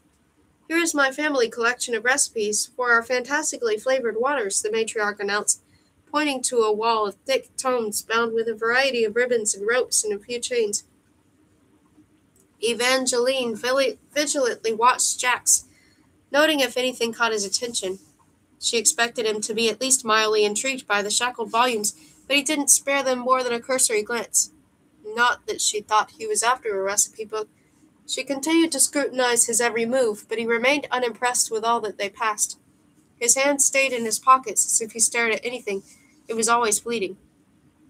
When they reached a cupboard of jeweled goblets, Evangeline thought she felt his eyes on her, watching her with more concentration than he looked at anything else. But when she returned to check, Jax was always ready, stalking ahead. The Prince of Hearts' mouth became more sullen as the matriarch pointed Evangeline toward a shelf of ancient dragon eggs. Then there was the cabinet of pulsing hobgoblin hearts, which made her very grateful the cook hadn't made any fudge. The items grew more haphazard after that. There were some possibly magic mirrors, ornamental robes, and a series of eerie but appealing framed pictures, but like the rest of the items, none held any interest for Jax. Not having fun? Evangeline needled. I feel as if I'm backstage at a bad magic show, Jax grumbled. Evangeline probably should have been pleased Jax wasn't finding what he wanted. But that also meant she wasn't finding out what he wanted either. Let me help you, Evangeline whispered, hoping to finally coax an answer out of him. If you tell me what you're looking for, I can try to find it. Jax didn't even acknowledge her offer. Completely ignoring Evangeline, he picked up a skull made of emerald and tossed it up and down like an apple, graceful and quick, and a little violently as if he wanted something to hurt. Jax was either too proud to accept her help, or he didn't want her to know what he was after. Regardless, he was clearly becoming tired of the vault. And it could have been just her imagination, but it appeared the magic from her kiss was flagging as well. The matriarch's smile sagged, her shoulders slumped, and she stopped bragging about her favorite things. She hadn't even bothered to scold Jax for tossing around the skull. If Evangeline wanted to know what Jax was looking for, she needed to do something. Coward, she coughed. Two sharp eyes slid her way. What was that? Nothing, Evangeline murmured, although, now that I think about it, it's rather disappointing that your sister plan is so weak that telling me one tiny piece could thwart it all. Very well, little fox, Jax continued, tossing his skull with the ruthless elegance of a young man who'd catch it just as easily as he would let it fall. If you want to help me, ask your friend the matriarch if you can see her collection of stones. You're looking for stones? Evangeline asked. Jax gave her one silent shake of his head as if he'd already said too much. She felt as if he was toying with her, but she'd also come to believe that even when Jax played with her, he was being serious. Lady Fortuna, Evangeline called. The woman was now a few steps ahead, far enough that Evangeline had to cry out a second time. Mistress Fortuna! Yes, my dear. She finally turned around. Is there something you wanted me to show you? I heard you had a collection of stones, and I would love to see it. Oh, no, my dear, I'm afraid I don't have any stones. The woman's entire countenance shifted as she'd said the last word. Her mouth started twitching, cracking what remained of her adoring expression until the grandmother facade was gone and the murderous doll was back. You! It's you! Little fox, Jack's voice turned eerily soft. I think it's time for you to run. How did I not see it? The older woman gasped, staring at Evangeline as if she were the most dangerous one in that vault. You're the one who will open the Valerie Arch. Jax, Evangeline hissed. For all the matriarch's talk about how glorious the arches were, she suddenly looked horrified. Why? What is she talking about? What is the Valerie Arch? Why are you still here? Jax took Evangeline's arm and fluidly shoved her behind him. But he wasn't leaving, and neither was she. You will know her because she will be crowned in rose gold, the woman chanted. She will be both peasant and princess. She's mad, Jax growled. You'll need to get out of here now. Evangeline's heart pounded, urging her to do the same exact thing. Get out, get out, get out, but she stayed rooted to the spot, listening to the matriarch chant. You will know her because she will be crowned in rose gold. She will be both peasant and princess. Evangeline didn't believe the woman was mad. The words sounded almost prophetic. You cannot marry the prince. The Valerie Arch can never be opened, the matriarch cried. Something metallic flashed in her hands, and then she surged forward with an item that looked like a knife. Evangeline grabbed for the closest object, a framed painting of a cat. What are you going to do with that? Jax muttered a curse, and then he took the emerald skull and cracked it over the matriarch's head. She crumpled to the ground in a heap of rumpled lavender. Evangeline's mouth fell open, though it took her several seconds to form words. Did you know this was going to happen? You think I wanted her to try and kill you? Jax sounded more offended than she would have expected. He dropped the skull, letting it fall to the ground, where it landed beside the matriarch with a loud thud. The woman's chest moved up and down with a slow, unsteady rhythm. She was still breathing, but barely. She's not going to tell us anything now. Jax lowered onto his haunches and leaned closer, lips pressing together. Something sick twisted in Evangeline's stomach. He was going to kiss the woman and kill her. Jax, stop! Evangeline grabbed his shoulders. Somehow she managed to wrench him back, probably due to the livid tone of her voice rather than the force of her trembling hands. She didn't fully understand what had just happened, but she wasn't going to let Jax make this worse. If you kiss her, we are done, Evangeline said. I'm not going to be involved in any murders. We can't leave her like this. His voice was perfectly reasonable and completely unemotional. Killing this woman wouldn't bother him at all. As soon as she wakes, she'll come after you. Why is that, Jax? What's the Valerie Arch? And who does she think I am? Jax pressed his mouth shut and rocked back on his heels, which felt like answer enough. He believed this chant was about her. The room started to spin, all the baubles and uncanny items blurring around her as Evangeline tried to make sense of the latest turn. You will know her because she will be crowned in rose gold. She will be both peasant and princess. Evangeline had the rose gold hair. She was currently a peasant, and she would be a princess in 2 days if she married Prince Apollo. This must have been why Jax wanted her and Apollo to marry. Jax had arranged all of this so she could become the girl in the Fortuna matriarch's chant, who, according to the matriarch, would open up this Valerie Arch. What's the Valerie Arch? She asked again. And why was she so afraid that I would open it? What's inside? Jax slowly brought himself back up to his full towering height. As he looked down on her and drawled, You don't need to worry about the Valerie Arch. All you need to do is marry Prince Apollo. Jax cupped her cheek, silencing her with one icy touch. If you wish to break the spell on Apollo, your only option is to marry him. Or do I need to remind you how desperate a broken heart makes you? How it hurts so much that it compelled you to make a deal with a devil like me? Do you really want to call off your wedding and leave Apollo like that, forever in love with someone who will never feel the same way? Jack's eyes took on the same disturbing, godforsaken look from the coach. It wasn't that long ago that I saw you in my church, willing to promise me almost anything to make the pain stop. Was that a lie? Or have you already forgotten the way heartbreak rips apart the soul, piece by piece? How it turns you into a masochist, making you long for the thing that just eviscerated you, until there's nothing left for you to be destroyed. His cold fingers dug into her cheek. She squared her shoulders and pulled away. Are you still talking about my heartbreak or yours?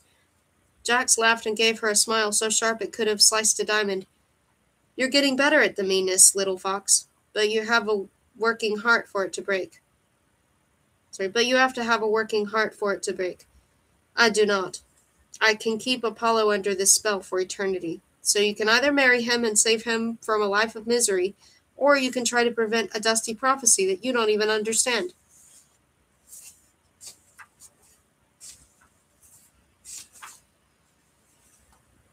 29. Evangeline kept her head turned toward the window, watching the icy glass as the carriage rambled back to Wolf Hall. She acted as if Jax weren't there, even as she kept replaying his last words.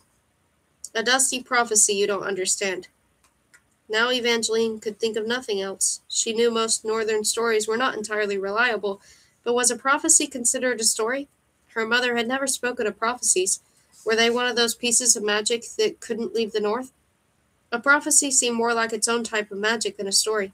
Anything could be turned into a story, but by definition, every part of a prophecy had to be something that would come to pass or it wasn't a true prophecy. Evangeline would have asked Jax more about it, but she didn't want to engage with him anymore. She didn't expect he'd give her any answers anyway.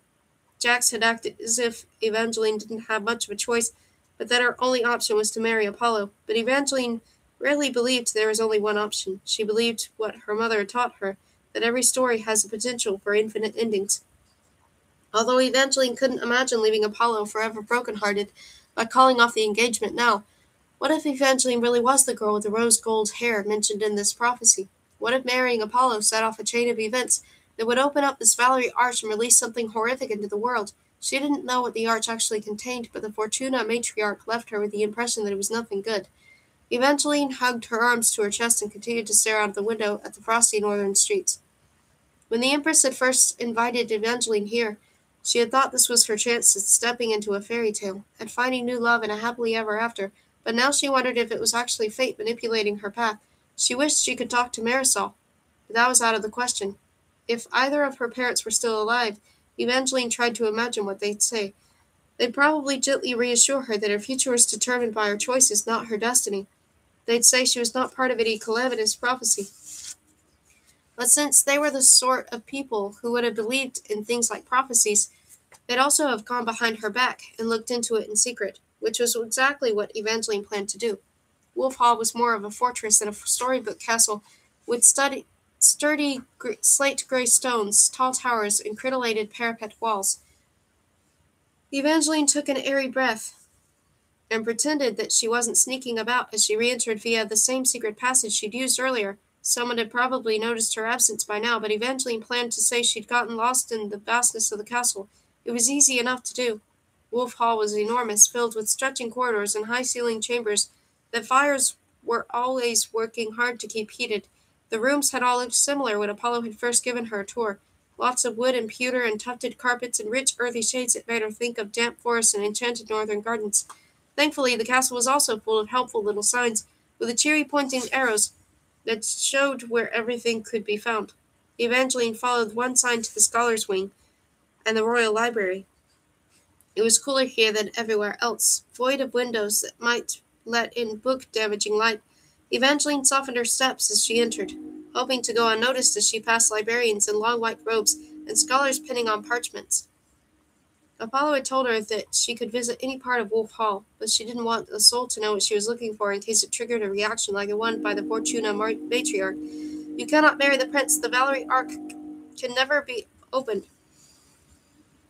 Evangeline took a shaky breath as she scanned the shelves for any books on arches, the Valors, or prophecies. She didn't really expect to find volumes full of prophecies, and given what the matriarch had said about arches being destroyed, Evangeline was surprised. There didn't appear to be any books on arches of the north or an arch with a deadly secret. But it did seem peculiar that she couldn't find a single book on the Valors, who had created all the arches.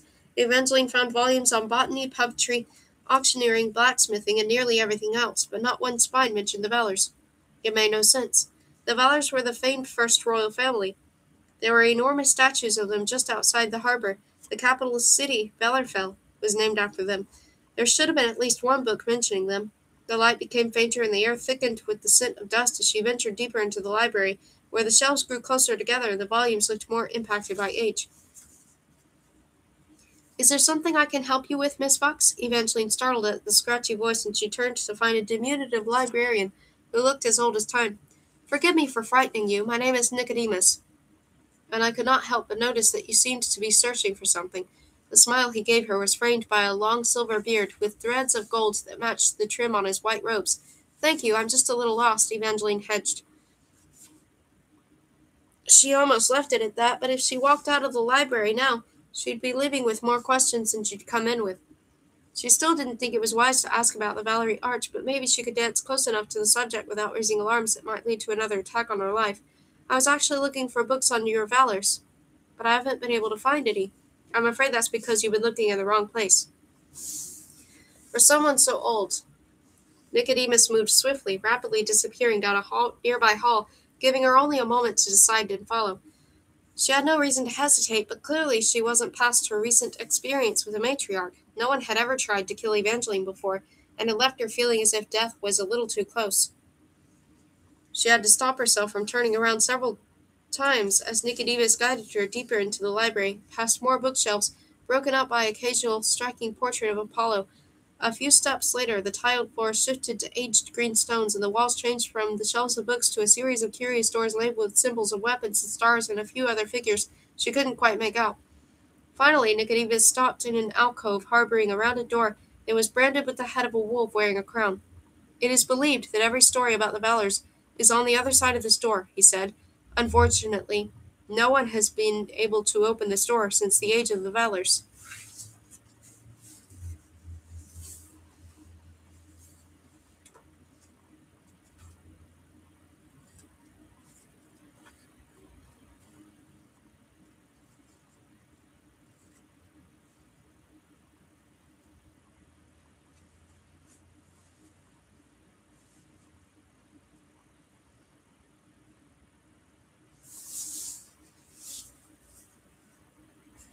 Okay, we're actually more than halfway through it right now.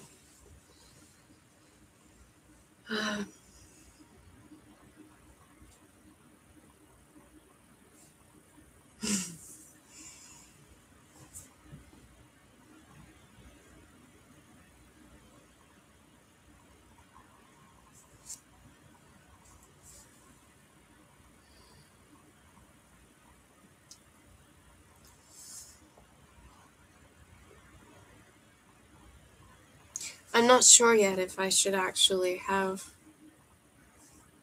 something else warm to drink right now or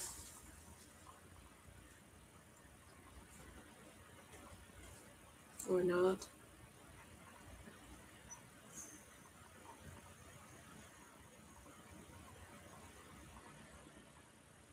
Because it is getting cold again.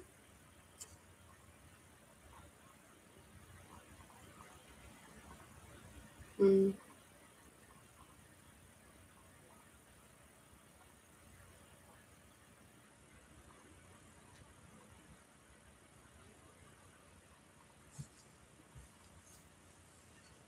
Okay.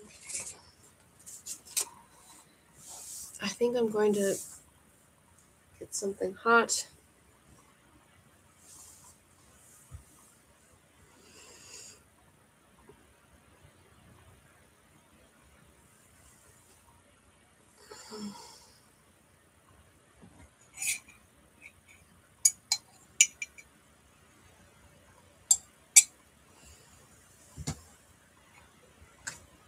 I'll go ahead and start running the heater.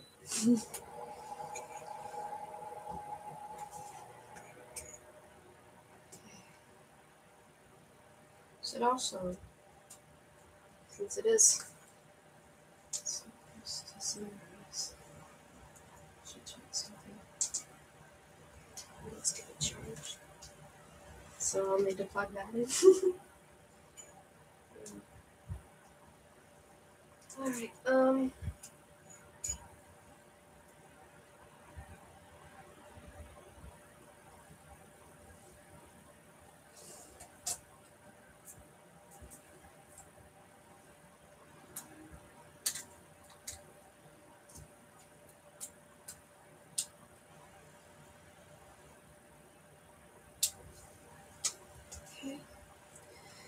So this can go here.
I've got some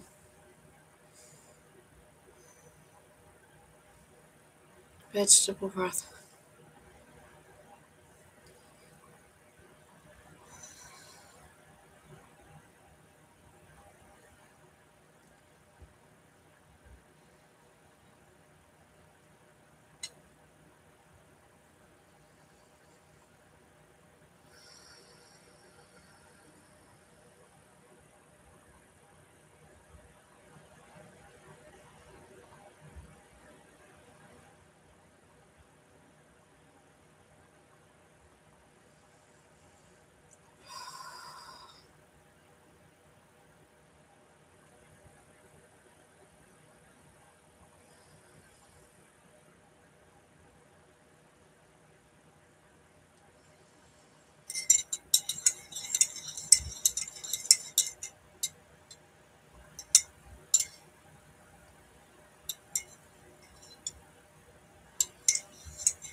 "30.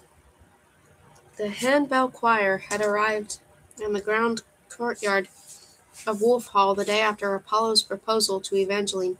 They had appeared precisely at noon, clad in heavy red capes to better contrast with the snow that would surely fall soon.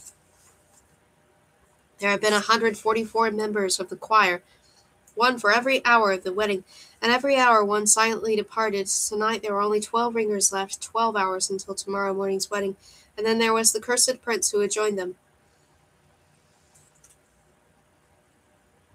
With a deep breath, Evangeline cracked open a pair of twin doors. Cold brushed against her as she stepped onto her balcony, letting the sweet hum of the bells and the deep sound of Apollo's serenades around her. "My love," he shouted, "what should I sing for you tonight? It's too cold out there for you," she called. "You're going to freeze if you keep this up." "I would happily freeze for you, my heart." Evangeline closed her eyes. It was the same thing he said every night, and then every night she stood there, watching and listening, until the tips of her hair were turned to frost and her breath became ice. Freezing along with Apollo felt like penance for what she'd helped Jax do to them. It was tempting to do the same thing tonight, to simply stand there and disregard everything that had happened in the Fortuna vault, marry Apollo, break the spell, and hope that they could start over. Just because he was cursed didn't mean their story had to be cursed, but no matter how Evangeline wanted to, she couldn't forget about the prophecy, and she couldn't marry Apollo without knowing more about the Valerie Arch than what would happen if it opened. She took another deep breath, and before she could change her mind, she cried, "Apollo, I don't want you to catch cold before our wedding. Why don't you come up here instead?" It was dark, but Evangeline swore his face lit up. Then he was climbing the wall. "Apollo, stop! What are you doing?" He paused, already quite a few feet off the ground, hands grasping thick stones that must have been slick with ice, to say, "You told me to come up. I thought you used the stairs. You'll fall to your death. Have a little faith in your prince, my bride." He continued to scale the wall, only pausing with his personal guard attempted to follow. "I'll be fine on my own, Havelock." Apollo reached the balcony a few agile moves later, and deftly hopped over the railing. "I'm almost saddened that after tonight there won't be any need to show you how far I'd go just to be with you, my heart." His eyes flared with the heat as he took her in. Evangeline hadn't changed into a nightgown. Having planned on inviting him up, she was still bundled in a long-sleeved wool dress and a fur-trimmed robe. But from the ravenous way Apollo looked her over, she could have been merely wrapped in a spool of ribbon. In one dashing move, he lifted Evangeline into his arms and carried her inside. The room was built for a princess. The pink and cream carpets were plush as pillows. The glowing fireplace was crystalline rock. The floral bed was elegant white oak, with floor-to-ceiling posts and carved headboard the length of an entire wall. Evangeline briefly forgot how to breathe as Apollo took her straight to the enormous bed and set her down in the middle of its satiny quilts, laying her out like a sacrifice. "I feel as if I've been waiting for this forever." "Apollo, wait!" She thrust her hand before she could join him. Before he could join her. "What's wrong, my heart?" A wrinkle formed between his brows, but his dark eyes were still on fire. "Isn't this why you wanted me up here?" Evangeline took a deep breath. She hadn't anticipated this response from him. All she wanted was to talk. Yesterday she had tried her hand at opening the library door that led to the books about the Valors, but like every person who tried before her, she'd failed. The door was locked by the same curse that warped so many northern histories and turned them into fairy tales. She'd gone back early today to search the library again, but she'd found nothing even remotely related to the Valerie Arch, and she'd been too nervous to ask anyone.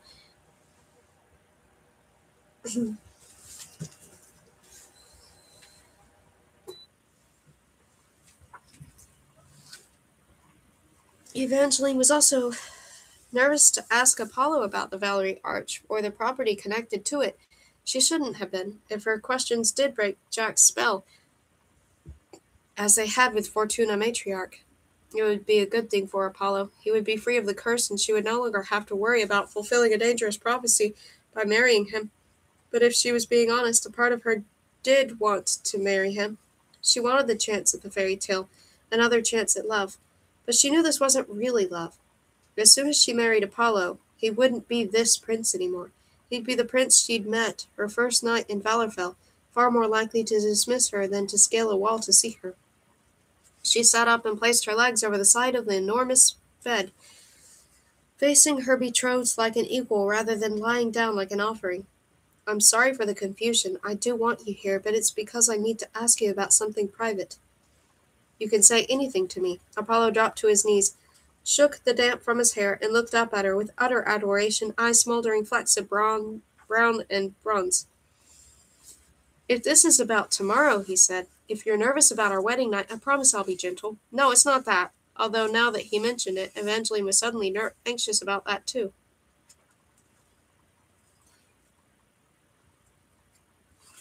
But now wasn't the time for it, since she still hadn't decided if she was actually going to marry him tomorrow.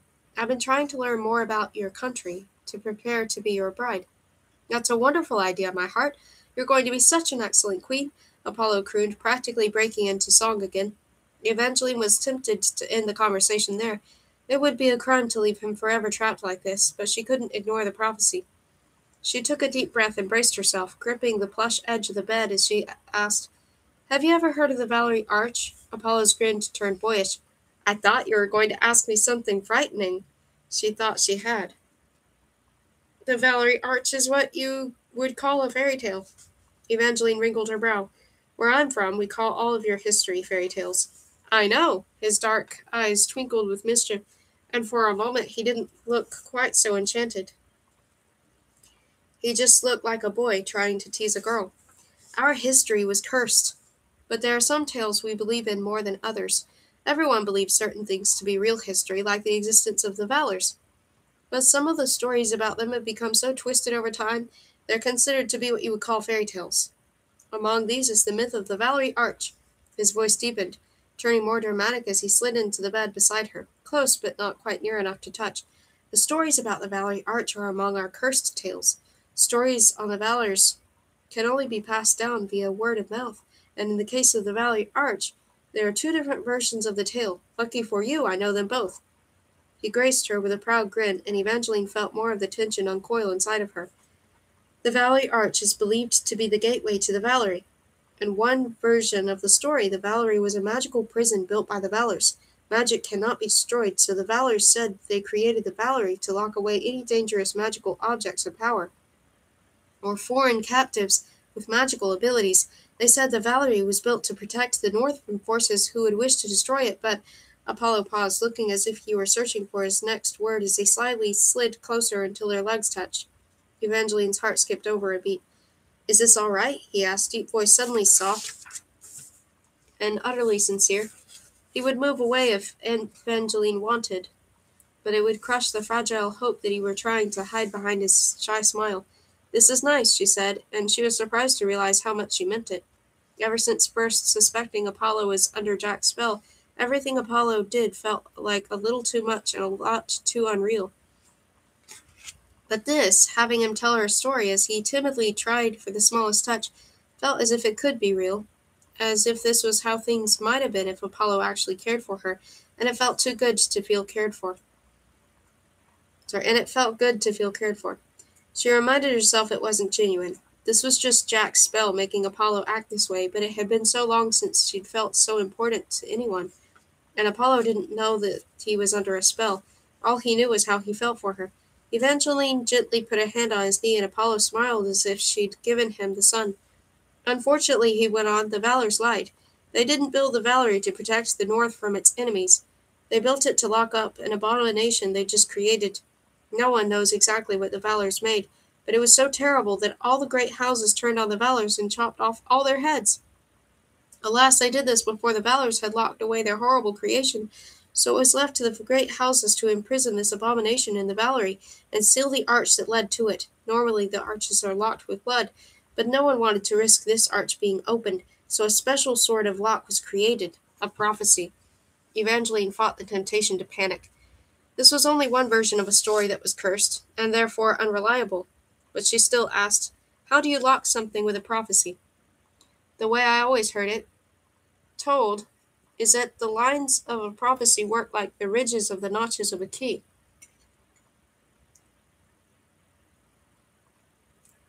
A number of prophetic lines are strung together by a diviner, and then they are carved into a door, or in this case, an arch. Once this is done, the arch will remain locked until each line of the prophecy has been fulfilled to create the key that will allow the arch to be opened again. It's rather ingenious. If done well, a prophecy can ensure something stays unopened for centuries. Do you know what this prophecy supposedly said? Apollo looked amused as if he wanted to say the prophecy wasn't real, but he continued to humor her. This version of the story says that the arch containing the prophecy was broken into pieces, and they were parceled out to the Protectorate, a secret society that vowed to never let the arch reopen. But no one has ever found the missing arch pieces, and most everyone in the North has searched at some point. At her surprised expression, he explained the second version of the story is entirely different. This one claims that the Valerie wasn't a prison for a terrible magic, but a treasure chest holding the Valor's most powerful magical objects. Some believe this was really why the Valors were killed, because the great houses wanted to steal their magic and treasure. In this account of the story, the wardens, those who had remained loyal to the Valors even after their death, locked the arch with the prophecy.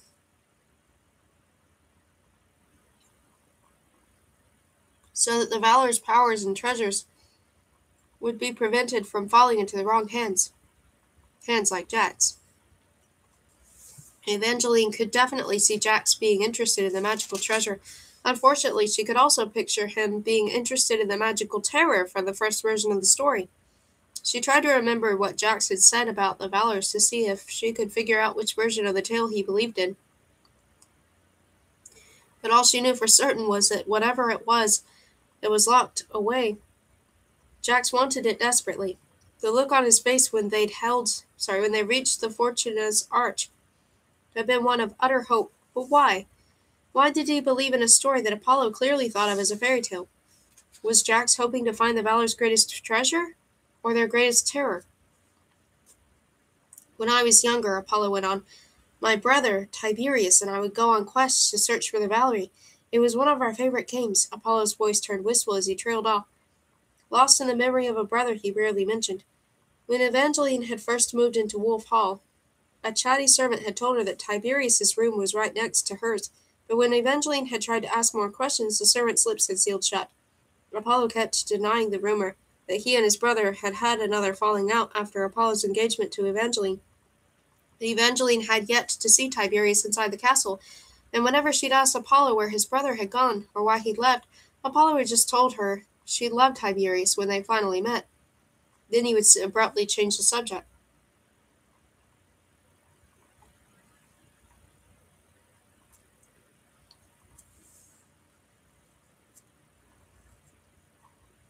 Evangeline was tempted to ask Apollo about his brother again before tomorrow happened, and everything changed. For by this time tomorrow, nothing between them would be the same. Because she was going to marry Apollo, Jax was going to lift Apollo's curse, and then Apollo might never look at her again the way that he looked at her tonight. She didn't know if it was the right thing to do or the wrong thing. She only knew that after tonight, it was the thing she wanted to do. Keeping Apollo under this curse felt a lot like letting Marigold and Luke remain stone statues. It would be less painful for Evangeline, but she couldn't do it. She couldn't doom Apollo to living life under a spell. The prophecy still made her nervous, with so much unknown about the Valerie Arch. Evangeline decided that she had to do the best with what was known. And she knew the only way to save Apollo from his curse was to marry him, regardless of the consequences. Evangeline, my love, are you all right? Why are you trembling? She looked down at her hands. When had they started shaking? She didn't know what to say. Cold, aren't you cold? Apollo frowned, clearly not believing she was cold, in her heavy cloak, while a fire roared behind them. This is sudden, and I know you've rushed you, but I swear I will take good care of you. She started to shake harder. Apollo's face completely fell. Just give us time. I know you don't feel quite the same. It's not that, she broke off, unsure what to say, wishing there were some magic words that she could spare his feelings now and still keep him at an arm's distance. He'd do anything for her in this state, and she didn't want to take advantage. She didn't want to hurt him or herself by growing closer, or buying into the delusion that this was real. You've been so sweet to me. The lines bracketing his mouth grew deeper. You say that as if tomorrow will change things. Of course it will change things, she said. Isn't that why we're doing it? And for a moment she was so tempted to lean into him. The leg pressing against hers was warm, even though all the layers of clothing. And she imagined his arms would be warm as well. Warm and soothing and solid. Apollo had embraced and kissed her, but no one had simply held her since Luke. She missed it, not just being held by him, but being held by anyone. Since losing both her parents, all those soothing, loving little touches had become far more precious to her. She missed the way her father hugged her, the way her mother used to comfort her, and Apollo's arm slid around her shoulder, tender and warmer than she'd imagined. And there was nothing that could have stopped her from leaning into him, just for a few heartbeats, then she'd pull away.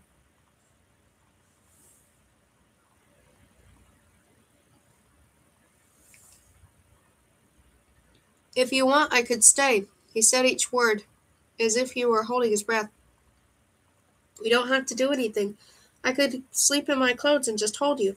Evangeline didn't trust herself to speak. She should have said no. She really should have said it. Apollo wasn't himself. If he had been, he'd not be offering this. He wouldn't even be in her room, but he was in her room, and he was looking at her as if all he wanted in the world was for her to say yes to him. Please, Evangeline, let me stay. He wrapped his other arm around her, and held on to her like a promise he intended to keep. The way he touched her was soft and reverent and full of all the comfort she'd missed so much. She still should have said no, but something had changed between them since he'd climbed up into her room. She knew that it would shift again tomorrow, but maybe it wouldn't be so bad to take advantage of it for one night. That would be nice. And it was. It was very nice. Possibly the last nice thing between them. 31.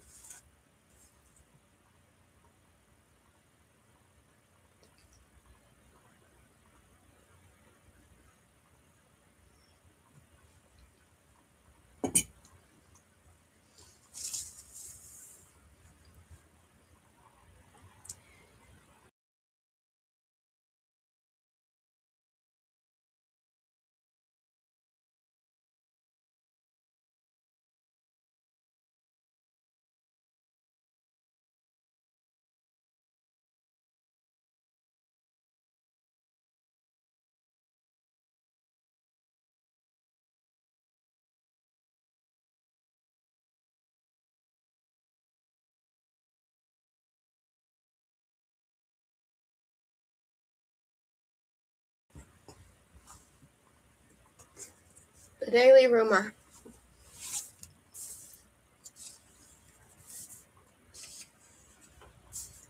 by Christoph Neitlinger.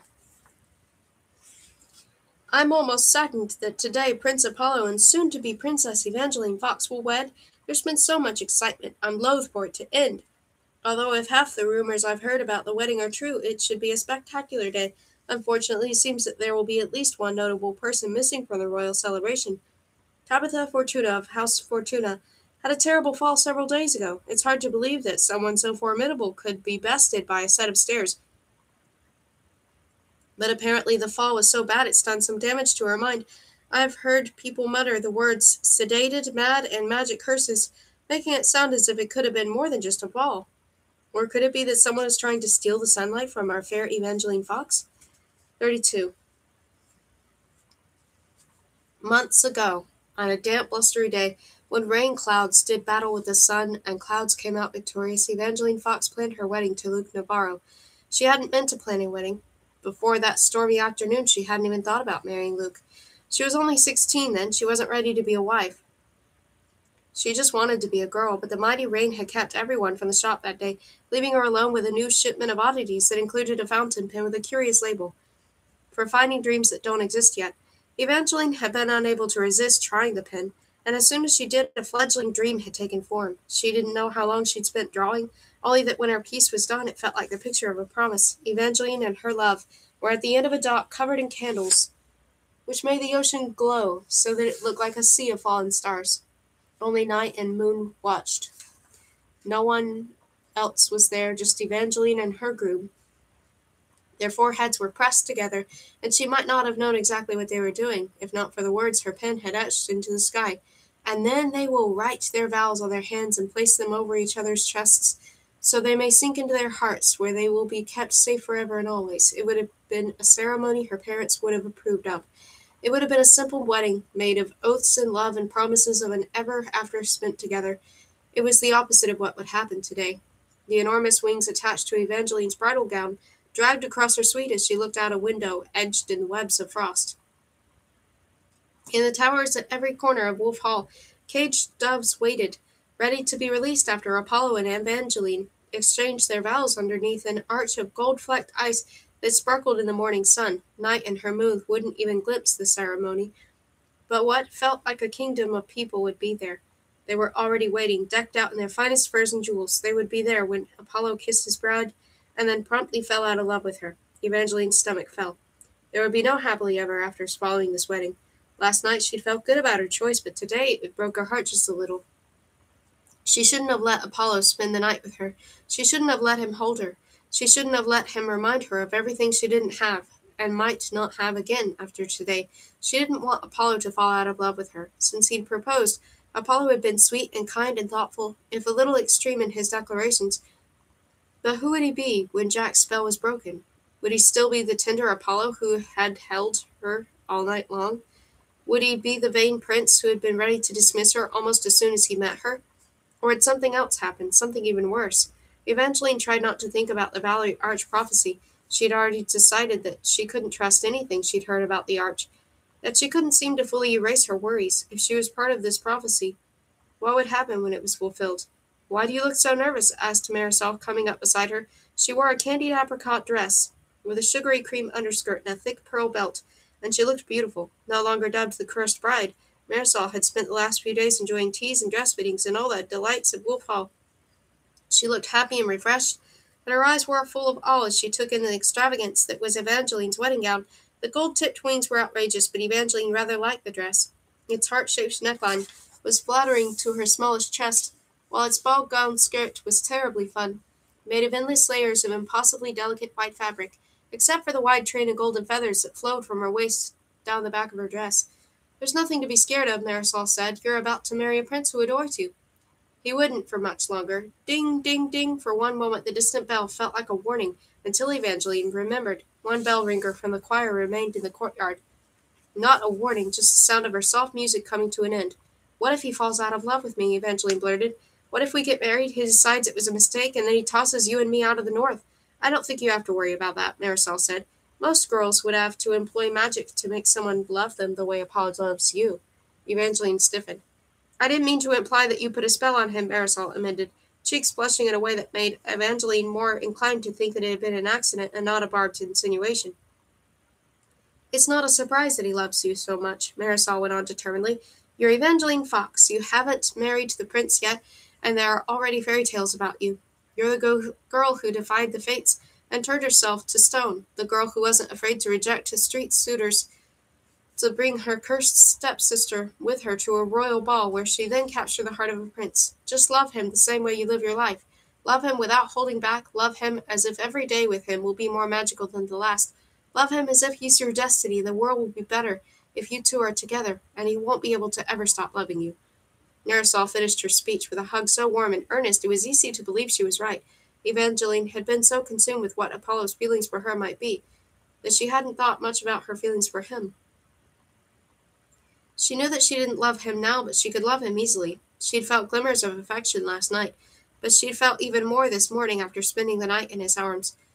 They might not have had love at first, but her parents said that some loves took time. All she needed was for him to give her time, to give her a chance. Maybe it would be rough when Jax lifted the curse, but if Apollo let her, Evangeline's love could be strong enough to give them both a happy ending. Hope was not lost. In the back of her head, a tiny voice reminded her that she was ignoring the prophecy again, but she chose not to listen. She would not worry about that tomorrow. She would worry about that tomorrow. Evangeline left her wedding suite, determined to fall in love with her prince, but the day must have been cursed.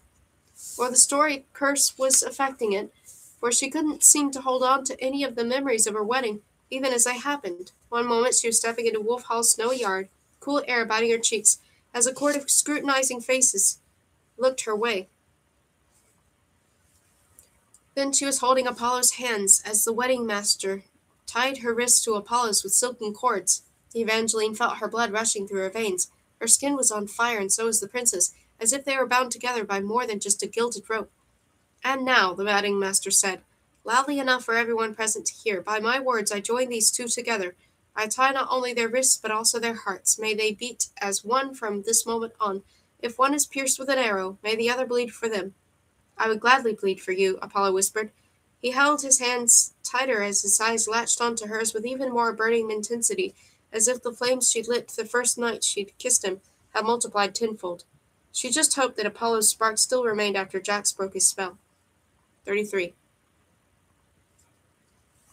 Now that they were wed, Evangeline kept bracing for Apollo to drop her hand, to spear her with an angry glare, to shake his head as if waking from a dream. But if anything, he held her tighter. He looked at her more reverently, as if there really had been magic in their vows, and they were truly joined together. Moments after the ceremony, they were poured into a silver sled, pulled by a pack of snow-white wolves. Apollo kept her warm, holding her close as they glided to a castle of ice, built only to last for this one single night, glowing blue and ephemeral and transcendently lovely.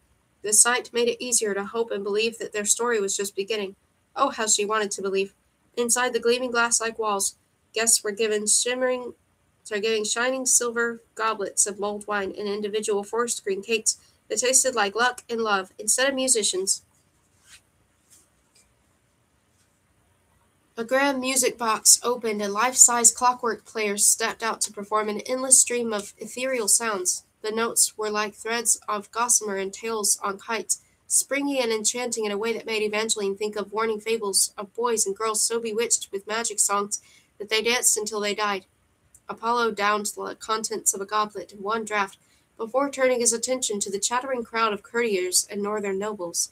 Thank you all for being here to celebrate the greatest day of my life. I didn't actually have a wish to be married until meeting my beloved Evangeline Fox. In honor of my bride, you'll notice there are ghost foxes here. He waved his empty goblet toward a merry fox made of smoke perched atop an ice sculpture of a stag. These are special creatures. Charm one, and you'll receive a gift so that you may find love too. To love and to foxes, cheered the crowd, voices echoing against the sparkling ice. Evangeline took a drink from her goblet, but she could barely swallow. Her throat was too tight with so many fears lodged in it as she waited for Apollo to fall out of love with her. Why wasn't he falling out of love? She didn't want him to stop loving her, but this waiting felt like torture as well. Apollo graced her with a dreamy smile as a slower song drifted from the clockwork players and floated across the glistening ice. Are you ready to finally have our first dance? Evangeline managed to nod as her eyes darted over his broad shoulders to search for Jack's face among the crowd. What was he waiting for? Was Jack's magic broken? Had he forgotten? Was he even at the wedding? Evangeline forced herself to keep dancing, to keep smiling, but the wings at her back grew heavier with every twist and twirl. Jax didn't appear to be in the crowd. He wasn't there to fix Apollo, unless... What if Jax wasn't there because the spell had already broken? And maybe it didn't feel as if it had broken, because Apollo had actually come to love her. It was probably too much to hope for, but Evangeline had always had a weakness for hoping in things others thought impossible. She dared to meet her husband's eyes. In the past few days, she'd seen stars shine in his gaze, and infatuation cloud his vision. But right now, Apollo's eyes were just eyes, brown and warm and steady. How do you feel? She asked. Do you feel any differently from this morning?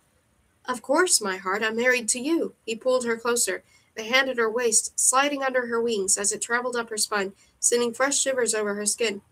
I feel the confidence of 100 kings and the passion of 1,000 princes. I could do battle with Wulfric Valor tonight and come out victorious. His gaze might have smoldered them, undoubtedly still enchanted. But like last night, it didn't feel quite so terrible. Wasn't this the way a groom was supposed to look at his bride right after their wedding? She knew Apollo was still under a curse, but Evangeline hoped that he was also starting to fall a little in love with her. He twirled her around the floor once more, and Evangeline didn't look for Jax. She would look for him again, but not yet, not now, not during her first dance. She would just enjoy this one moment. Then she'd find Jax and get him to break the spell. Apollo brushed his lips to Evangeline's temple. Excited murmurs ebbed their way through the crowd. It sounded like a moving smile, like joy in bubbles, and then... Hush! A wave of quiet moved across the glittering ice castle. Evangeline looked away from her groom, expecting that Jax had finally arrived. But everyone was staring at another young man dressed in a striped green doublet. He wasn't particularly tall, and his build was rather slight, but he glided through the crush like a person in possession of power, shoulders straight, head tipped high, eyes daring anyone to tell him not to interrupt the bride and groom's first dance. Evangeline watched whispers die on the lips and jaws of shocked faces hanging open. By the time this young man reached Evangeline and Apollo, the entire ballroom was silent save for the odd chime of music box instruments and the soft pitter-patter of ghostly fox feet. Hello, brother, the stranger said, his voice soft and a little damaged, as if it had been recently lost and only a little just recovered. So this was the mysterious Tiberius. They didn't look like brothers, although Evangeline didn't get much of a chance to examine him before Apollo stopped dancing and quickly hid her behind his back. Tiberius laughed. I don't want any trouble, Apollo said. Then why is your hand on the hilt of your sword? Do you think I'm going to tell her? Apollo pulled the blade from his sash. Half the wedding guests gasped, and a few might have clapped, eager for a royal brawl. Evangeline needed to do something now. She'd suspected there was bad blood between Apollo and Tiberius, but she didn't think Apollo would be so prone to violence if he hadn't been enchanted to be so obsessed with her. She stepped between her groom and his brother. My dearest, Evangeline pressed a hand to Apollo's chest, but the action no longer appeared to be necessary. As soon as she called him dearest, Apollo's entire demeanor changed. She had never used an endearment with him before, and now that she had, he looked as if he could have dropped the sword and kissed her in the middle of the dance floor. Tiberius choked back another laugh. I can't believe the rumors are true. You love her, or you've been bewitched. Evangeline turned brittle. She hoped he was kidding, but maybe he wasn't. Maybe he suspected the truth, and this was why the brothers had their most recent falling out. Apollo shook her hand off. Shook her off and lifted his sword, rage flashing in his eyes once more. Insult my wife again, and I'll cut your tongue from your mouth. My dearest, Evangeline tried again, but the words didn't have the same effect. Ignoring her, Apollo took a step toward his brother. Hair-lined cracks formed in the ice beneath his boots. Tiberius lifted his hands in surrender. I didn't come here to fight. He pivoted and gave Evangeline a deep bow. My apologies, Princess. I'd love to make up my offense to you with a dance. Apollo looked as if he wanted to object with his sword. But Evangeline spoke first. Thank you, I'd be honored. Then to Apollo, maybe for my wedding gift the two of you can make amends? Apollo worked his jaw. Evangeline held her breath. She hoped she hadn't pushed him too far. It would be a terrible timing for Jack's spell to break now. After a painful beat, Apollo sheathed his sword. Whatever you wish, my bride. The clockwork performers plucked an unfamiliar tune as Tiberius took her hand. He held her much closer than he should have. It might have been despite his brother, though she also suspected Tiberius was a poor dancer. He seemed the type who wouldn't have the patience for lessons. This close, the brothers' differences in appearance were even more obvious. If Apollo's face was more roughly carved than chiseled, Tiberius's face wasn't sculpted at all. It was soft, decorated with a dusting of freckles that gave him an impish appearance. He couldn't have been much older than Evangeline, if he were older at all. His hair was copper and longish, but tied back just enough to reveal a hint of a tattoo at the base of his neck, which made him look the part of a rebel younger brother even more. You're not what I expected. Tiberius narrowed one eye and raised a brow. Evangeline might have been offended by his scrutiny, had she married Apollo through traditional means, but given the circumstances, the younger prince's inquiry was understandable. If you're thrown off by the wings you're currently crushing, she said, hoping to get him to loosen his grip, they are sadly just part of my gown. I'm far from being an angel. Tiberius's mouth twitched, but Evangeline couldn't tell if it was the start of a smile or a smirk, if he was trying to make a good impression, or if he wanted her to know he didn't trust her, and that wasn't the only thing she was curious about. Why did you disappear after I became engaged to Apollo? Tiberius's eyes flickered with surprise. You're bold. What were you expecting? Not much, if I'm being honest. Apollo used to say if Tiberius broke off with a wince. Sorry, I shouldn't be saying that at his wedding. It's just habit for me to be mean to him. It's how I show my love. Another smile that was possibly a smirk, as Tiberius increased the speed of his steps, spinning her in a rapid circle across the icy floor. Do you love my brother, Evangeline? Her breathing quickened. Yes was clearly the right answer, but she had a feeling Tiberius already knew that was a lie. He looked at her like a puzzle he wanted to take apart instead of put together. Clearly, Tiberius and Apollo fought, but Evangeline got the impression that Tiberius really did care for his older brother and was unsure of her because of it. I loved someone before, she admitted. When I lost him, I thought I'd never love anyone else the way I loved him. But I have hope that I'll love Apollo even more, as long as they could just get through whatever happened when Jax lifted the spell. I'd like to be friends with you as well. I never had a brother. She gave Tiberius a timid smile. If she and Marisol could mend things, there was hope for Apollo and Tiberius as well. Perhaps in time they could all be family to make up for the people they'd lost. Or in Marisol's case, the family member she was better off without. Tiberius's expression was inscrutable, making it unclear if Evangeline had passed his test, but she noticed he no longer crushed her wings as took her in a final turn about the icy floor. Thank you for the dance, Evangeline. The next time I see you, I'll tell you why I disappeared. I don't want to spoil anything else for you tonight. Tiberius released her with a formal bow as the music stopped. Then he was striding away, twirling a feather he'd stolen from her wings.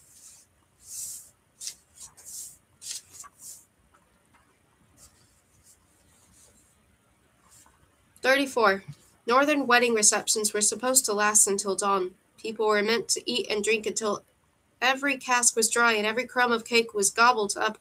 But shortly after twilight, when there were still towers of cakes and an empire of more goblets waiting to be passed out for yet another toast, Prince Apollo leaned close to Evangeline and whispered in her ear, I love my kingdom, but I'd rather not spend my entire wedding night with them. He pressed a lingering kiss to her lobe. Sneak away with me, my heart. Let's go to the wedding suite. Evangeline's insides coiled up in anxious spirals. This had gone too far. She needed to find Jax. Enjoying part of a reception wasn't bad, but things weren't supposed to reach this point, not while Apollo was still under a spell. It was time to end this curse and find out how the prince she'd married really felt. It took her multiple promises of meeting Apollo in the wedding suite shortly before he finally let her go. Even then, she felt his eyes on her, watching as she wove through the guests, the clockwork musicians, the towers of cakes on a mission to track down Jax. After dancing with Apollo, Evangeline had finally glimpsed the Prince of Hearts, heading out of the main hall and into one of the icy corridors. At the time, she and Apollo had been introducing Marisol to the group of noble bachelors who'd be participating in the kissing chess game that Evangeline had set up for her stepsister. Evangeline hadn't wanted to sneak after Jax then, but she'd seen others scurry off in that direction. Most returned later, with pale or alarmed faces, making Evangeline suspect that Jax was holding some sort of terror-inducing clandestine court. And it seemed she was right. She was shivering, ready to be done with the cold of this glacial castle by the time she finally found him in a commandeered throne room. The ceiling was all thick, vaulted beams of ice. The walls were shimmering frost etched with images of stars and trees and one sparkling crescent moon. Jax reclined in a throne of ice as he glared down at a fox that looked more corporeal than ghost. All fluffy white fur, save for a circle of tony surrounding one of its cold dark eyes.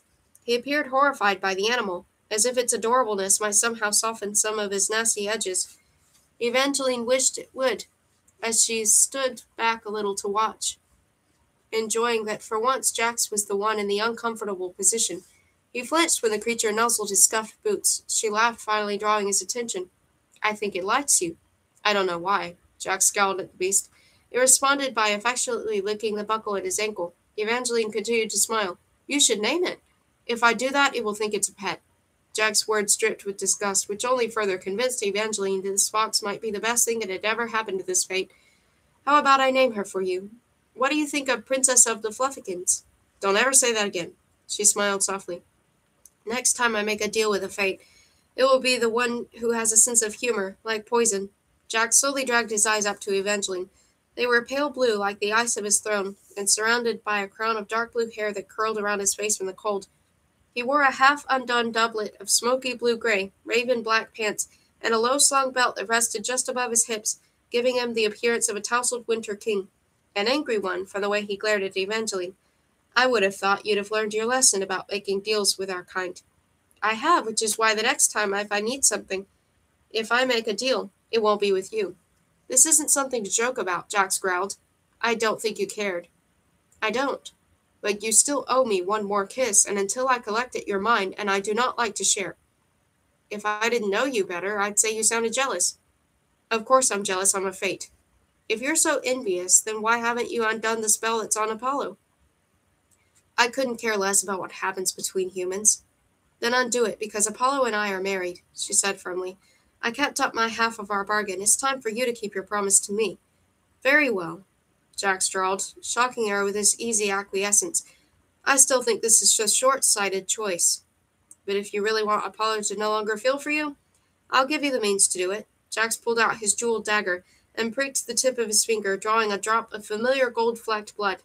The fox snipped the drop once and reared back with a whimper. "See?" Jax said blandly. "Even the creature knows this is a bad idea." "No, it knows you're bad." "There's a considerable difference." Although Jack's blood made Evangeline uncomfortable as well. "What's the catch?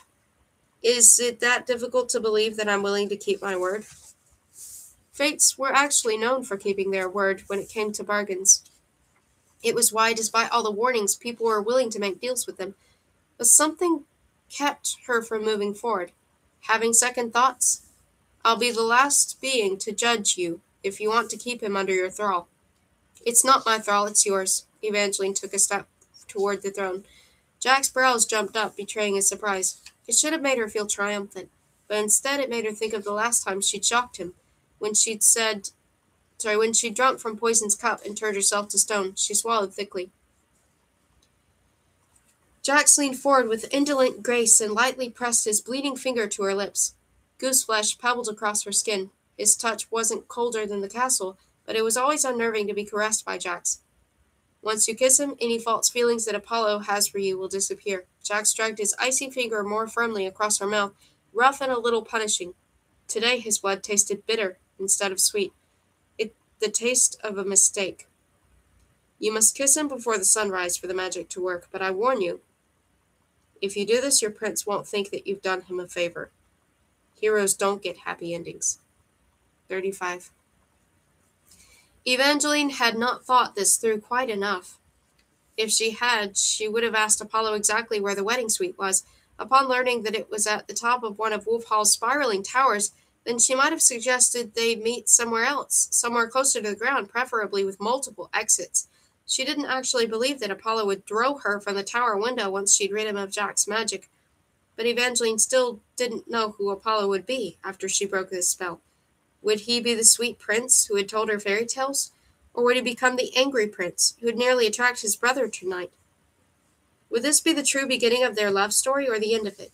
Evangeline was committed to the idea of loving Apollo and making this marriage work after the spell was broken. But all she could hear were Jack's words. Your prince won't think that you've done him a favor. There were 6 soldiers guarding the wedding suite she was about to enter. It was suddenly very tempting to turn around, to leave things as they were. Or she could go in and avoid kissing Apollo. She had until sunrise to break the spell. What if she went in but didn't kiss him right away? They could stay up, talking. How long was it until dawn? Evangeline tried to take a deep breath, but it became lodged somewhere in her throat as she approached the wedding suite door. She didn't turn around, but she wished she had once she stepped inside and the door snapped shut behind her. The room was too hot for the fire of 100 blazing candles, too sweet with the heady scent of 1,000 white flower petals. They covered almost every surface, from the floor to the lounges, to the giant 4-poster bed. Hello, my heart, purred Apollo, who stretched across the same bed in a come hither pose. His shirt was already gone. All he wore was a large amber stone over his bare chest, which glistened with something that looked a lot like oil. Evangeline's stomach roiled. Any doubts she had about kissing him tonight disappeared. She had to end this spell, no matter how hard it might be for her afterward. You've kept me waiting, wife. He dragged a flower petal up and down his oiled chest. Dread joined the breath still trapped inside her throat. She hoped he wouldn't hate her when she undid this, but in that moment it felt unlikely. I just need a moment, she stalled. Evangeline was not particularly fond of wine, but there was a carved table with a pretty plum-colored bottle of it. She poured herself a generous glass. The drink sparkled but tasted of rotten blackberries and salt. She almost spit it out, but she wasn't ready to approach him yet. She took another long sip, finishing half the glass. She would have probably kept going, but she didn't want to be intoxicated for this. She set the wine down and stepped boldly toward the bed. Apollo licked his lips. Before she lost her nerve, Evangeline closed her eyes and kissed him. His arms snaked around her. Slick and hot, he pulled her up onto the bed with him, and she didn't try to resist. This would all be over soon. It would all be over soon. Even as she thought it, she felt Apollo's tongue retreating and his grip loosening. Evangeline slid out from his arms. Apollo didn't try to hold on as he normally would have. In fact, he gave her a little push as he sat up on the bed. His hands fisted and his shoulders tensed. His strong mouth opened and snapped tightly closed as his gaze darted from the flower petals to the candles to his oiled chest. He scowled, ran a hand across his abdomen, and wiped the oil on the bed. The room became smaller, and the air turned hotter and far too sweet from the scent of all the flowers, but it was Apollo's silence that was smothering. Evangeline had never understood why it had taken her so long to stop loving Luke. Even when she didn't want to love him, the feeling had lingered. People called it falling out of love, but falling was easy. Letting go of Luke had been more like climbing the face of a rock. She'd clawed her way out, fighting to shake it off, to let it go, to find something else to hold on to. She just wanted to forget him, to close her eyes and have it all go away. But there were reasons powerful emotions didn't vanish in a blink, reasons why a person had to become stronger than her feelings to let them go. Apollo gripped the sheets of the bed tightly. Then he stabbed a hand down his face and all the anger vanished, replaced with naked hurt. His eyes were red, his mouth twisted, and his jaw clenched so tightly she thought it might crack. What have you done, Evangeline? His harsh words weren't quite a yell, but they weren't certainly loud enough that the guards on the other side of the door probably heard. Why do I feel as if you stabbed me in the heart? He grimaced in pain as his eyes closed. Her throat went tight with remorse. She tried to swallow down what felt like a sob. She'd expected him to be angry, but she hadn't expected him to look so wounded. She wanted to reach out to him to offer him comfort, but it was probably better to give him space. I'm sorry, I didn't want to hurt you. She slid off the bed. Don't. Apollo grabbed her hand. This. She thought he was trying to decide what to say. Then all at once he dropped her hand. His skin went gray. His shoulders slumped. His eyes rolled back and he collapsed onto the bed. His head lolled horribly to the side. Apollo! Evangeline shot forward and pressed a hand to his chest. It felt slick and warm, but it wasn't moving. Apollo, Apollo! She repeated his name as her hand went to his neck, searching for a pulse that she couldn't find. Her hands moved back to his chest, where he'd tattooed her name inside a heart made of swords. There was no beat there either, but the skin around the ink had gone an odd shade of blue. No, no, no, no, no. She tried to shake him. Nothing happened. Apollo, get up! Evangeline cried, panicked tears coming fast and hard. She shook him again. He needed to move. He needed to breathe. He needed to be alive. He couldn't be dead. He couldn't be dead. He couldn't be dead. If he was dead, another sob choked her throat as the worst thought of all occurred. If Apollo was dead, it meant that not only had her kiss broken the spell, it had killed him. She had killed him, and Jax had tricked her into doing it. 36. Jax had once told Evangeline, there's no point in having another person commit murder if you're in the room with them, and Evangeline's last kiss with Apollo was the first enchanted kiss where Jax hadn't been in the room. Help! Evangeline cried as more ragged sobs racked her chest. The door flew open, and a suite that had been filled with fire and flower petals moments ago turned into a rush of heavy boots, flashing weapons, and unbridled curses. We need the doctor, Evangeline sobbed. It felt too soon to cry, but she couldn't stop the tears.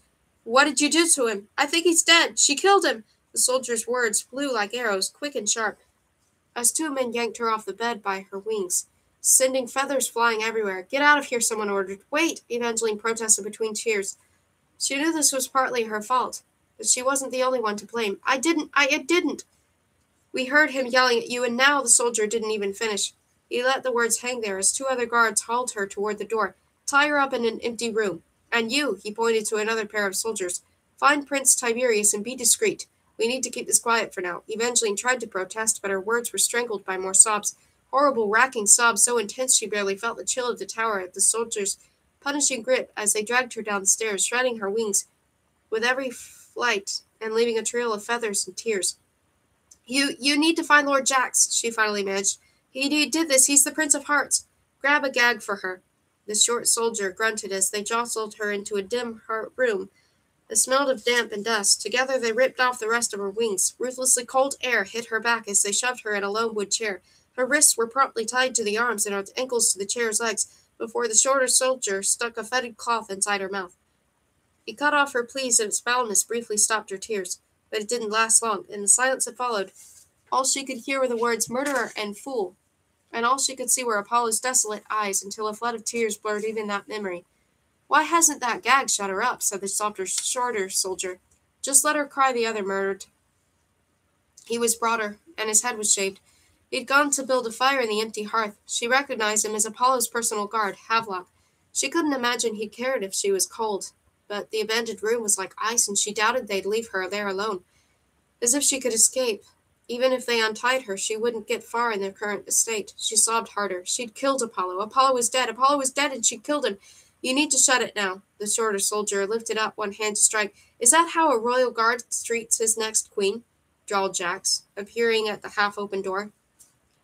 It was difficult to see him through the dark and the tears, but she'd always recognized the cruelty in his voice. It's the Prince of Hearts. He's the murderer. Evangeline tried to yell, but the awful gag still filled her mouth. And now there was something wrong with the guards. Neither of them moved.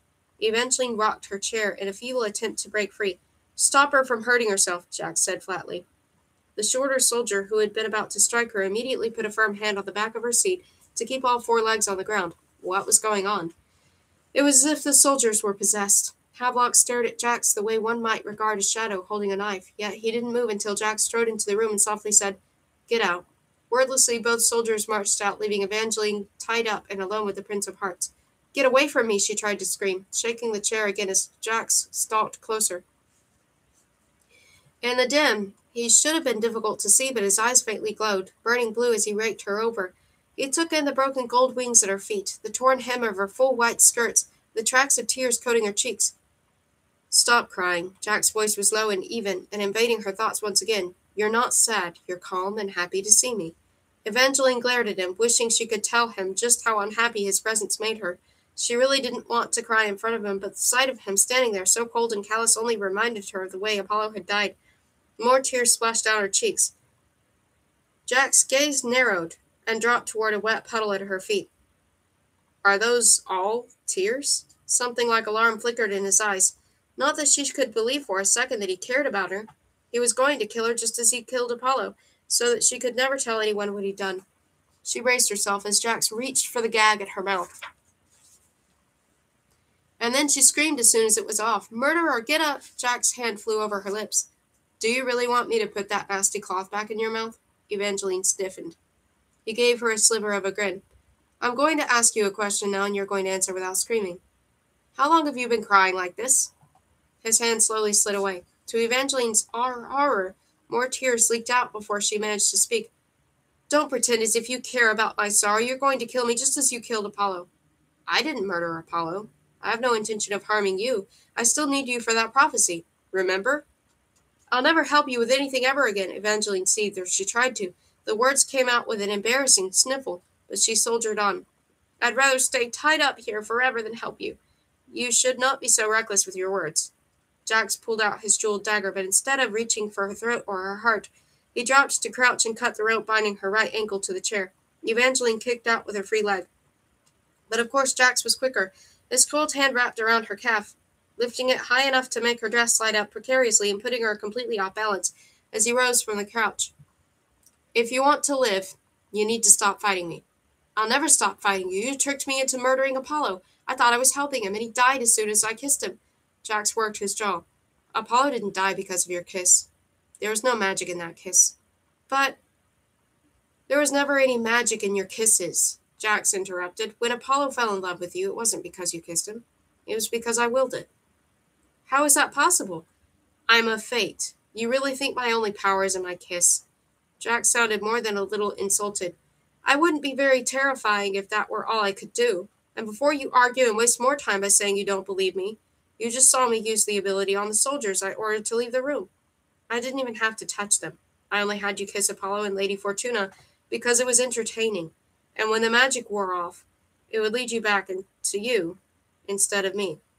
People tend to avoid and distrust you when they know you can control how they feel. I have manipulated you, but I didn't murder your prince. Evangeline tried to glare at Jax through her tears. She really didn't want to believe him or concede that he made sense. She wanted to blame him for killing Apollo. She wanted to kick him and scream. But when she tried to scream, it turned into a frustrated sob. If you're telling the truth, then use your magic on me, Evangeline hiccuped. Use it to stop my tears. I tried. It didn't work. Jax grimaced as another waterfall poured from her eyes. Your tears aren't normal. I think you've been poisoned. It's grief, Jax, not poison. Apollo just died in front of me. I'm not criticizing you for being emotional. Jax ground his jaw, but if this were purely your feelings, I should be able to take them away. Evangeline flashed back to the words he'd spoken silently, shortly after he'd first stepped into the room. You tried to tell me that I was happy to see you. Jax didn't answer, but the brutal way he looked down at her made her suspect that she should not have been able to hear his words. Something unnatural is amplifying your feelings, he said gruffly. There's another fate who cries poisoned tears with the power to kill someone by breaking her heart. I think someone has poisoned you with those tears, and if we don't get you the cure soon, you'll cry yourself to death. Evangeline wanted to keep arguing. Just because his powers didn't work on her didn't mean she was poisoned. She was hurting. Her husband had died before her eyes, but before she could speak, she was hit by a new wave of uncontrollable sobs, and they did feel like poison. She had never cried so hard in her life. Her body felt as if it were being weighed down with every sorrow she'd ever had. Each tear burned as it streaked her cheeks, and she remembered the taste of the salty wine she'd almost spit out. Was that how she'd been poisoned? Could the wine be what killed Apollo as well? He hadn't cried, but the last look on his face had been one of utter heartbreak. Jax finally dropped Evangeline's ankle. Then he fished slicing off other ropes before he slid an arm under her shoulder to help her to her feet. Let me go, she tried to pull away. Even if Jax hadn't killed Apollo, Evangeline wanted nothing to do with Jack's cold hands or his cold arms, or the rock-solid ice that was his chest, but her legs were about as strong and limp thread, and she found herself leaning into him instead of fighting. He went rigid as she pressed a knife to his side rather than her body. and then he picked her up and slung her over his shoulder. "What are you doing?" she squeaked between sobs. Even as a savior, he was still wretched. "You can barely stand, and we need to move quickly if we want to get out of here." "Can't you?" She tried to wriggle free, but his arm was like iron as it kept her bent over his shoulder. "Just magic everyone we pass?" "My magic doesn't work the same in the north as it would elsewhere," he gritted out. "In other words, no." His power to control people's emotions had a limit. She combed her frantic thoughts, recalling the moment his magic had ceased working on the Fortuna matriarch. Evangeline thought that she'd broken the spell with her question about the stones, but it must have been Jack's control that had slipped. He'd probably needed a great deal of power to make Apollo love her so intensely, and there hadn't been enough magic left to manage the matriarch for as long. Perhaps Jax could only control a few people at once. Otherwise, she imagined he'd have been using his magic on everyone. Tonight he manipulated 2 guards, and then he'd been upset when he couldn't control her, so he could at least command 3, but perhaps not more. Jax ripped the cape from his shoulders and covered Evangeline with it. She didn't see anything as he carried her out of Wolf Hall, or set her in a waiting sled that felt like the coldest part of night. "We're almost there," were the only words he said during the journey, unless she didn't hear his other words between her unending sobs. They left icicle trails down her cheeks until they started to freeze her eyelids shut. The sled came to a halt, and Jax scooped her up into his arms again. She couldn't see where they went. Jax kept her covered with his cloak and pressed her tight against his chest. It was the first time his body ever felt warm. Evangeline shuddered to think what that said about her. Months ago, she'd turned to stone, but now she felt as if she were turning to ice as Jax trudged across what sounded like snow, and then began to ascend what felt like an endless flight of stairs. She hoped that he was taking her somewhere warm. Warm would be very good, although even if Jax managed to thaw her eyes open and free her of the poison breaking her apart, it wouldn't be enough to erase the fact that she was now a fugitive and a widow and an orphan. All she had was a fate who she didn't even trust or like. "Do not start giving up," Jax growled. "Giving in to the poison makes it work faster." His words were followed by a swift knock on a door, then another and another and another. The door finally groaned open. "Jax?" The voice was feminine and slightly familiar. "What in fate's name?" The girl went silent as Jax pulled the cloak from Evangeline's face. "She needs you to save her now," Jax growled out. "What have you done?" the girl demanded, and Evangeline liked her just a little then. "I think we both know this isn't my doing."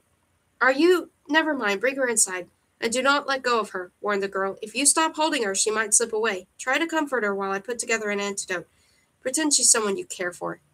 Jack's arms tensed around Evangeline, but then the world became warmer, crackly and fiery, and she didn't care how Jax held her as long as she kept heading toward warmth. She couldn't open her eyes, but after a few rough adjustments, he lowered her onto his lap.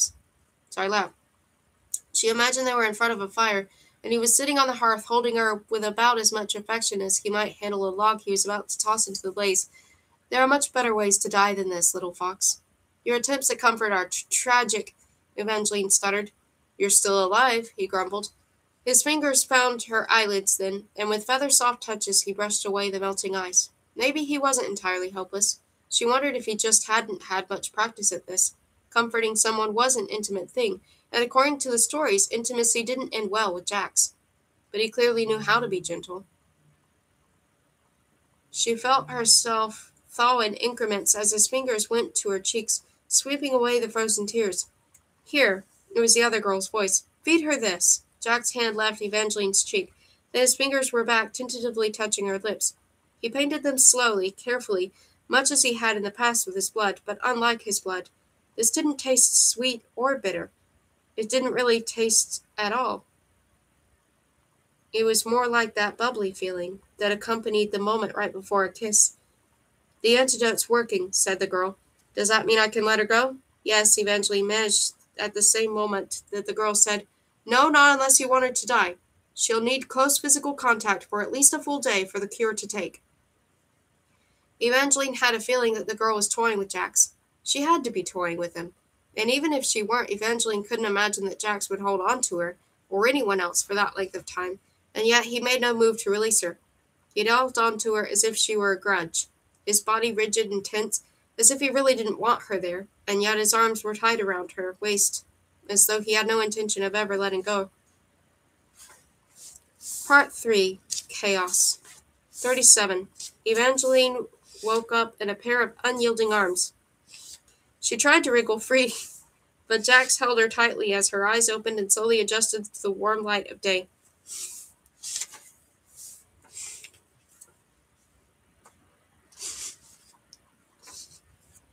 She hadn't even been aware that she'd fallen asleep, but she must have dozed off in Jack's lap. He curled in her stomach and rose to her cheeks.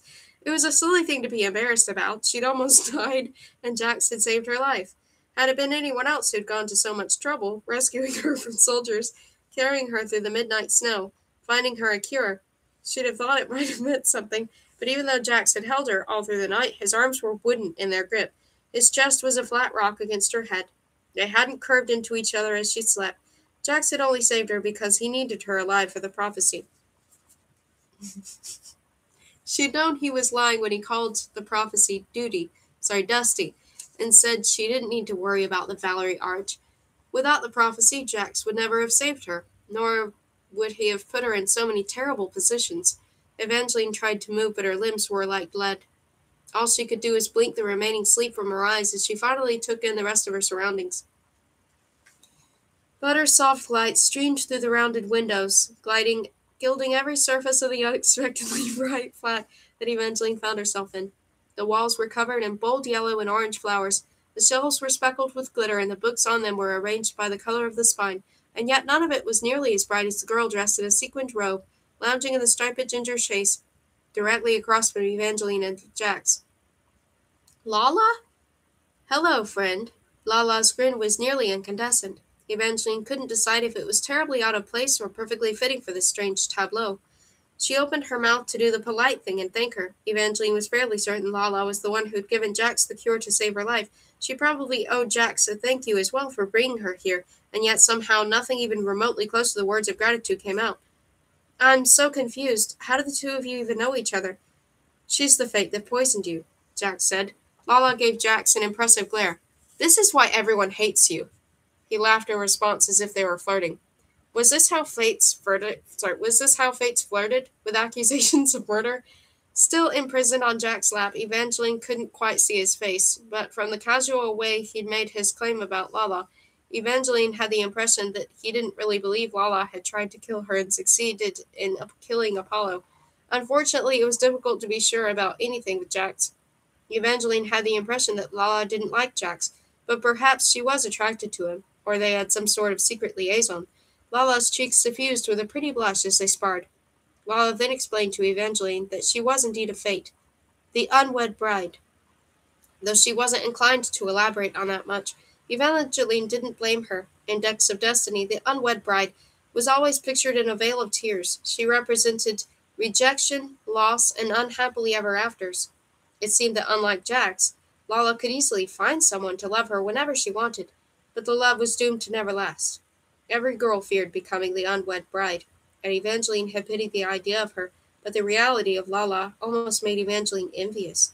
Lala was not a wilting maid pining away for lost love. She was the boldest girl at the party, the girl who was unafraid to dance by herself and let a pair of fugitives enter her home when they knocked on her door in the dead of night. She had magic and confidence, and she was not afraid of fighting with Jax. She didn't make being alone seem lonely, as Evangeline had always feared. She made it seem like an adventure, as if every moment were the start of a story with endless possibilities. "They were my tears that poisoned you," Lala said. "But I didn't try to kill you or Prince Apollo. I sold off some vials of tears ages ago, and I suspect someone must have used one of those. I would tell you who, but it's been so long since I've sold tears, I couldn't even guess where they are now. I swear it. I haven't hurt anyone since coming north. Like most of the other fates, I fled here to start afresh after Jax got us all exiled." "I'm not the one who got us all exiled," Jax interrupted. Lala gave him a tart look. "You might not have single-handedly got us all kicked out of the South, but I heard about some of the things that you did to the Empress's younger sister. People said you were obsessed with her." "This is getting tedious." Jax suddenly sounded bored, but Evangeline felt every inch of his body flinch at the mention of the Empress's sister, the girl that Lala once said had broken Jack's heart. Was this the root of whatever was going on between Lala and Jax? Was she jealous of this other girl? "I don't even remember her," Jax drawled, "and right now I really think we should focus on the human's past, not mine." One of his hands left Evangeline's waist so that he could toss a paper onto her lap. The Daily Rumor, Murder. By Christoph Neitlinger. Our beloved Prince Apollo is dead. As I write this, tears keep smearing my ink because, sadly, this is not a rumor. Every report I've received from Wolf Hall, where the prince was married only yesterday, has said the same thing. His Highness was murdered in his wedding suite. The news spread quickly. After wails from Princess Evangeline were heard from every guard and servant. I didn't know a human could cry like that, a source close to the princess told me. However, not everyone under royal employ is convinced that Princess Evangeline's grief was real, especially now the princess has gone missing. Some whispers out of Wolf Halls have said that she is a murderous seductress, and that she fled with her accomplice, the fated Prince of Hearts. I cannot imagine it, and I know there are others who agree. Our new Crown Prince Tiberius is very concerned for his sister-in-law.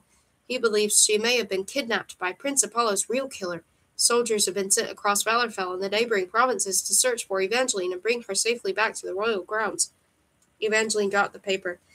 It was tempting to close her eyes and curl into a ball as soon as she finished reading. The words about Apollo looked so cold in print, and they made all of it seem even more final. Apollo was dead, and she was never going to see him again. She was never going to have a chance to make things right or start over as she'd planned. Yesterday, around this time, they'd exchanged their wedding vows. Apollo had said he'd happily bleed for her. And now she couldn't help but fear that he'd actually died for her. She knew his death wasn't her fault, but she felt responsible, as if Apollo might have been strong enough to fight the poison in him if she hadn't shattered his heart by breaking Jack's spell on him. I'm so sorry, Apollo.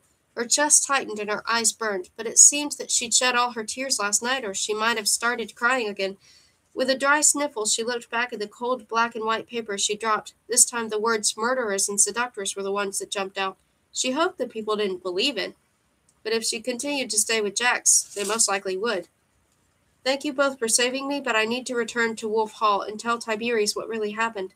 As long as there's a chance that people think I did this, they may never find who actually poisoned Apollo. Are you mad? Jax twisted her around on his lap and glared. You cannot go back to Wolf Hall. I guarantee you Tiberius Arcadian is not searching for you because he's worried about you. He wants to find you so that he can blame the murder on you, which shouldn't be difficult. I doubt Apollo's body was even cold before I first heard that you had been arguing in the wedding suite, right before he was found dead. I hate to say it, but he's right, Lala chimed, picking up a cup of tea from a low table laden with a great deal of food and several empty bottles of Fortuna's fantastically flavored water. You make an excellent murder suspect. Orphan, turned savior, turned bride, turned killer. I'm actually surprised that wasn't Kristoff's headline today. It will probably be tomorrow, said Jax. But I didn't kill him. There should be proof that someone else did. Maybe it was one of the other girls who wished to marry him. Evangeline started to stand. Jack's arms tightened around her waist, keeping her captive on his lap. Tiberius and his guards won't care about proof once they have you. For all you know, Tiberius poisoned you and his brother, so he could take the throne. All he needs is a wife, and then he's king. I don't think he did this, Evangeline argued. She knew the brothers had their differences, but now that Apollo was dead, Tiberius was the heir to the throne. But yesterday, she'd really had an impression that Tiberius truly cared about Apollo. And the alternative to trusting Tiberius was trusting Jax. You'd be a fool to put your life in Tiberius's hands, said Jax. The only way to clear your name is to find who really did this. I'm your best option for that. You expect me to believe that you care about who the real killer is? Jack's mouth turned sullen. I'm being accused of this crime as well.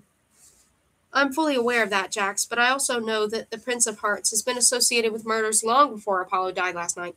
Jax didn't immediately reply, but Evangeline felt his hand against her back, fisting the fabric of her ruined wedding gown and betraying more of his growing frustration. What other choice do you have but to trust me? I can search on my own, but even as she said it, Evangeline knew she wouldn't get far without help. Yet trusting Jax was a horrid idea. Jax kept his word, but he also did terrible things like having people turned into stone statues. And Evangeline knew Jax had only offered to help her because he believed she was the peasant turned princess in the Valerie Arch prophecy, which would surely lead her into more trouble. She wondered if this prophecy also might have had something to do with Apollo's death. Was it just a coincidence that her prince died on the same night she became the prophecy's princess? She wanted to ask Jax more about it, but Evangeline didn't feel it was wise to bring up anything related to the Valerie Arch in front of Lala in case it incited a violent reaction. Evangeline didn't believe that would happen, but she also didn't imagine that Lala or any other fate would dismiss the Valerie Arch as a mere fairy tale the same way that Apollo had. A tremor cut through Evangeline at that particular memory of him. He'd been so playful and sweet and so very much alive, he told her about the Arch, and he should have still been alive. Evangeline had to find out who killed him, and as reluctant as she was to admit it, Jax was probably the best, and possibly the only one who could help her. If I stay with you, I have a few rules. She finally pulled away from Jax and stood up to face him. Even though he sat, he was so tall that she did not manage to tower over him. The two of them would never be equal. He would always have more power than she did, but that didn't mean she was powerless. From now on, this will be a true partnership. You will not leave me behind or keep things that you learn secret. We work together to find Apollo's killer and clear our names. And that is our only goal. If I suspect you have another goal or that you're lying to me, I will walk away and tell Prince Tiberius exactly where to find you. Excellent speech, Lala cheered with her teacup. You're making a terrible choice to work with Jax, but it's a very noble one. Lala, Jax growled, I think your services are no longer necessary. You're in my flat. Not for much longer. The sun is almost set, and his voice was cut off by a heavy knock. It wasn't on Lala's door, but it was close enough to rattle the bones of the bright room. Until that moment, Evangeline hadn't given much thought as to exactly where they all were, but one glance out the window revealed they were at the top of a spire, packed close to other residences. She could see several soldiers in copper tunics and white fur-trimmed cloaks, pounding on neighboring doors. Are they searching for Jax put a finger to his mouth. He didn't say another word, and Evangeline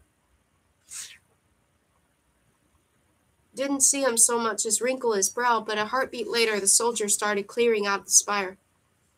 Evangeline only counted 3 of them, and their controlled movements were jerkier than 2 soldiers who'd been guarding her nest yesterday, making her wonder again what the limits of Jack's powers were.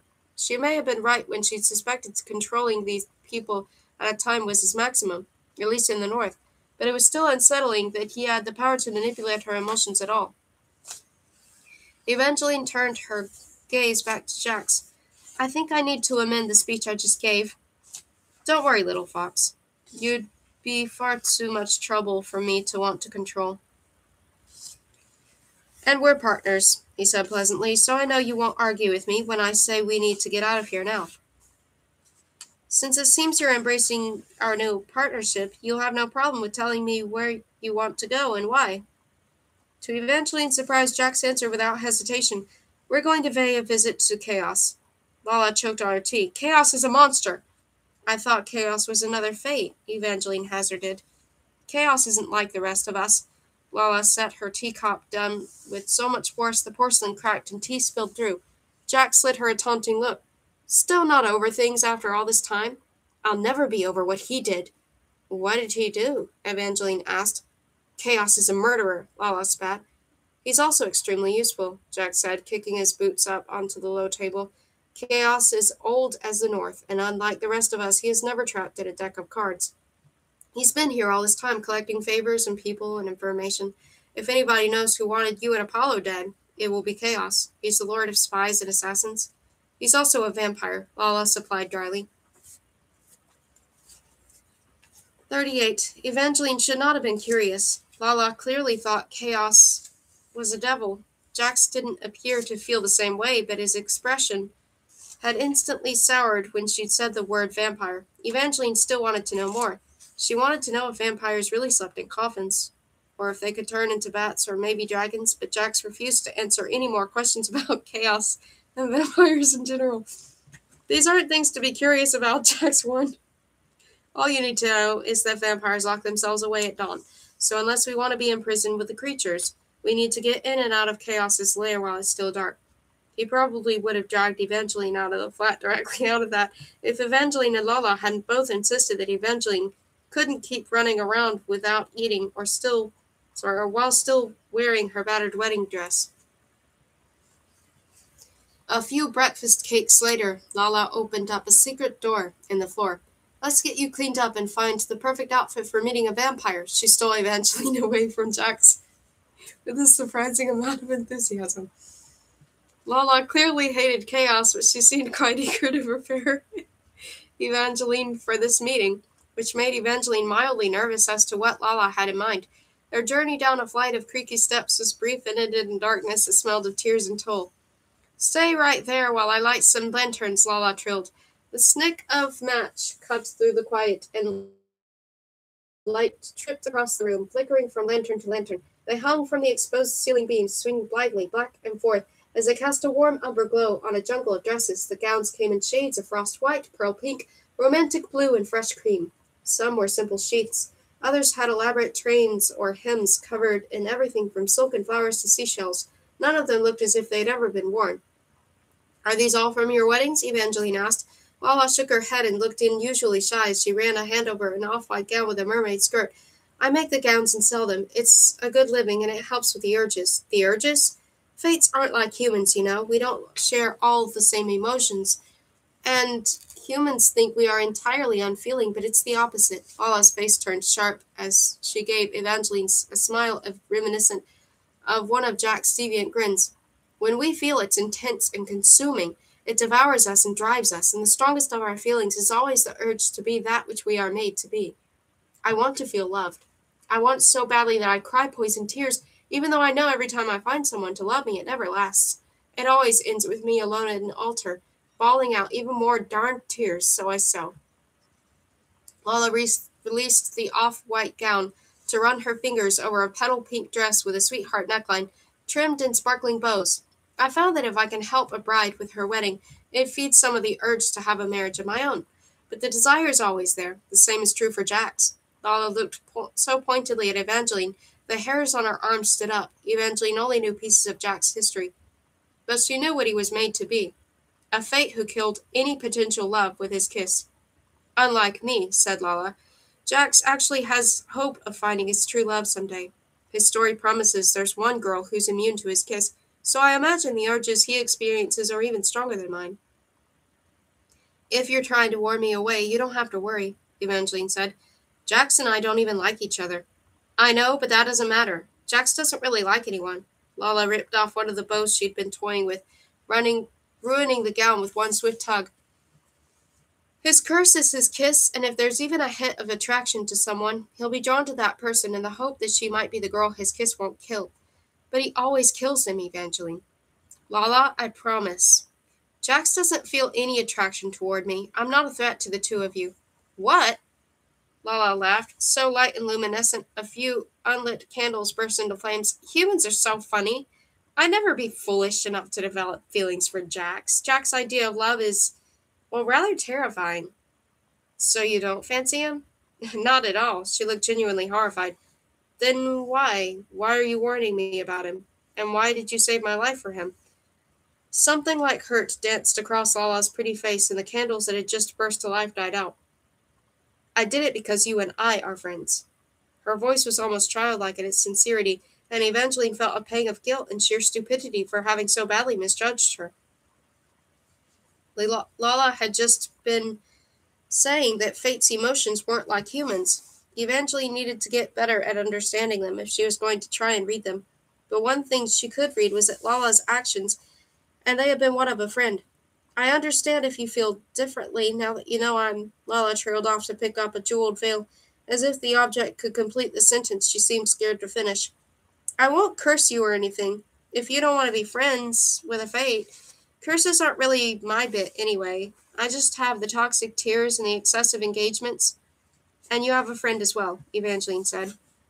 "As long as you don't mind that I'm a fugitive that has a habit of making terrible deals with Jax." "Everyone makes terrible deals with Jax," Lala squealed, and suddenly Evangeline found herself tangled up in a hug that she hadn't realized she'd needed. Without any shoes on, Lala was more than several inches shorter than Evangeline, but her hug could not have been mightier. "You won't regret being my friend. We make excellent allies. You'll see." Lala started pulling clothing out of trunks and wardrobes. Most of the items were covered in dragon scales, sequins, or other pieces of ornamentation, but she didn't choose any of those for Evangeline. "We need a different sort of dramatic," she said. When Lala finally finished with Evangeline, she stood before a tall mirror and stared at a reflection that seemed as if it should not belong to her.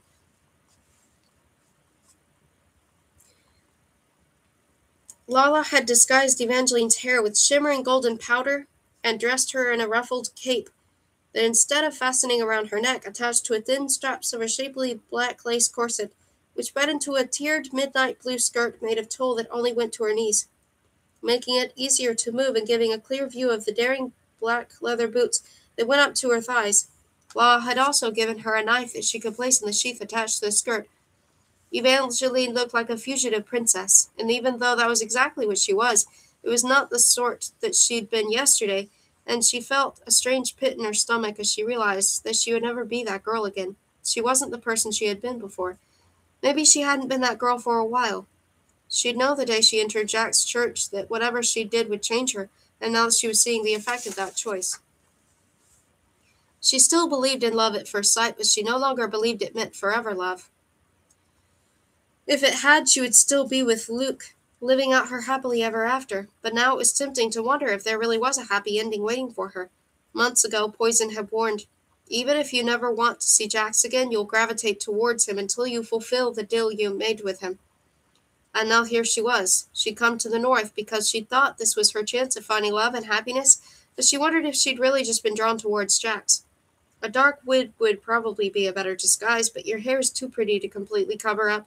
Lala added another dusting of gold powder to Evangeline's cheeks, and then to her hair, concealing any last remaining hints of pink, and completing her transformation. Her friend had done a wonderful job, but Evangeline felt a little stab of worry as she took in the way her cape fastened to leave her neck and her décolletage intentionally exposed. She might not have received any answers from Jax about vampires, and her mother had never talked about them, but Evangeline had read a few stories, and they all said that vampires liked blood and biting, and they usually preferred to drink straight from their victims' throats.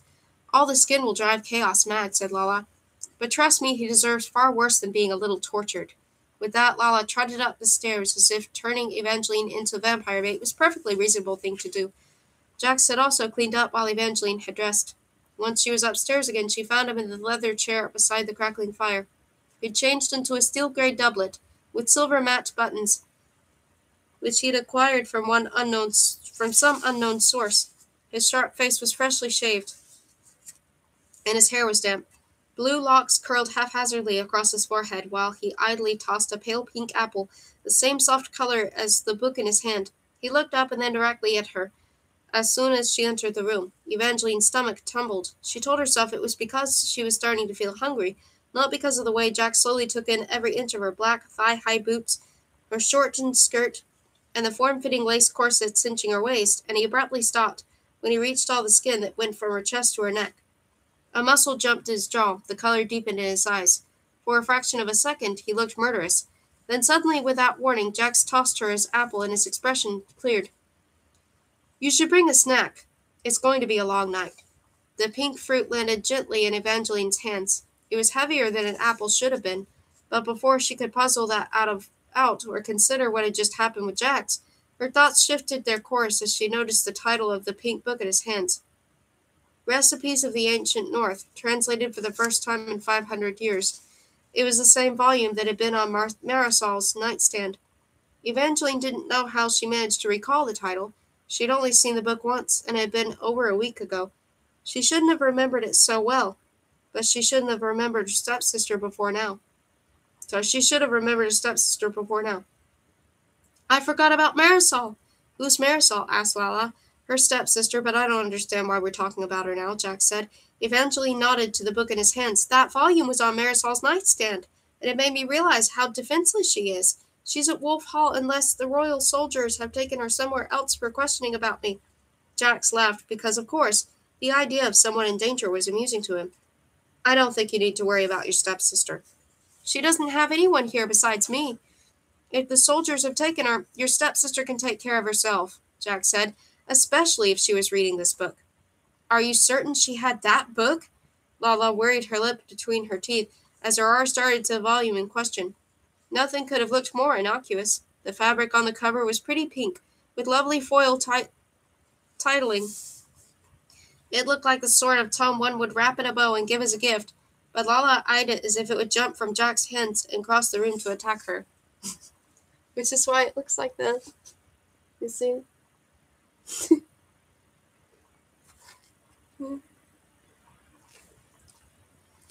Why are you looking at that book as if it's dangerous? Because it is, Jack said. It's a very nasty spell book, Lala explained. After the Valors were killed, most magic was banned in the north. So those who still wanted to traffic it changed the names of their spell books. It's much easier to get away with buying or possessing books if it's forbidden arts, when no one knows what they are. Marisol must have brought it by mistake. She's terrified of magic, and she loves baking. You don't pick that book up by mistake, Jack said. No reputable bookshop would carry it. Then Marisol stumbled into another kind of store accidentally, Evangeline argued. She doubted her stepsister before, and she was determined not to do it again. Evangeline knew that Christoph Neitlinger had accused Marisol of visiting several high-tiered spell shops to turn Evangeline back to stone. But Evangeline wasn't stone, and she wasn't dead. Someone might have tried to poison her last night, but she couldn't believe it was Marisol.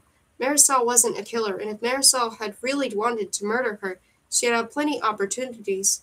Evangeline looked at Lala, who tugged at the sequins on her sleeve, a little embarrassed at having the book in her possession. What types of spells are in there? Does it have a recipe for the poison I consumed? No, there are no spells that can mimic my tears. Evangeline felt a bright surge of relief. It couldn't have Marisol then. It couldn't have been Marisol then. However, Lala added, if your stepsister is reading that book, I would agree with Jax. She is far from helpless, and she's probably up to something. But you own it too, and Jax, you are reading it. Which proves her point, Jax shrugged. We're not saying your stepsister killed Apollo and poisoned you, Lala said, but she might not be who you think she is. She's definitely not who you think she is, Jax muttered.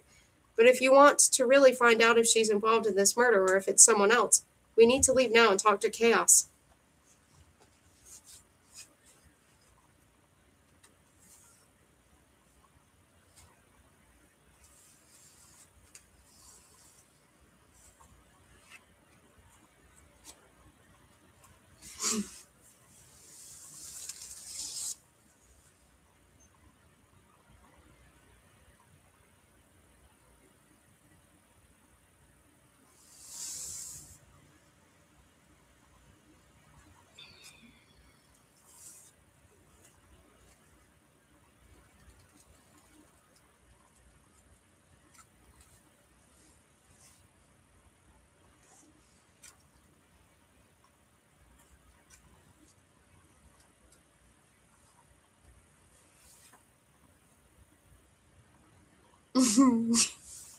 I feel like I'm going to start laughing if I start trying to read this chapter. And I don't want to do that. I don't want to start laughing.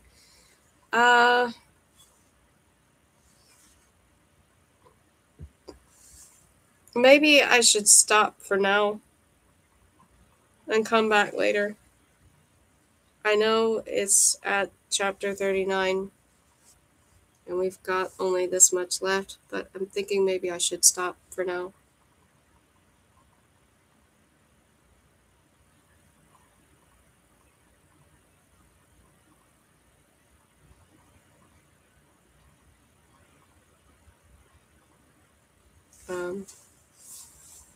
So I think I'll do that and I'll come back to it in a few hours.